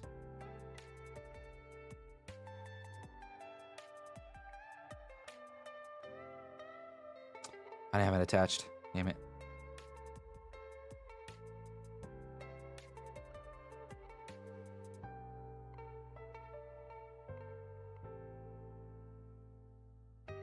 New.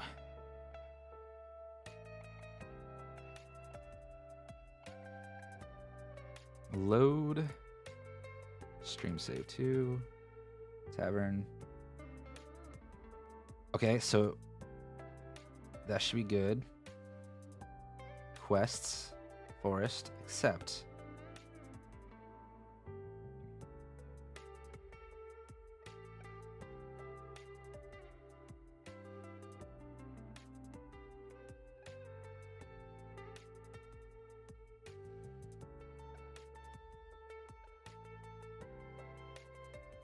Okay, let's try this again.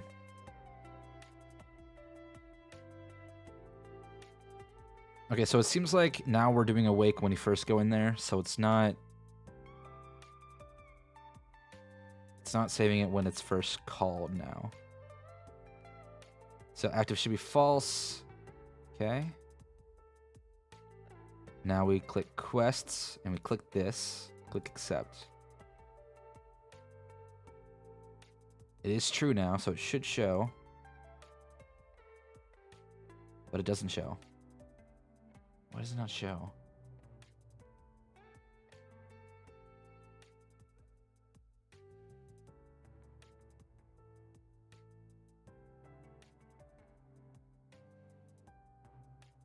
I'm so confused.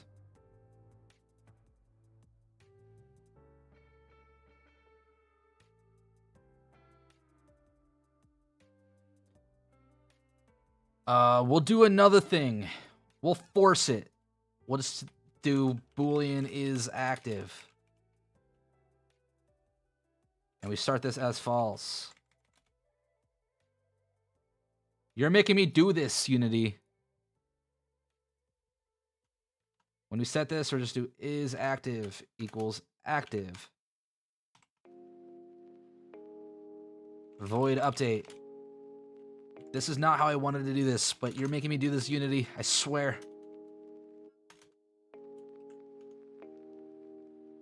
If is active does not equal game object dot is active self. Then we want to go game object dot set object is active. This is like the dirtiest way of doing this, but we're doing it. Trust me, I don't like this code.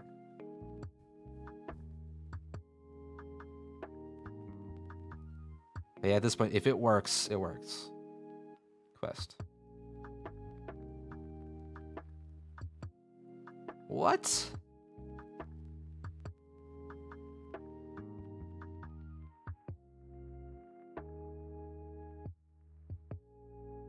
Why is this not updating?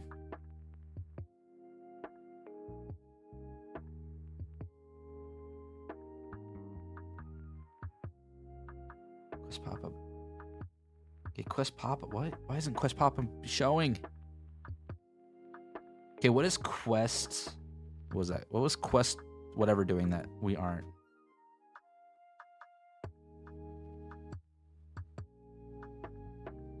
Okay, game object set. Okay. Tavern clicked. We are in tavern.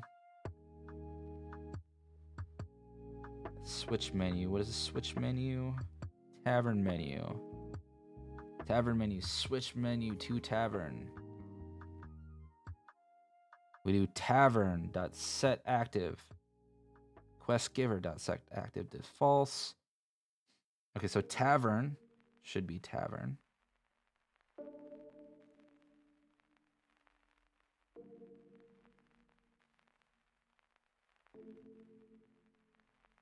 Wait, what? Quest giver. Okay, quest giver. So we gotta go to quest giver. So what does quest giver do? This is...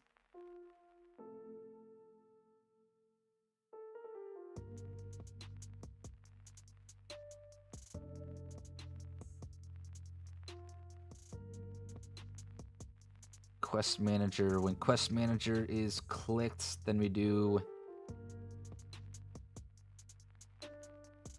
Oh, not activate quest. What's just a click on quest? Should be a quest button, right?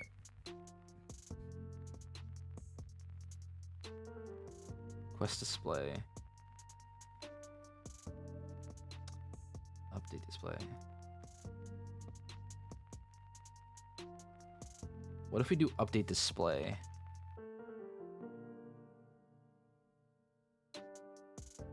What if we change it slightly a little bit?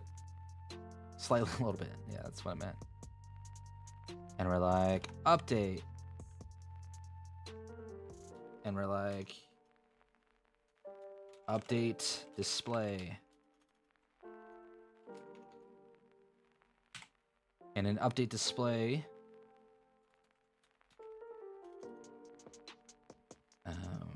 void update display. Update display, all we do is set this. If type equals location, type, pop-up, type.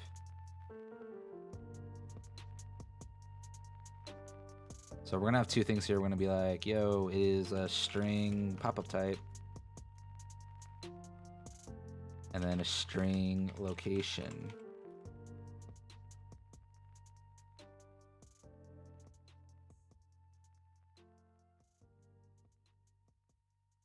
We're gonna get rid of that. And then we're gonna make this public. And then display, what does this do?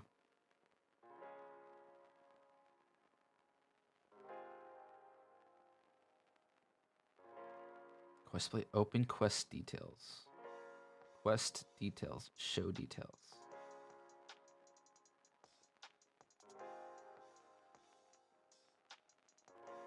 So we set the data and then we set it active. So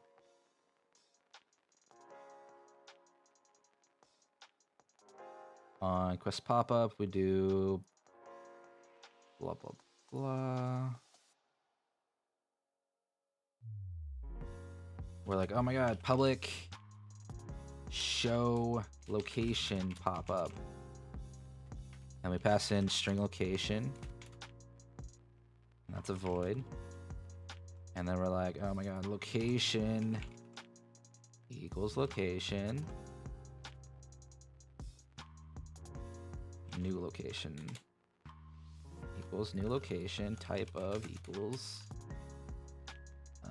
what was it? Pop-up type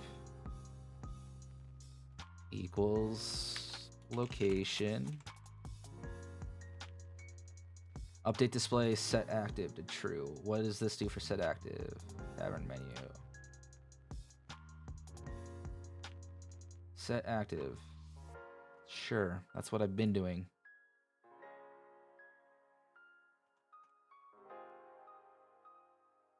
Quest details. And then start sets it to false. Also what we've been doing. But hey, who am I to judge? Maybe there's something weird that I wasn't doing. Who knows?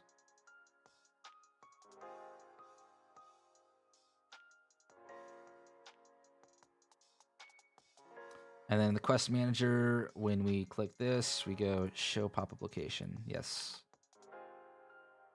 And that's still a thing, right? Show location pop-up? Yep. Okay. We'll reload the code. We'll go into here. Click play.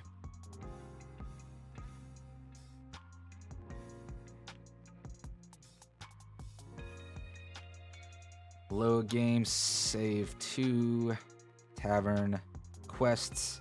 Click this, accept. Nothing happens. Why? Oh my god. I don't know why this doesn't work.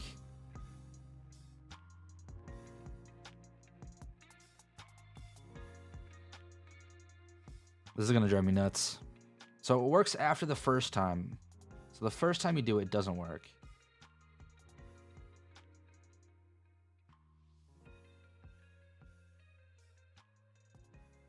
Okay, it's also not doing the list thing. So I'm gonna add 2 bugs and we'll tackle those later. I kind of want to do some other stuff. Bugs are kind of like a thing where I'm like, I don't want to do it right now. I'll do it later. Okay, so quest list isn't scrolling properly. And then quest pop-up isn't showing the first time.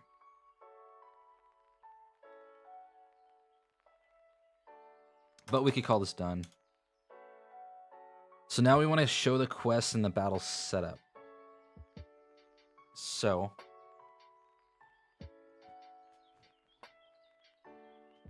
what we're going to do is when we go to the battle setup, we'll search through all the quests. We might also want to show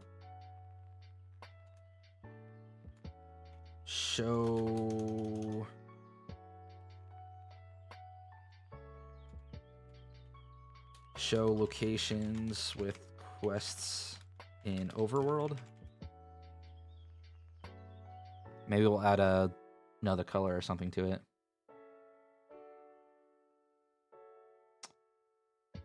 Okay, so we're leaving because currently we have this green thing. I know it's just squares. This looks really ugly. This is kind of my least favorite screen right now. It just doesn't have anything. So there's a lot of work for visuals for this screen to make it look fun, look interactive. I mean, you look at this screen a lot because this is how you move around the world, pretty much. So hopefully we can make it more interactive. That's a future problem, though. So quest setup. When we're in quest setup,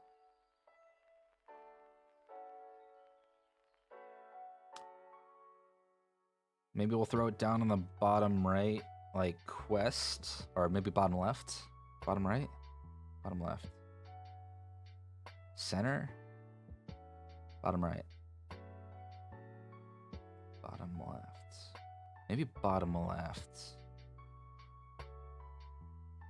Yeah, I'm thinking bottom left.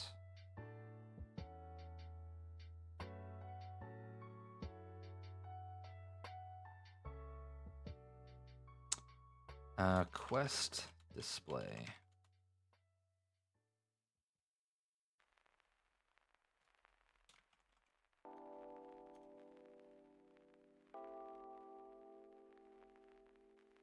So what is the background for this? Character selector. It's that with, what, 150? 150. We're going to set this the same. We're going to go, bam, 150. We're going to start in the bottom left. 0, 0. We don't need a background. We don't need a background. Yeah, we do.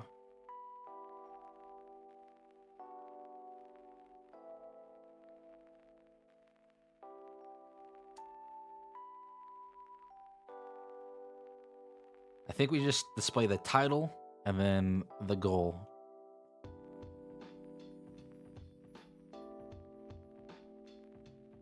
So we need two. We need quest title.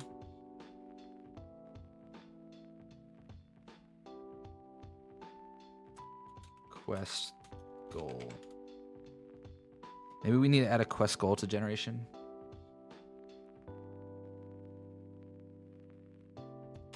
Add quest goal to quest data.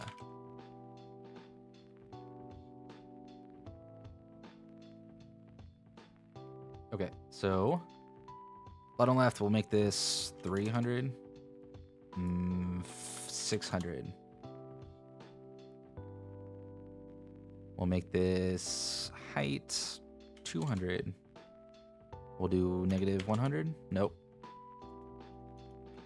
100. 300. It's gonna be quest title. Quest goal. And we're just gonna make this, currently fill this so we can see what it's doing. I don't know, we need that many. This might look something like, this might be like eliminate all the enemies. And quest title would be like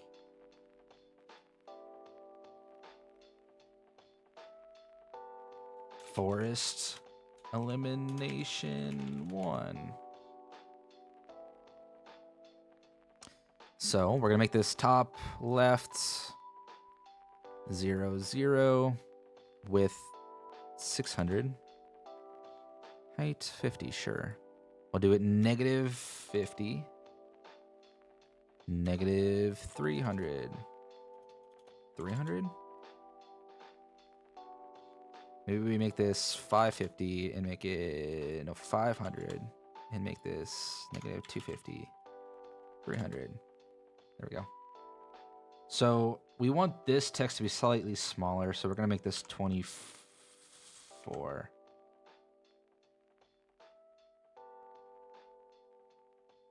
And bam.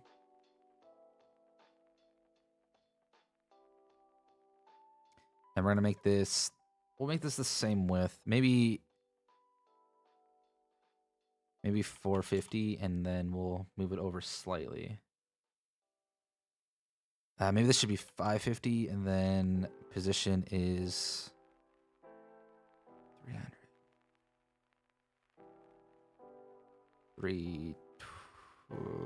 7 to 325, 300. Sure, that works. And then we'll make this 500. Start in the bottom left.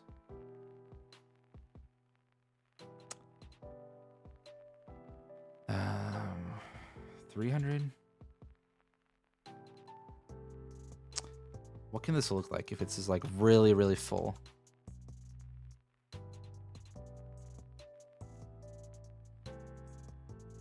Enemies. Yeah, we're gonna make this 300. And it's in the middle.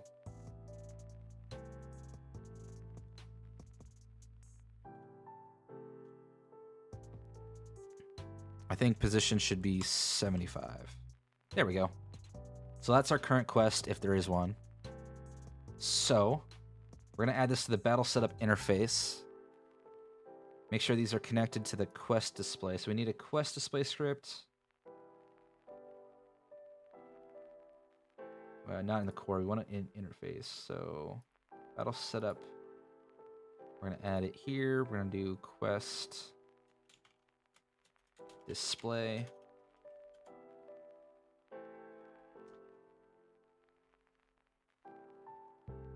Okay, we're going to do battle setup quest display. We're going to drag this onto here.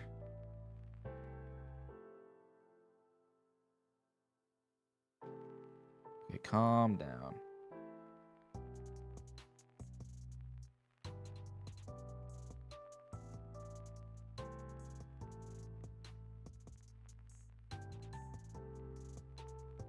Wow, did it not rename it? I need to recompile this. Stop. Build. Rebuild.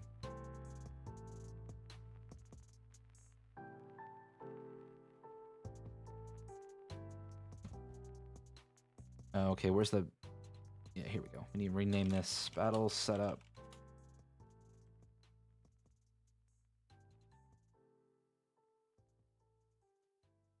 Now we can drag this onto here. Click save. And then in battle setup quest display, we want to add two texts. So we need using TMP Pro.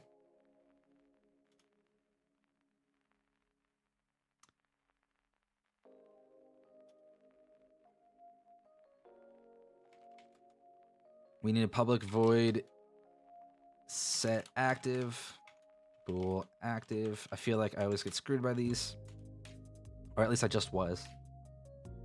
Game object dot set active. We need a void start, and then set active is false. And then we need a public update quest display with quest data quest data.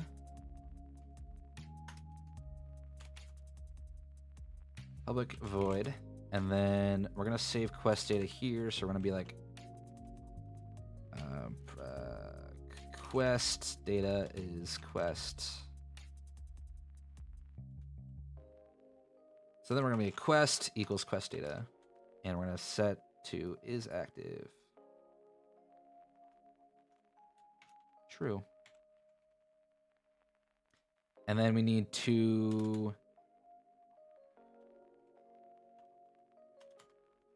text fields. So we have TMP text.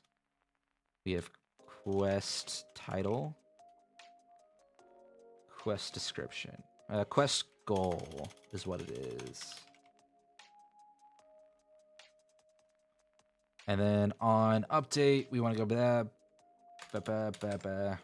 We're going to quest title.text equals quest.title. Quest goal equals quest.goal.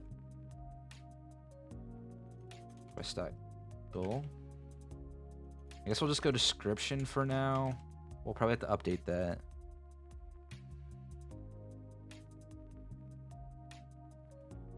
Update battle setup.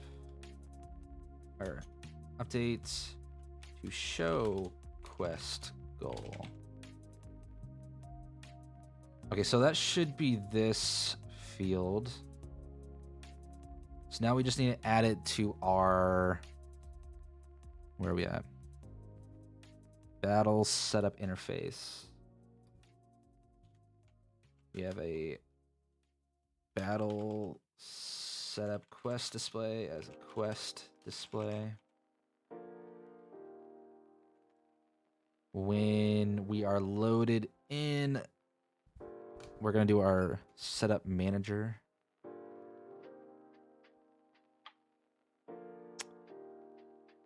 Battle setup manager. We have access to the interface, which is what we just put it in. So at start, we're gonna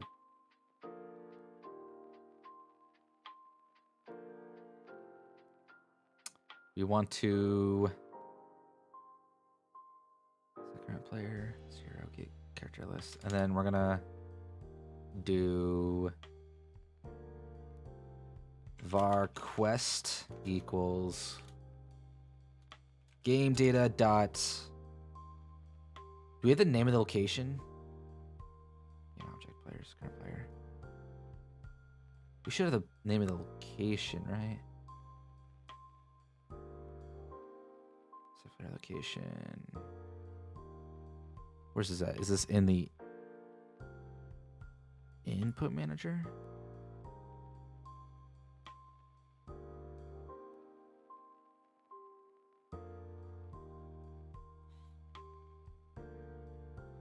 We have to have this somewhere.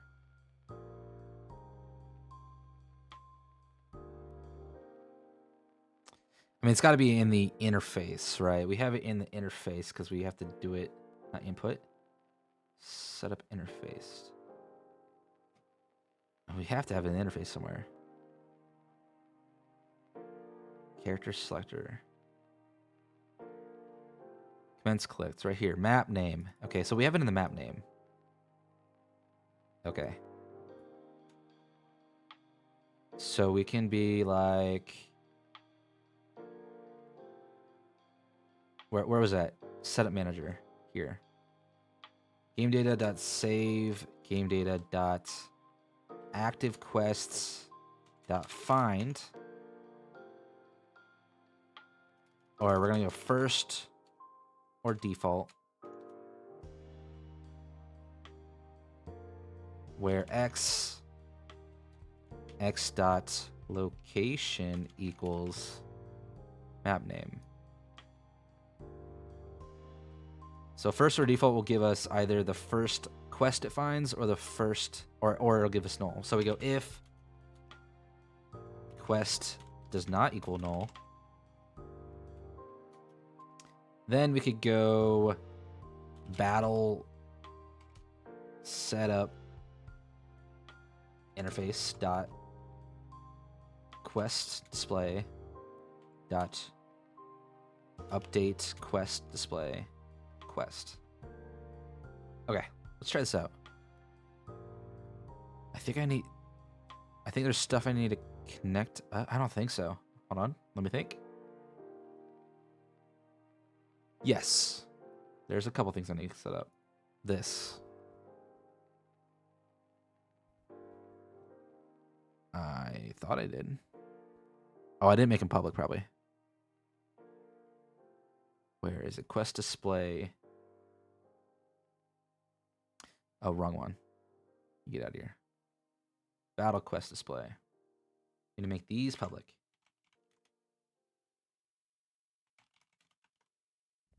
Okay.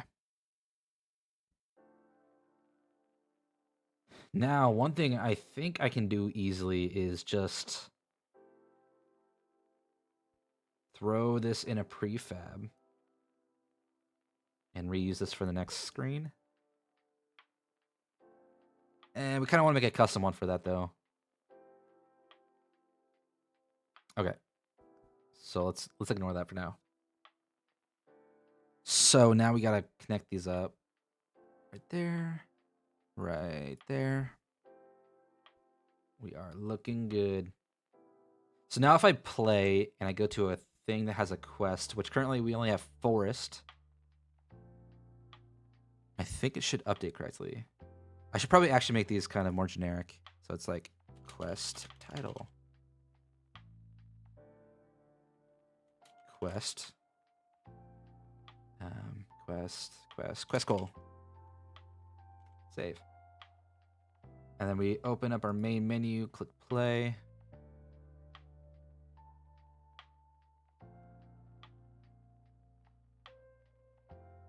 Do load game, save file 2, tavern, quests. So we have a forest one right now. So if we go to forest,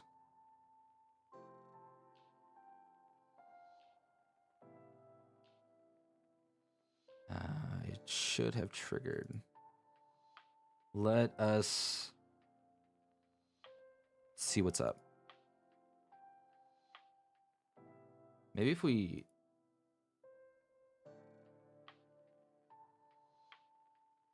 No, it didn't update. Okay. Let us retry. Load. Save 2. Let me trigger this.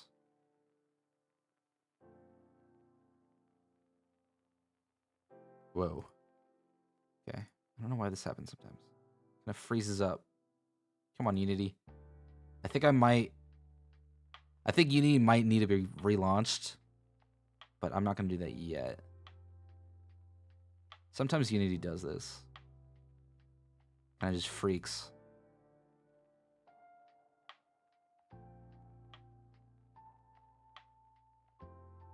Come on, trigger. This is why I need to make these triggers faster. Okay, quest. We don't have a quest. Active quest is 1. Location is forest. What's our map name? Bridge map. Ah. Okay.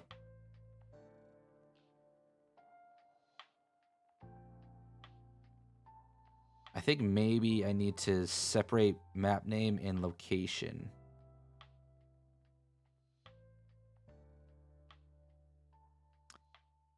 Okay, let me add something to game data. So that is the name of the map, so it's not wrong. But that's not what I called the point of interest. So I need to kind of add something to the combat, which is map name, and then we also want public string POI name. Okay, so POI name.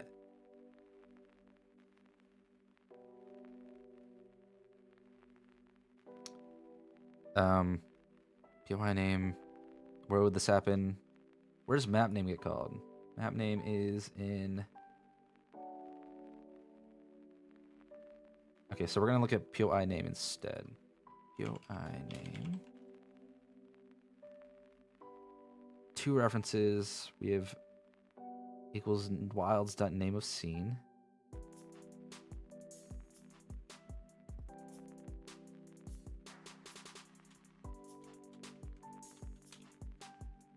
dot POI name equals wilds dot name.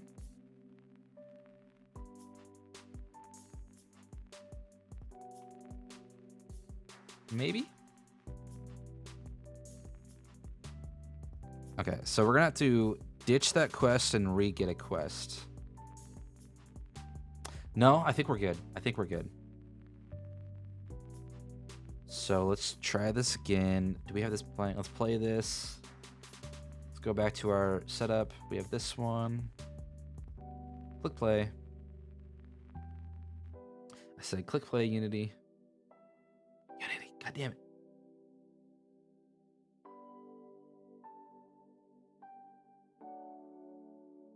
Load, save to, tavern, quests, tavern, leave, forest. Okay, we're gonna try. Okay, so we triggered forest. POI name equals forest. So this should be there. One quest. We click continue. Oh my god. It's not set to an instance.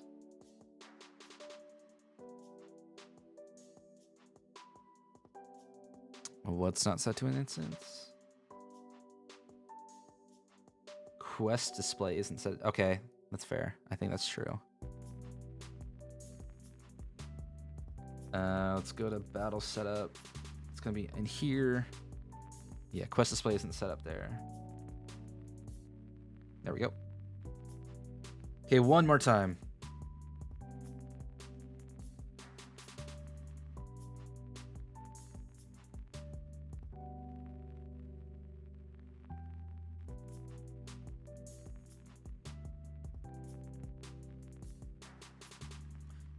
Hey, look at that. Okay, so we have it displaying here. Hell yes. That's step one. Perfect.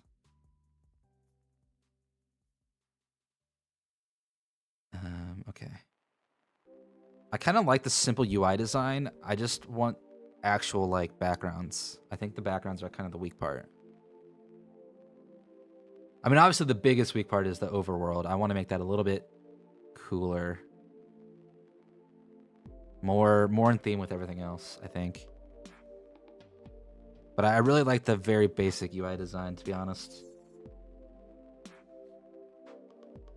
I wonder if I could find something that's kind of like that, but then a little bit different. It sounds weird, but hopefully I could do it. Okay, so let's look at our notes. So we got show quest in battle setup going.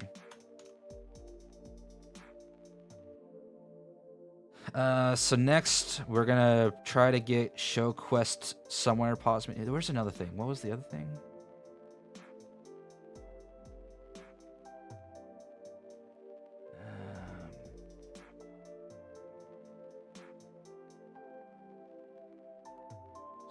Did show quest goal? No, not that.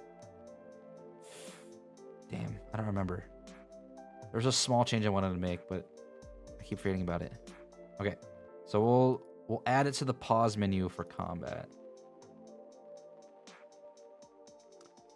So the one thing is let me double check. I don't think pause menu in combat is different. Yeah, we'll have to find. Oh, that's what it was. I gotta fix that thing. That's what it was. Save menu doesn't seem to be taking entire space. That's okay. Let me fix that quickly because that's annoying me.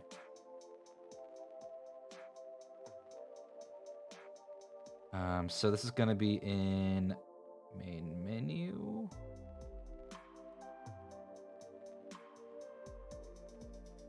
I think there's a load game menu. Here we go. So it's gonna be something with this canvas.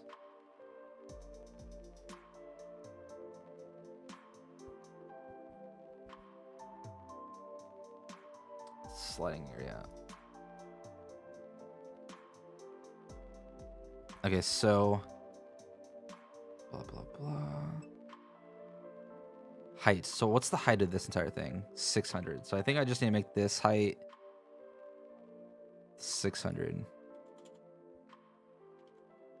Okay, let's try that. There we go. Okay, it's also freeform. I don't want that. It also doesn't. The scroll doesn't seem to be working.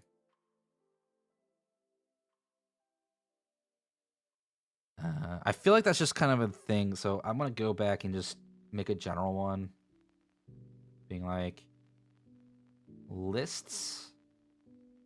Lists aren't scrolling properly.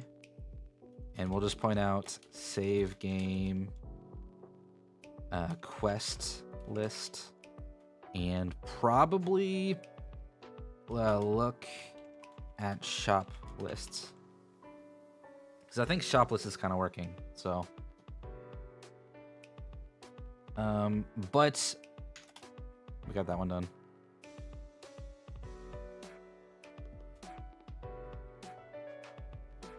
Yeah, I know quests just keep popping up, but that's kind of how it goes. I mean, bugs just keep popping up, but that's kind of how it goes when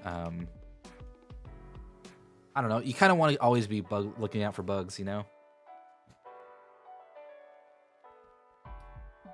So especially in development, there's gonna be a lot of bugs.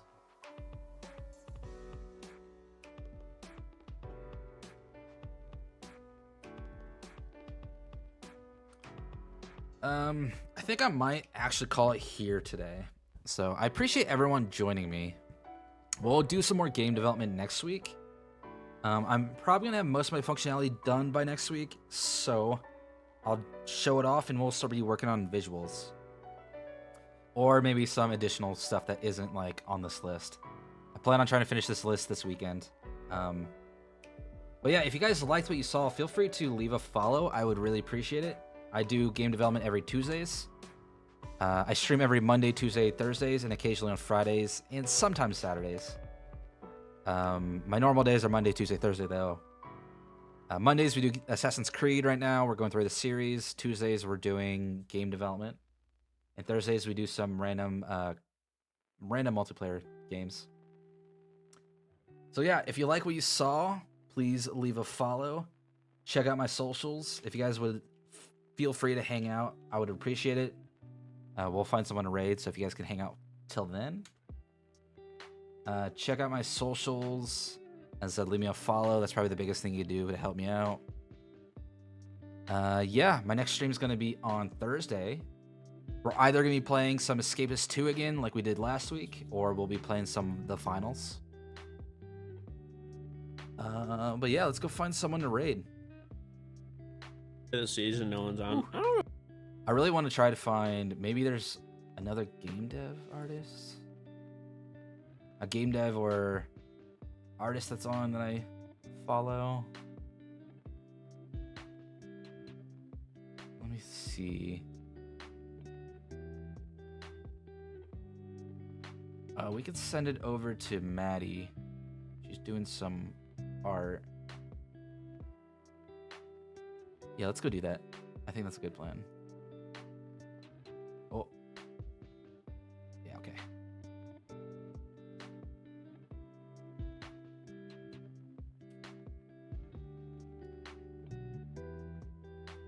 I hope she's not leaving. Hold on, let me check.